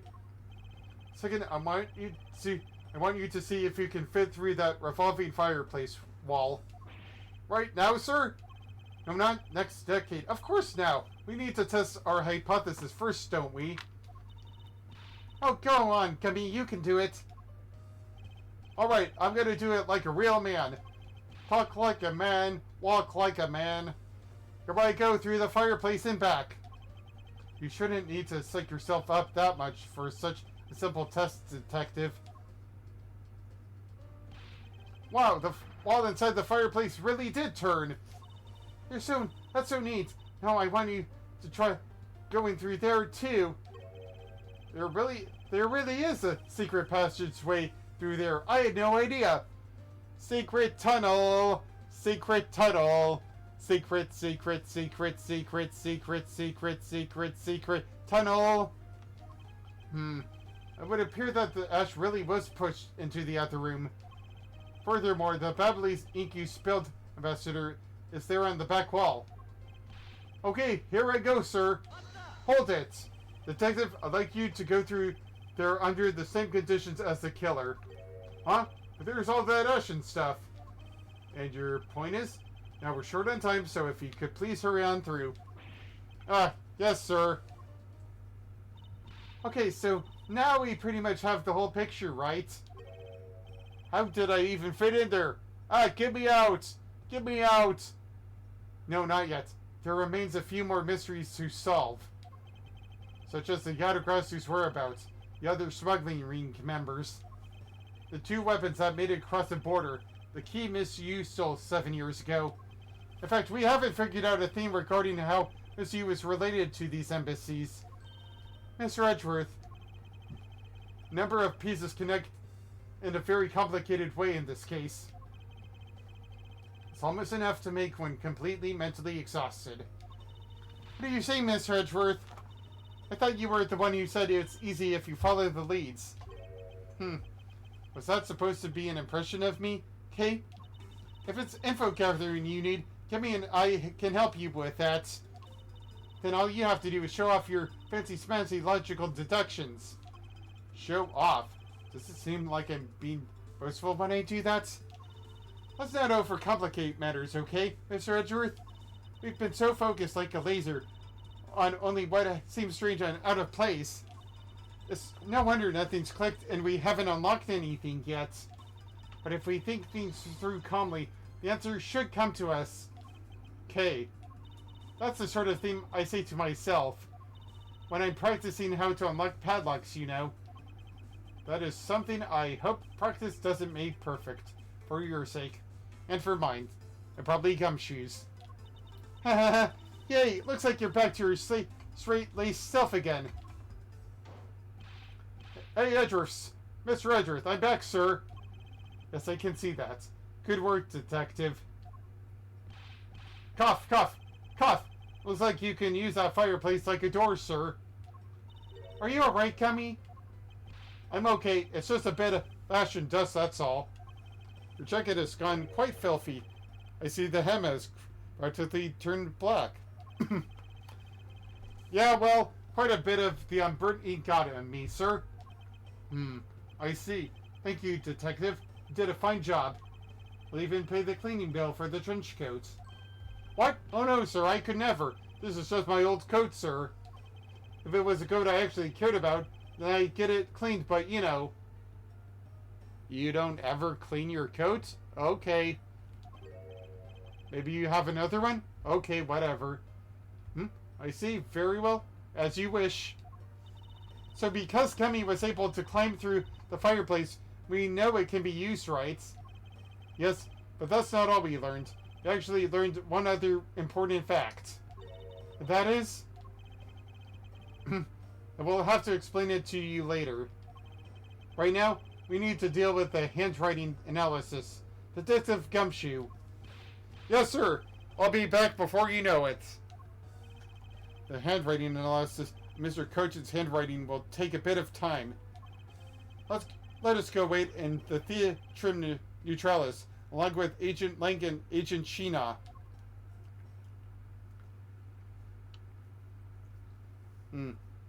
Not sure if I can finish this within the next 3 hours or so.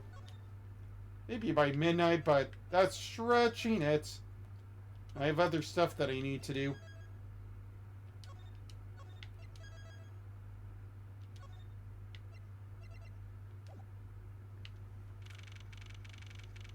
But in the meantime, I have to take another thing of water, and this time I have to at least get a meal, so I'll be right back. Maybe at 8 o'clock.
finally back into the fray. Let's do this. I think I'm just going to leave the finale the next time I stream here, so that won't be until maybe Friday, who knows. Well, yeah, let's get into it. March 14th, 11:30 p.m. Clear Trim Neutralis, lobby number 2. Lobby.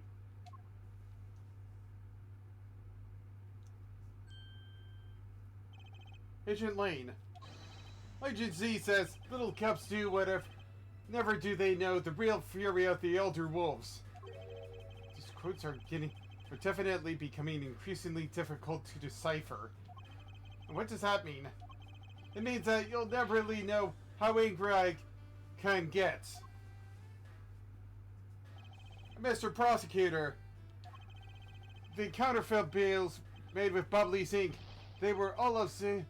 Von Dominations. Yes, so I heard from Miss Von Karma. But we don't know where the play money has gone. You must not have figured out it was all burned yet. Ever since those things showed up in circulation, my country's economy has taken a big hit. St. Von's in financial chaos as we speak. Because we can't tell the difference between our own bills and the fakers. And the fakes. But it's not just the money. The citizens are also worried. I've staked the honor of the House of Lang on this, and have come to this land to capture the mastermind behind this whole mess. I investigated how the bills were made and how the ink was smuggled into St. Fa. And I pursued the smuggling ring all the way here. But tonight, this is where the final chapter was written. Despite my frantic efforts to chase the smuggler down, someone got to him first. And now I'm called to return home without a single answer. Ancient Lane, Don't start. It's not your fault. It's not anyone's fault, Mr. Prosecutor, except for the person who killed him. Ambassador Alba, I'm so sorry for all the trouble tonight. Oh no. It is I who should apologize. It was all because I was not strong enough. For if only I was able to think of a better solution. Kirk, you fool, curse your empty brain. You're being too hard on yourself, Ambassador. I take full responsibility for night. End of story. Sheena, let's go. Time to return to our den. Yes. I don't like to admit it, but there's not much else for us to do but go home as well. Agent Lane, in a moment if you... Well, you, Wolfman, and the secretary lady, hold it! Objection, pal! Detective Gumshoe, have you got the results of the handwriting analysis already? Yep, and that note was definitely written by Mr. Cochin, sir. Just as I thought. Good work, detective. Handwriting matches that of Manny Cochin. Hey, Mr. Prosecutor, how long do you intend to hold us up for? Sorry to have made you wait, but I believe that now everyone is finally here. Agent Sheena, I'd like to ask you something if you don't mind. Yes? How exactly did you fail to see the Yatagrasu when you were in the neighboring room where Mr. Cochin was killed? I'd like to explain that to us. What? Hey, Mr. Prosecutor, what are you doing asking her about something she didn't see? Agent Lane hasn't touched the Babal investigation at all. So I suppose I will need to explain a few things to him first. Miles Edgeworth, I can't even begin to imagine what's going on in that head of yours. Maybe it's a balloon. Or sprinkler. The only thing going on in my head is pursuit of the truth, and nothing but the truth. Well, it sounds like you have something sort of plan. Very well, I'll supervise you until the end. She's seriously going to treat me as a subordinate for the rest of the day? You're not trying to pick a fight with my subordinate on some flimsy guess, are you? I'm not trying to pick a fight, and the evidence is hardly flimsy, as you will see. We both take off our sunglasses in a cool and dramatic way. Ha! I should have known that you and I are destined to fight it out to the very end. It would appear that way.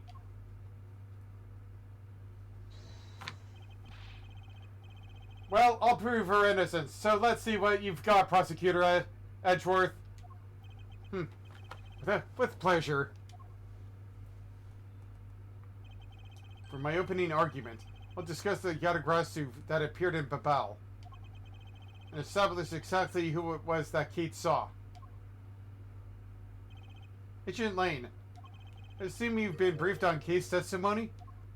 You mean the suspicious person in the coat that she saw? That's right. That's right. That person is one of the keys to solving this case. A person who pretended to be the Yatagrasu. Pretended? And what do you mean by that? I'll get to that in a second. But first, I want to review what Kay's mystery person did. Kay, if you could please explain to us what the person you were chasing did. Okay, you got it. I first spotted that suspicious person here at the open air stage on the Babel East side. I called out to the person, but as soon as I did, that person ran off. I thought it was rather suspicious, so I immediately gave chase. For the sake of argument, let's call this suspicious person the Yatagrasu. Now please tell us what happened when you chased the Yatagrasu up to this third floor. Can do, but cannot.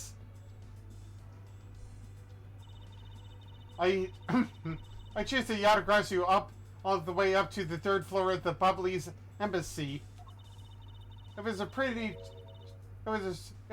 chase down the hallway until the sudden turn.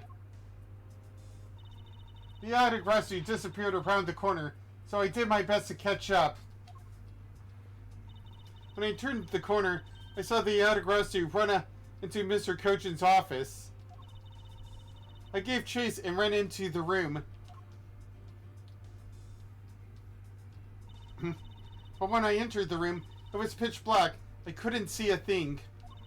I felt something on the ground next to my foot, so I turned on the light, but then...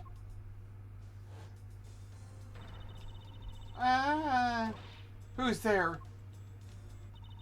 By the time I turned on the lights, the Yatagrasu had disappeared, and the victim was on the floor.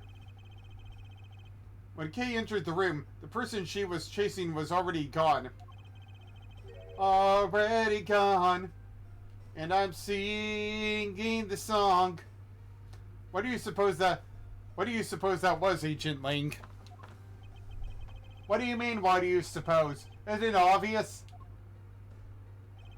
The person slipped through the door behind the girl under the cover of darkness. Objection! Sorry, but I know for a fact that the person didn't escape through that door. Oh, and how do you know that with such certainty? That's easy. If the Yatagrasu had led through that door, it would have run right into this person. Your answer is Sheena. Yes, because let's consider what would have happened if the Yatagrasu had used the door. When Kay screamed upon covering Mr. Kochin's body, the Yatagrasu would have run right into Agent Sheena, who's in the next room over. Arg! Agent Sheena, would you mind telling us if you saw the suspicious person in question? No, I didn't see anyone. You see? Therefore, the Yatagrasu could not have escaped through the... It just means that the creep slipped through before Sheena made it into the hallway. Objection! I doubt that, as there was another person in that hallway. A certain detective. Detective Gumshoe. Where were you exactly at the time? Me, sir? Well, when I heard Kay scream... I ran toward Mr. Coach's office from the opposite direction of Agent sir. So, Agent Lane, can you explain how someone could have eluded both of them? Even you must concede that, under these circumstances, the door was not a viable route. Grr, wrong. Way to go, Mr. Edgeworth. You nailed him with just an explanation of what happened. Yes. I've eliminated one of the possible escape routes from that room. But this is far from over. We need to make Agent Lane aware as well. If you had another possible escape route the Yatagarasu could have taken. Ha ha ha ha ha! I get it. So that's what you're trying to show me. Hey, Mr. Prosecutor, let me guess. This is what you're trying to say, right? Because the door was not a viable escape route, then there must have been another way out. Precisely. Hey, Mr. Edgeworth, it's time to bust out with our revolving fireplace wall explanation, right? Be quiet, you. Don't say that out loud. No, not quite yet. Huh? But why? I thought this would be the perfect time. The revolving wall on the Bob Lee side is known to only 4 people. And if we use this information unwisely, the truth may escape us in the end. What's with all the whispering over there? Scared I'll figure out your tactics? Nothing of the sort, Agent Lane. Come, let's continue where we left off. That smug, haughty attitude of yours. You really rubbed me the wrong way, you know that.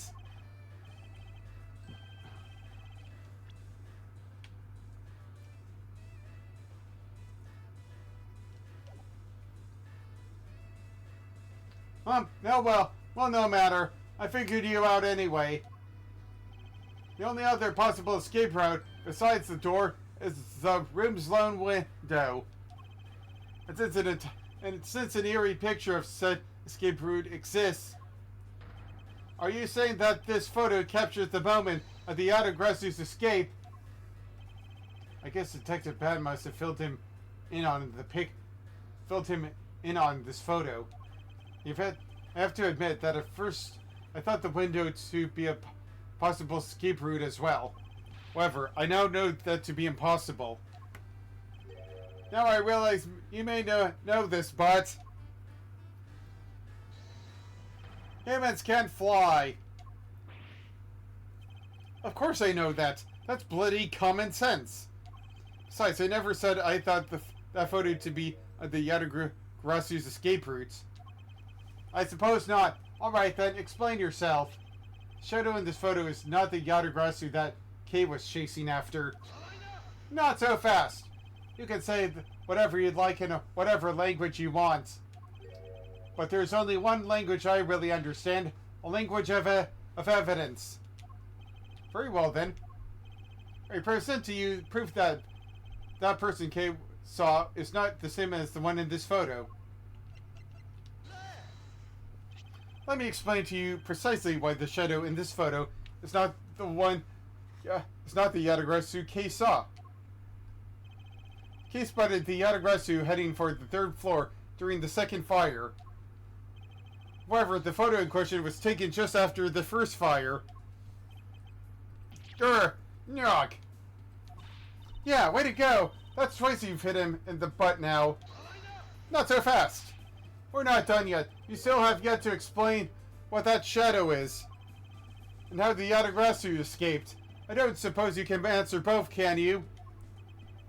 Regarding the photo, I admit we don't understand what it means quite yet. As I thought! However, the Yatagarazu's escape route? No, that I can answer. You can? Well then, Mr. Prosecutor, go on. Enlighten me. Even if I explain it, you'll try to find some flaw with what I have to say.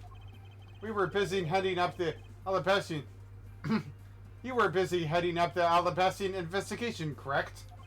In that case, I doubt you'd have much knowledge about the Babalee side of the case.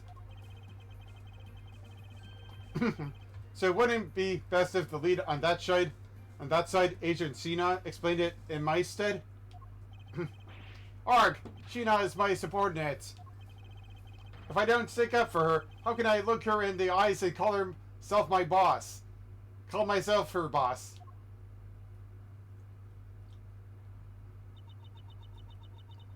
Lang, it's all right. I can take care of him. Sheena, you've shielded me a lot as my boss. But it's time for me to prove my worth. All right. If you're okay with it, then you have my support. Finally, it's down to just Agent Sheena and myself. This is where the battle really begins. Now then, what is it you'd like to ask? Let's see. Why don't we start with your movements inside the Babbly's embassy? Sheena's movements. During the first Babbly's fire, I assisted in putting out the fire. During the second fire, I was searching for the Yatagrasu that appeared in Babal.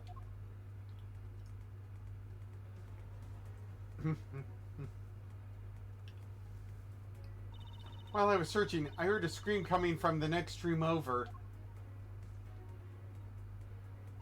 Although I was in the next room over, I was unable to catch a glimpse of the Yatagrasu. To be honest, I'm actually very skeptical that this girl's Yatagrasu even exists. And that is all I have to say. But I'm not lying when I saw the suspicious person run into Mr. Kochin's office. Like I said earlier, I have no intention of retracting my testimony. Good. Just to confirm, did you have a partner when you were on your investigation? No, I moved alone. In that case, you have no one to corroborate your alibi. Is that correct? Not so fast!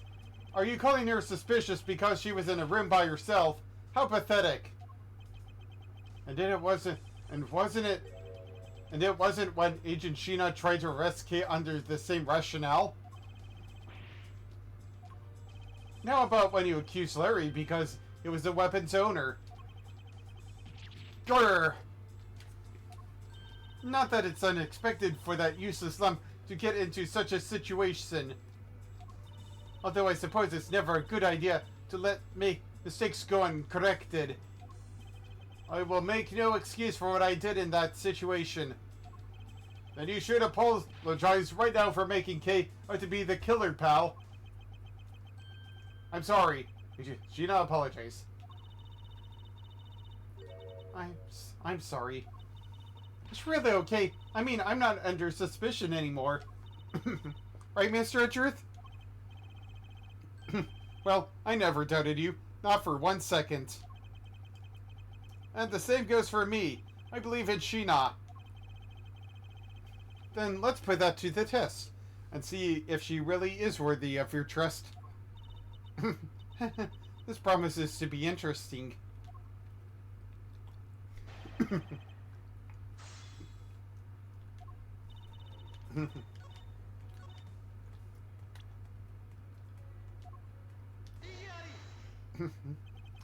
Being in the room next to Mr. Kochin's office is the problem with your testimony. Not so fast. Mr. Prosecutor, I don't see what problem you're talking about at all. Agent Lane, do you recall the secret we discovered about the Alabastian office fireplace? Huh? Oh, you mean how it connects the office with the room next door? What about it? Well, Alabast isn't the only country with secret connecting fireplaces. What? The fireplace in Mr. Kochin's office holds the exact same secrets. What? The Yatagrasu didn't escape through the door to the room or window. The escape route was through the revolving fireplace wall and into the next room over. Huh. Now do you see? If the Yatagrasu had escaped into the next room, then the thief would have run straight into Agent Sheena. Meaning that it's impossible to have missed the Yatagrasu. What is the meaning of this, Miles? Well, would you care to explain, Agent Sheena? How you managed to completely miss a fleeing Yatagrasu, or shall I? Your claim that you were in the next room was a lie all along, wasn't it? The truth is, you were the one Kay saw in the coat, pretending to be the Yatagrasu, and you were the one she chased after. As you tried to lose her, you ran into Mr. Cochin's office and headed for the fireplace. Then you shoved your coat in the next room, leaving it there to emerge as Agent Sheena. After that, you came back around to place Kay under arrest. Does that sound about right? If not, then speak now or forever hold to your truth. And peace. How dare you make Kay look like the bad guy when you're the suspicious one, pal?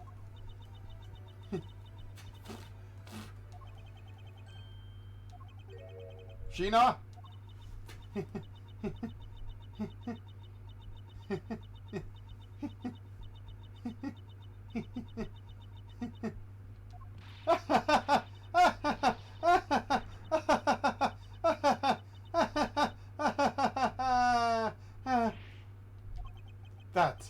That laugh.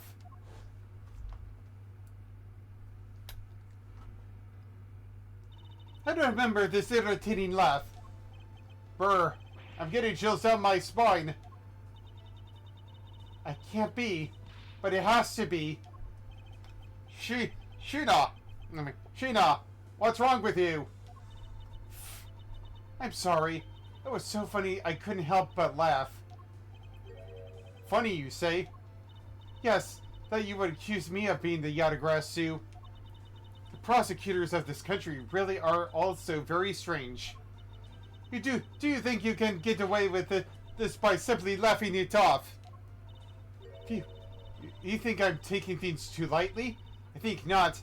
It's that prosecutor who is. Look, everything you said earlier is nothing more than mere speculation. The Yatagrasu fled through that fireplace? Do you have any proof to back up your claim? If you don't, then you haven't proven a thing regarding the Yatagrasu's escape route. The tone of voice you're taking with me now has certainly changed. That's because it's been a while since I've had this much fun. I think I'll let loose, and then we can have a real battle of wits. For an agent of Interbolt to show me the true power of her mind, it is a great honor. Don't underestimate me. I'm not some foolish broad, you know. I know. That is why I won't hold anything back either, as I answer your question. My question? Here's your proof that the revolving fireplace ball was used recently.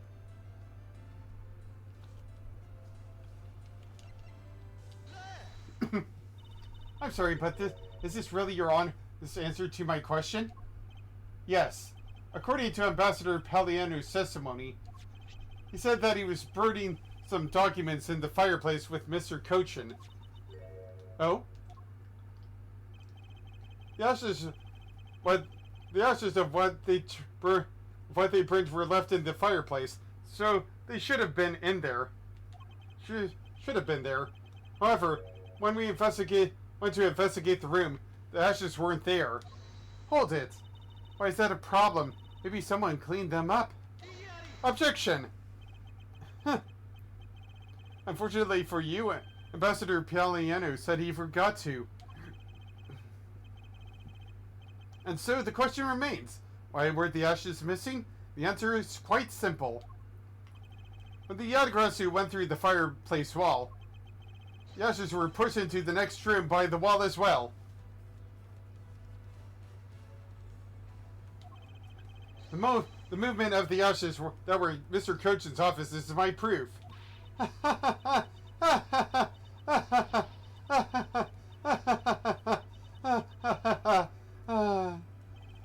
And just what is so funny?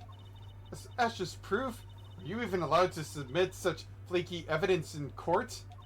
You still wish to fight us? Of course, why wouldn't I?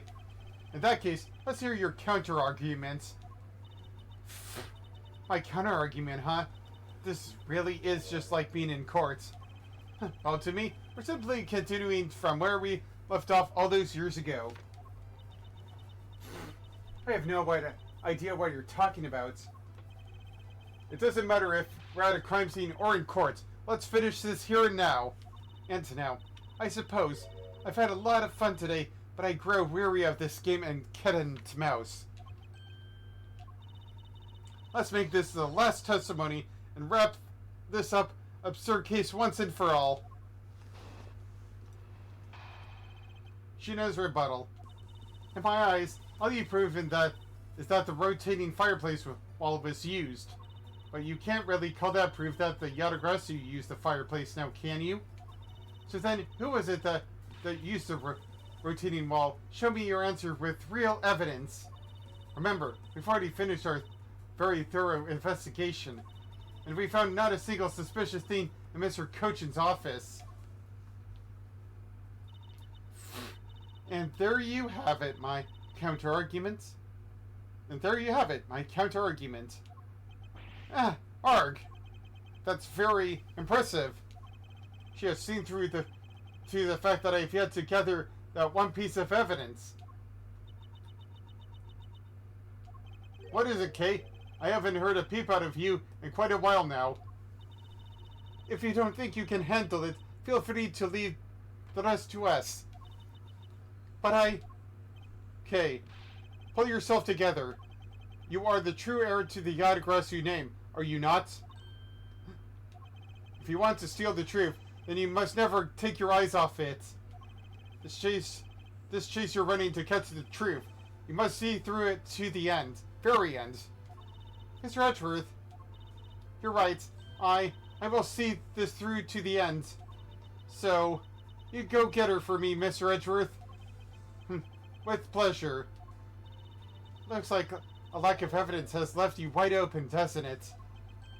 Sheena, please, show me you're someone I can trust. Don't worry. This will be the deciding match, you'll see. I'm truly sorry, Agent Lane, but I simply can't allow her to escape me again. Very well then, Agent Sheena. Shall we begin? I'm ready whenever you are.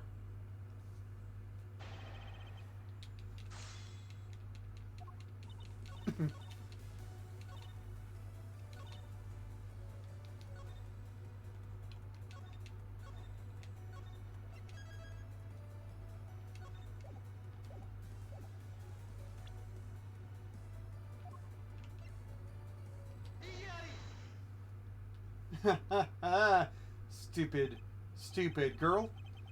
While you say that you and your agents have finished your thorough investigation, are you absolutely certain that you didn't overlook anything? Well, aren't we full of ourselves standing there insulting Interpol agents? You better not be insinuating that my men are incompetent, Mr. Prosecutor. I'd never do that. However, it doesn't change the fact that they did overlook something. I'd like for you to take a look at this length of wire. And what exactly is that supposed to mean? A length of wire? So what about it? I'll tell you what. We found this in the Babalese embassy not long ago. What? And we found it wound up inside the grandfather clock in Mr. Cochin's office. You found that at the scene of Mr. Cochin's murder. But this wire wasn't all we found. We found one other very important thing. There's more? In Mr. Cochin's office, there were signs that someone had burned counterfeit bills there. What did the...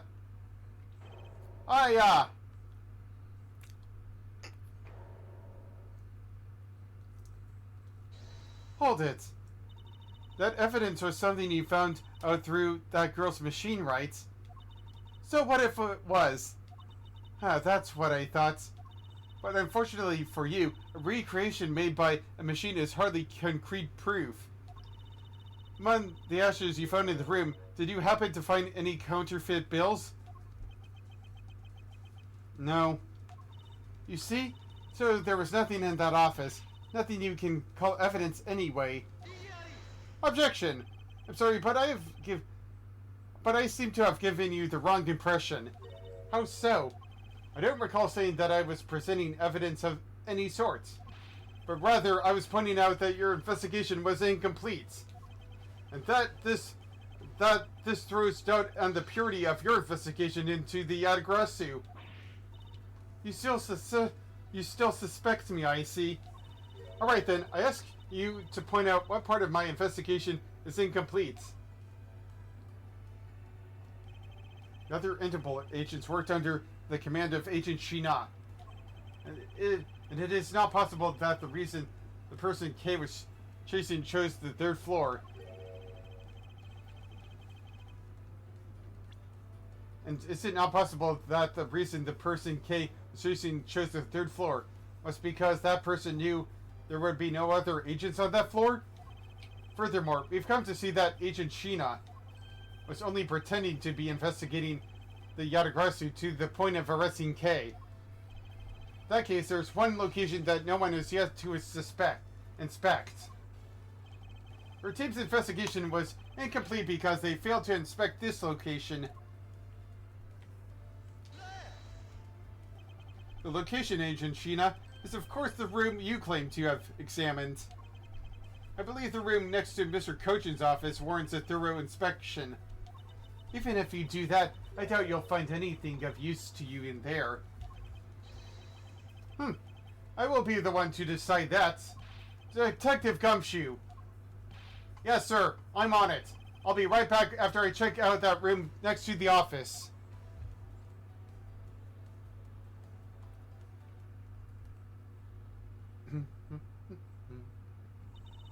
Hey, Mr. Edgeworth.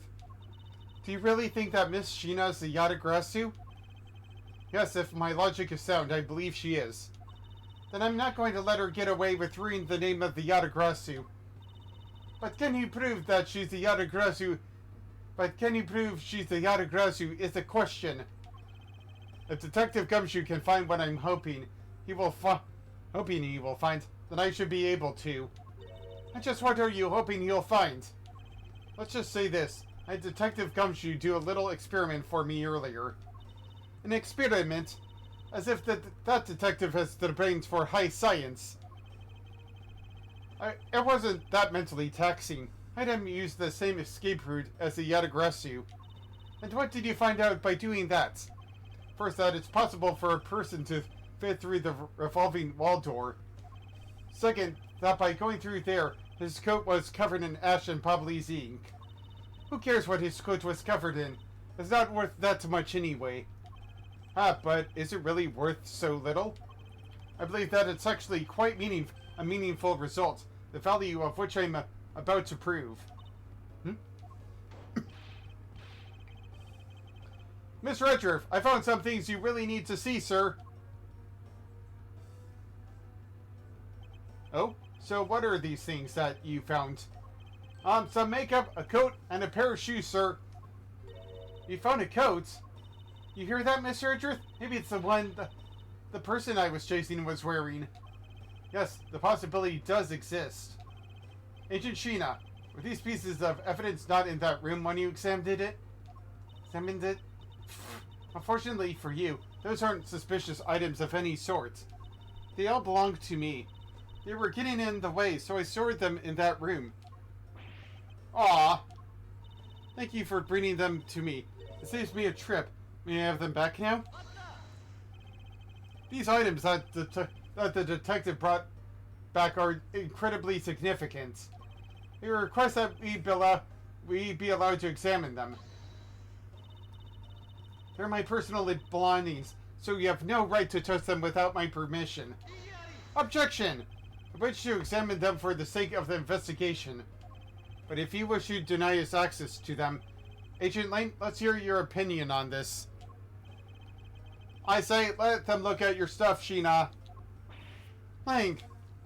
Shina, let's put it all out in the open. If you're really innocent, then you have nothing to worry about, right? I guess so. Alright, go ahead and examine whatever you'd like. After all, I have nothing to hide. Good. Now let us begin. So which of Agent Shina's belongings are you going to examine, sir?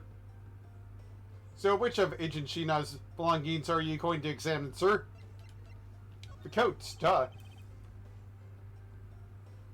Let's examine the coat. Yes, sir. It appears you managed to stain your coat rather badly. Agent Sheena. Yatagarasu that Kay saw was wearing a coat. And I'm beginning to wonder if this stain wasn't created when you went through the fireplace. No, you have it wrong. That suit probably got in my coat when I was helping the police put out the fire. What about this dark substance around the hem of your coat? Oh, I didn't realize that the hem was that dirty. I'm sure it's just some water mixed in with soot from when I was helping with the fire. I don't think so. You think you can easily get away with such a transparent lie? Yeah, don't lie to us, pal. This is the same pattern of dirt that got on my coat when I went through that fireplace. Hold it. Your words ring hollow in the absence of evidence, you know. So unless you can prove that the dirt on my coat is from the fireplace, which I can... What? How? You did a great job, Detective Gumshoe. Huh? Me, sir? What did I do? This coat. This is exactly the piece of evidence I was searching for. I've been hoping to find the coat that the person Kay saw was wearing. And thanks to you, we proved that going through the fireplace was solely a coat. I don't quite get what you're saying, but I'm happy for the praise, sir. All that remains is for us to show what the dark substance on the coat hem is. Oh, and you think you can do that? Of course I can. This is dark substance, something to hem in this coat.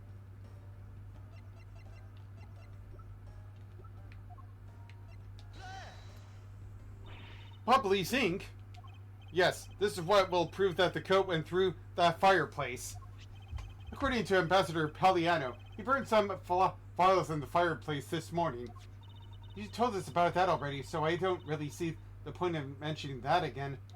My point is that he spilled some ink onto the back wall of the fireplace at that time. If the dark substance on this coat turns out to be bubbly zinc, it would have proved that you and this coat went through the revolving fireplace wall. Sorry to have clipped one of your wings, Yatagarasu, but we're not finished yet. But you have no way of proving whether or not this bubbly zinc on the... But you have no way of proving whether or not this is bubbly ink on the coat hem. Oh, but I do. And I intend to show that it is ink in a few seconds. How? Oh, yes? Well, since you don't seem to know, allow me to show you. This is how I will prove that the dark substance on the coat is bubbly ink. Burn it!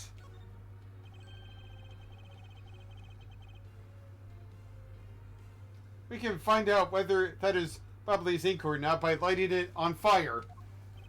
That's how you're going to prove that it's bubbly zinc? Yes. If you could please cut a section of the dark stained area for me, I'd appreciate it. Because I will show you here and now what the dark substance is. Sheena, sorry to do this, but I'm going to have to cut off a bit of your coat. Go ahead. I wasn't planning to wear it anymore anyway. Now then, if someone could loan me a lighter or something. Oh, I got some matches. I always carry them with me so I can light smoke bombs. Then if I could please have one, Kate, we can get this experiment underway. The flame! The flame! It's the same color as the flame's white crystal oil produces, which means bubbly ink is a product of wet crystal oil. And when lit, the ink produces a green flame. I believe the time has come to clip the Yatagrasu's other wing. Ishina, you're the fake Yatagrasu. The one who killed my father. It's about time you came clean, Agent Sheena. Or should I say, Callisto, you? Hold it. Hey, Mr. Prosecutor, you're not serious, are you? Do I look the joking type to you? Callisto, you? I've never heard that name before in my life. That's a manner of speaking, and that attitude. You haven't changed a bit in 7 years. You're the defense attorney that killed Mr. Faraday and then tried to frame me for it. Oh, really? And you have proof? You insist I'm Callisto you, this Callisto you woman, but you can't prove it. If you have no proof, then I'm afraid you won't be able to lay a single finger on me. The raven is quite a very unique bird, one that flies by the darkness of night. However, the light of dawn has arrived, and it will reveal your true, ugly form to the world. Enough poetry. I want to see some evidence. Do you really have something that can prove that she is Callisto you? I do. It's something that the second Yatagrasu has preserved us for these last 7 years. Do me the honor, Mr. Edgeworth. I will, Kate, for we have finally come to the end. We'll prove her to be Callisto you with this, and clip this Yatagrasu's wings for good.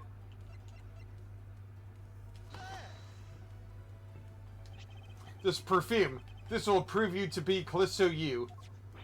It will. He has preserved it perfectly for us. Surely you remember this bottle. This belonged to Miss Yu just before she disappeared 7 years ago.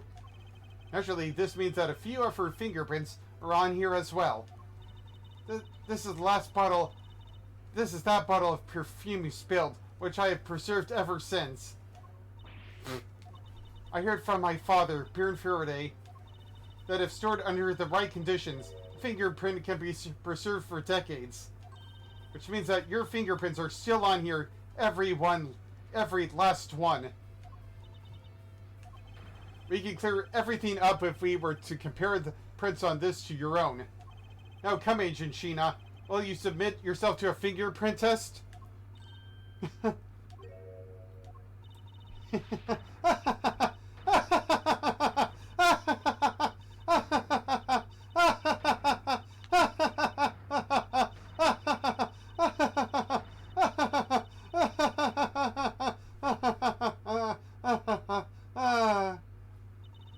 It looks like you've seen right through me yet again. You're sending the biggest chill down my spine, Edgeworth. Callisto, you! So you've shown your true face at last. This feeling of thrill is even greater than that time 7 years ago. Sheena, you're... Lang, I really enjoyed our days together. You're really an insanely strong, nice, kind-hearted idiot of a man. So you were spy all along. A mole sent by the smuggling ring. I've been chasing after her. Someone who has been feeding them intel on interval this whole time. Haha, very good. Maybe you're not as big of an idiot as I thought. Callisto, you, the woman who killed my father 7 years ago. You're her, aren't you? The fake Yatagrasu. That's right, Callisto. That's just one of my many names. But even that is just a facade. Good evening, ladies and gentlemen. I am the great thief Yatagrasu. Callisto, you this time you won't escape, for this is the end of the road for you. Don't come along quietly. You know, you're the one who left the strongest impression on me, K. Faraday. And had you not used the Yatagrasu's gadgets, I might have never known who you were. But here you are, being a thorn in my side, just like your father always was. You take that back, you. Kay, don't! You, I'll never forgive you what you did to my father, you. You really are just like him. Mr. Faraday, too, possess such laughable honesty. Come here, you. Oh, Dane. Kay! Ah! You let go of... Ah! You let... Ah! Ah! Ah! You let go of Kay right now, pal! You despicable! Let go of me, you filthy... Ugh! Hey, I took a shower before I came here. How dare you? You think I'm a fake, don't you? Well, unfortunately for you, I'm the real Yatagrasu. But that's impossible! My father was the one who created Little Thief. Hey, Mr. Edgeworth. The Yatagrasu has 3 legs. Do you know why that is? Why it has 3 legs?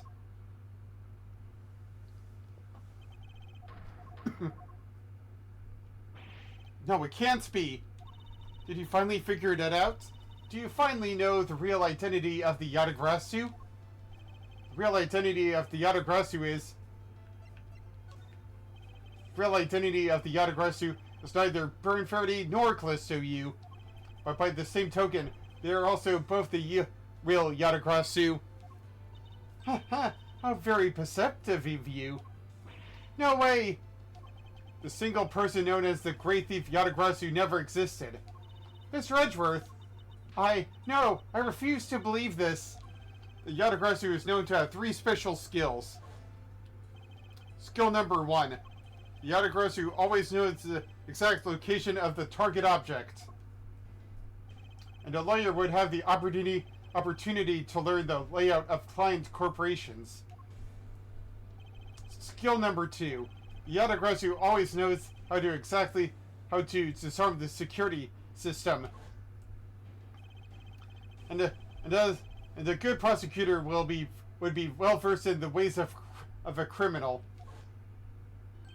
And skill number 3. The Yatagrasu doesn't leave a single shred of evidence behind. Ever. Dang, that's a really good close-up. Detective Bad! It was only natural for the Yatagrasu to never leave evidence behind, because the lead detective on the case hid it all away. You're the 3rd member of the Yatagrasu! I've been looking for you for a long time. 7 long years. But I finally got you. Haha, Mr. Bad, long time no see. What happened to us? We used to be such a great team. If you were such a great team, then why did you kill my father 7 years ago? Why, indeed. It was nothing personal, really. He was just another person I had to kill. How can you say that? I grow weary of this, and it's about time for everything to come to an end. This time I won't miss. Stop! You! Kay! It's over, Sheena. Your leg! Zane! Shot through the leg, and you're to blame, darling. Sheena's got a love. Sheena's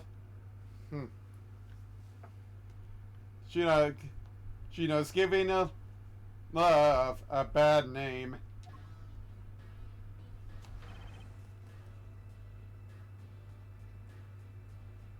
Agent Lang! Gurk! You idiot. What were you thinking, jumping in front of my gun like that? What are you risking your life for? I'm sorry, Detective Bad, but no matter what sort of past she may have had, or even if she is a spy, it doesn't change the fact that she is my subordinate. And as long as she is, I can't allow any harm to come to her, not even you. You really are an idiot, you know that. That's fine with me. You should know by now that this is just how I am. Hey sis. Yes? Yes? I want you to conduct a full body search. Sheena might have another weapon on her. Alright. Detective Gumshoe, your assistance, please. Sir. Hey, I found something. What is this, sir? Looks like the blade of a knife, but it doesn't have a handle. This is great find, Detective. Huh? It is, sir? Let's try pairing this blade up with this handle.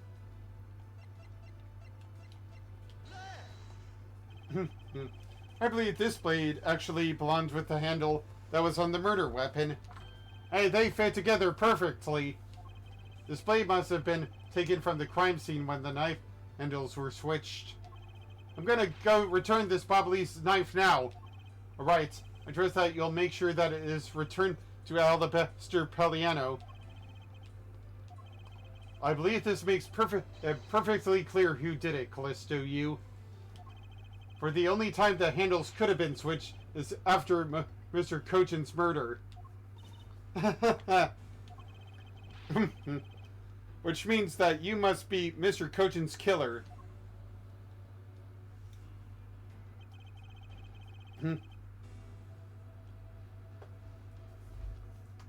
You killed Mr. Cochin with the alabaster knife. Well, he somehow died from that. Switched the handles and then took the original blade of the Babaloo's knife with you. Later, you allowed yourself to be spotted by Kay near the open-air stage. You used the fireplace to lose her, and then when you went back to accuse her of the murder. Does that about sum it up? Objection. You crafted an engaging tale, Edgeworth, but there are two problems with it. Problems? In what respect? What do you think my real reason was in allowing her to chase after me? It was all so I could capture Kay Faraday. Huh? What?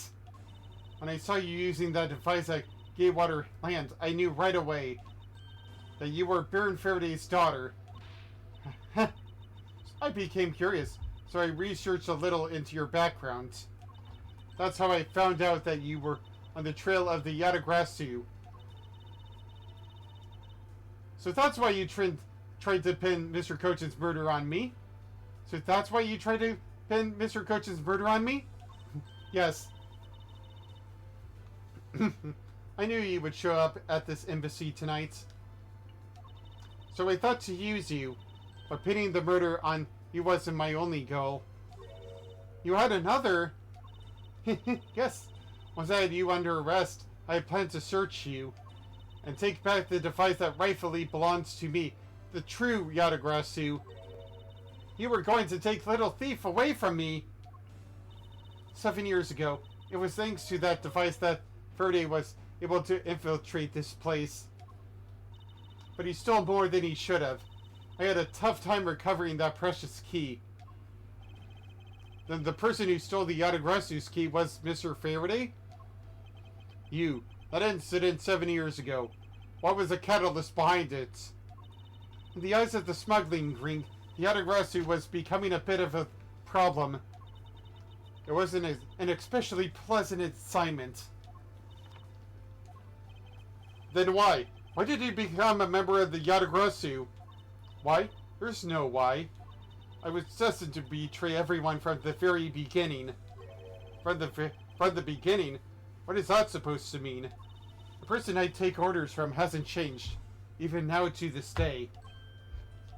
Does this mean that the leader of the smuggling ring wasn't Mr. Cochin? Then the real ringleader is still out there, pulling the strings. Are you done asking what you need to know? Because if so, we should probably get going. And you're going to tell me everything you did tonight. Do you not? Do you understand, Sheena?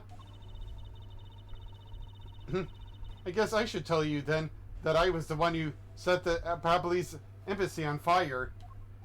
And why did you do that? I suppose it was to destroy all evidence of the counterfeit bills. That was what the smuggling ring was trying to do? But then why start two fires? Sorry, but I can't tell you anything about the ring. It's your job to complete your investigation, after all. I've had my fun. Now it's your turn to enjoy the ride. Wait! I mean, Miss Sheena. Yes? When I fell to the floor earlier, these fell at my feet. What about them? They're such pretty hair sticks that I thought, well, maybe I should return them to you. You can have them. They're of no use to me anymore.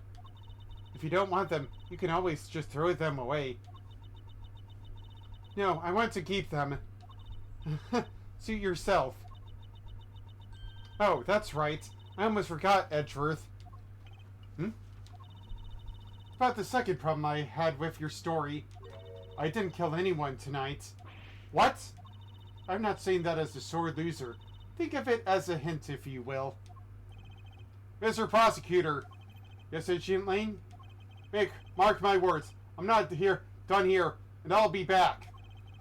And it's got nothing to do with duty or anything, but because this has become my personal case. I may have been shot, but I'll show you just how dangerous a wounded wolf can be. Zinger appears to have negated the sensation of pain in his injured leg. Ow, ow, ow, ow, ow, ow. Somebody give me a darn band-aid. It's finally over, Kay. I feel like it peered into her heart a little, you know. And it's so cold and dark and incredibly lonely. The person who was giving her all these commands. The one who thought my father was a problem to be removed. That person is the real ringleader behind the smuggling ring. Mr. Edgeworth, I have a favor to ask. Can you hold on to these hair sticks for me? They're really pretty, just like the ones they were selling for the Jammy Ninja show. But until this case is over, I don't think I can look at them without being overcome. I understand. I'll take care of them for you. There's a bit of soil stuck on the ends of these sticks.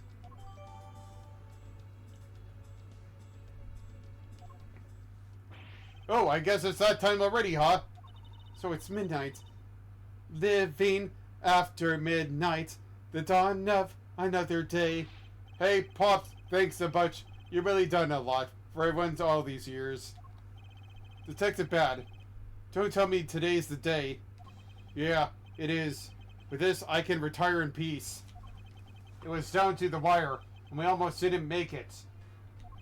But we did it. We solved everything. But that's just it. We haven't solved everything yet. The ringleader at the smuggling ring, the Yatagrasu, were chasing after.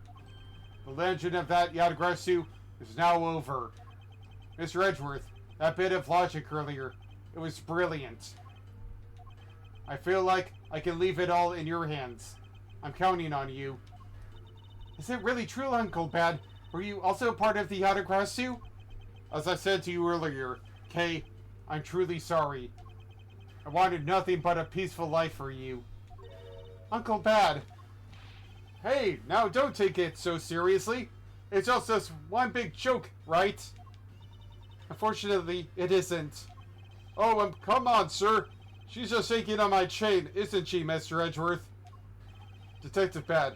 Wait, no, you are no longer a detective. Mr. Bad, I'd like to ask you about the Yatagrasu. Not you too, Mr. Edgeworth. Mr. Edgeworth, here. I should give these back to you.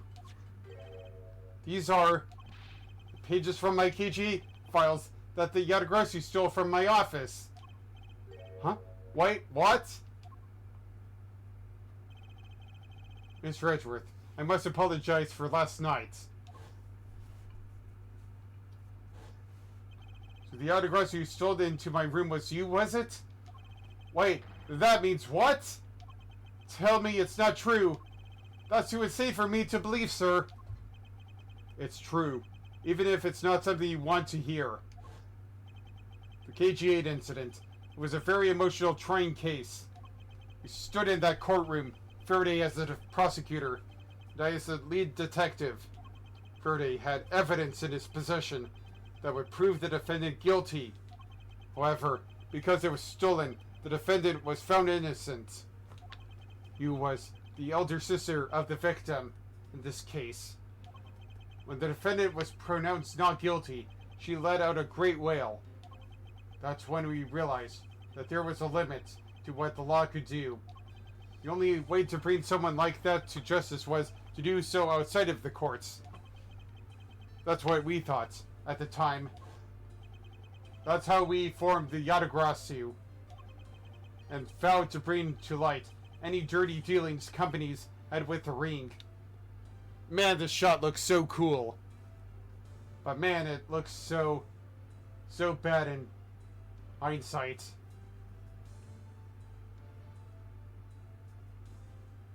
Although I do love this. Oh, wait. Vowed to bring to light any dirty dealings companies have with the ring, including companies that dealt with the Amano Group.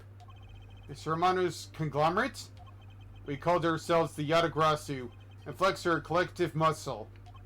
We exposed all sorts of shady dealings, as rewarding to the business world as a whole. By doing that, we were able to stop the higher-ups from covering things up. And then, it was finally time. We had finally arrived at the moment when we'd find out the ringleader's true identity. It was then that you literally stabbed us in the heart. And Faraday, he died for it. But why? Wasn't she the sister of the victim in the KG-8 incident? After Faraday's death, I looked into her past. That's when I found out that she was a phony. The victim of the KG-8 incident, CCU. She never had a sister. What? That means Sheena wasn't the only fake name she used. Callisto U was also another pseudonym. From the very beginning, that woman was a spy sent by the smuggling ring. She said it herself. I was destined to betray everyone from the very beginning. Anyway, let's return to the real topic at hand. Mr. Edgeworth, this trump card that we stuck onto this page of the case file. Please use it wisely. Trump card? A photo that we snuck on there. Try peeling it off. Behind it slumbers a piece of evidence that Faraday hid away all those years ago. It's the mark of the Yatagrasu. But why? This is a directives card from the big boss. Take a look at the back. This was something Kojin had on him at the time of the KG-8 incident, 10 years ago. That blood is from the victim of the incident, Miss CCU. But why is the card adorned with the mark?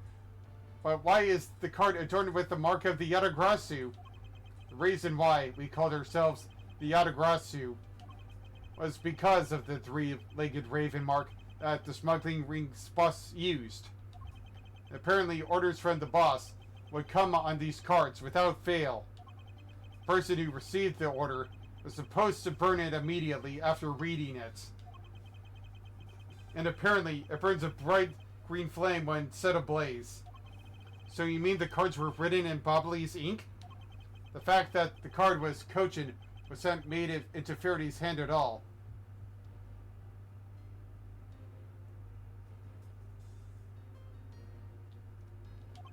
It's nothing short of a miracle. We decided that whenever we stole anything, we would send a card along with it to the police. So that's what those white cards are. The gray thief that used the mark, that only those within the ring would know. It was our message to the ringleader that we were only a few steps behind.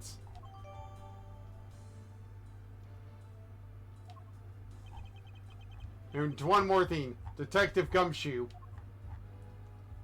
I'm entrusting this to you. What is it, sir? This was what I was talking about earlier. During the KG-8 incident, Faraday had this in his possession. This important, definitive piece of evidence. But I thought it was stolen. How do you have it? The person who stole it from us 10 years ago was a man by the name of Ernesto Mano. And he had it locked and hidden away for all this time. But we forced him to tell us where it was finally, after the other day's kidnapping case.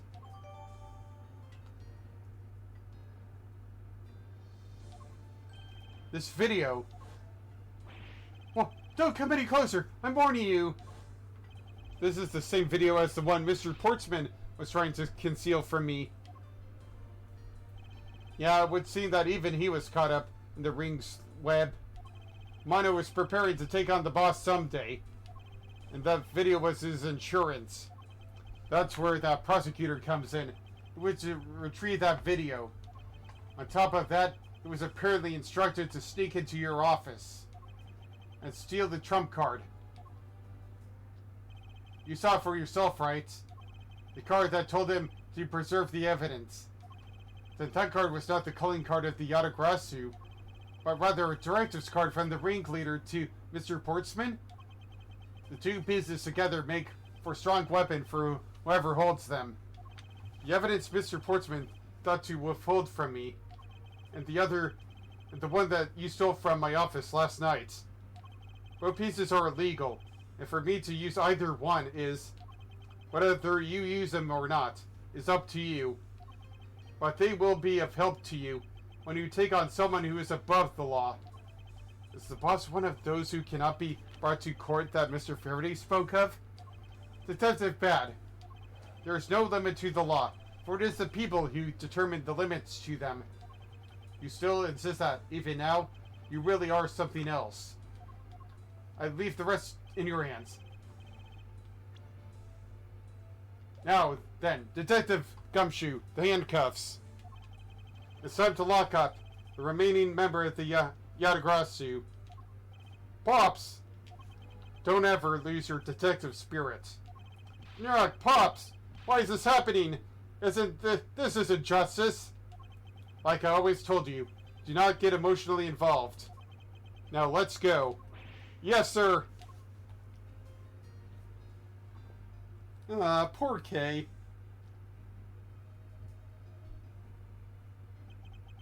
Is this really the end of the legend?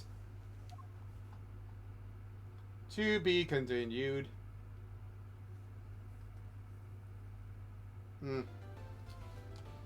Her throat.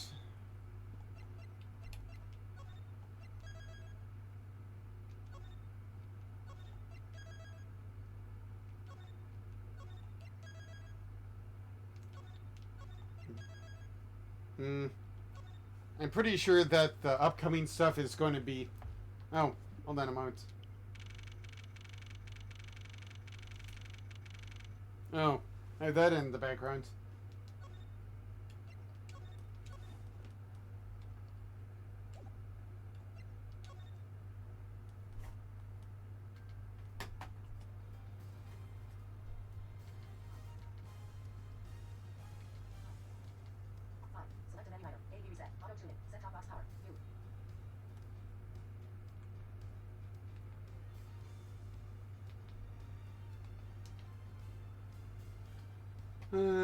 Let's see here.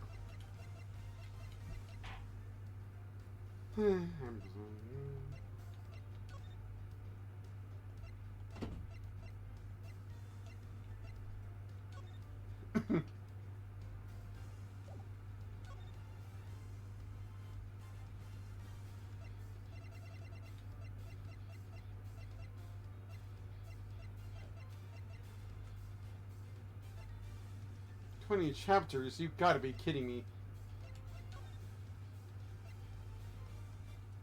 Yeah, this is gonna be some time.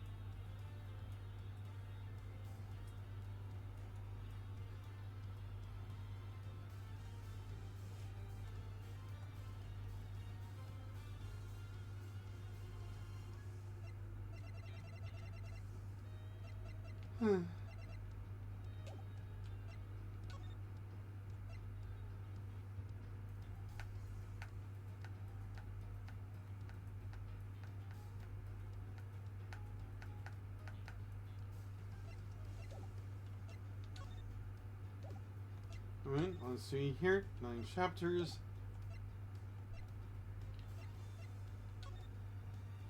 20 chapters, dang it.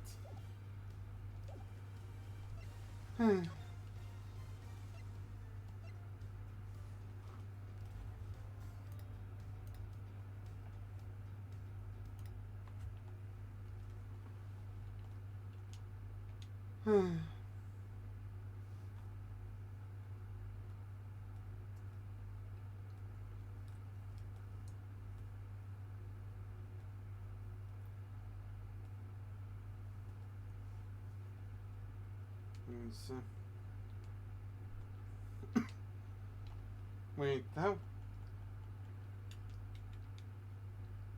Dang. That one's gonna be longer.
Yes, so basically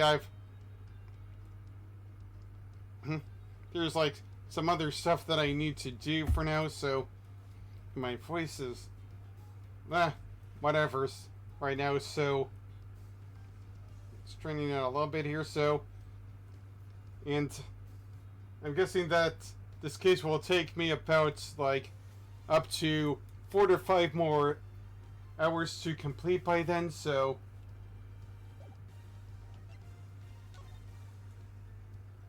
unfortunately this is where I'm gonna have to end things right now with this mysterious looking guy. Who is this Yadagrasu? Well, we already know who the Yadagrasu is, so yeah.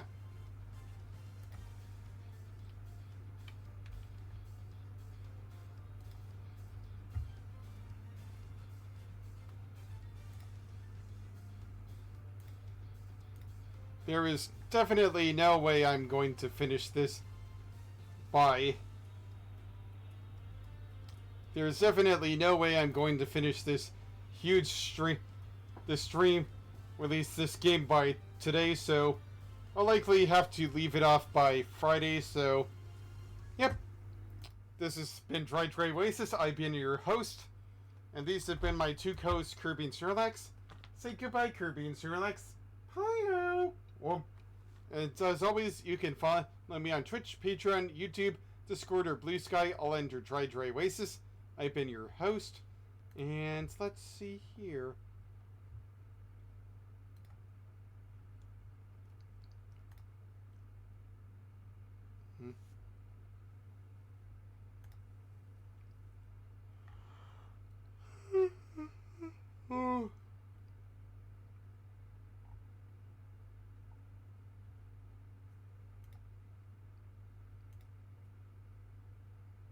Alright. I hope that you've had a great day so far, and if not, I hope the rest of your day is better, or tomorrow is better for you. See you later, and take care. Bye-bye.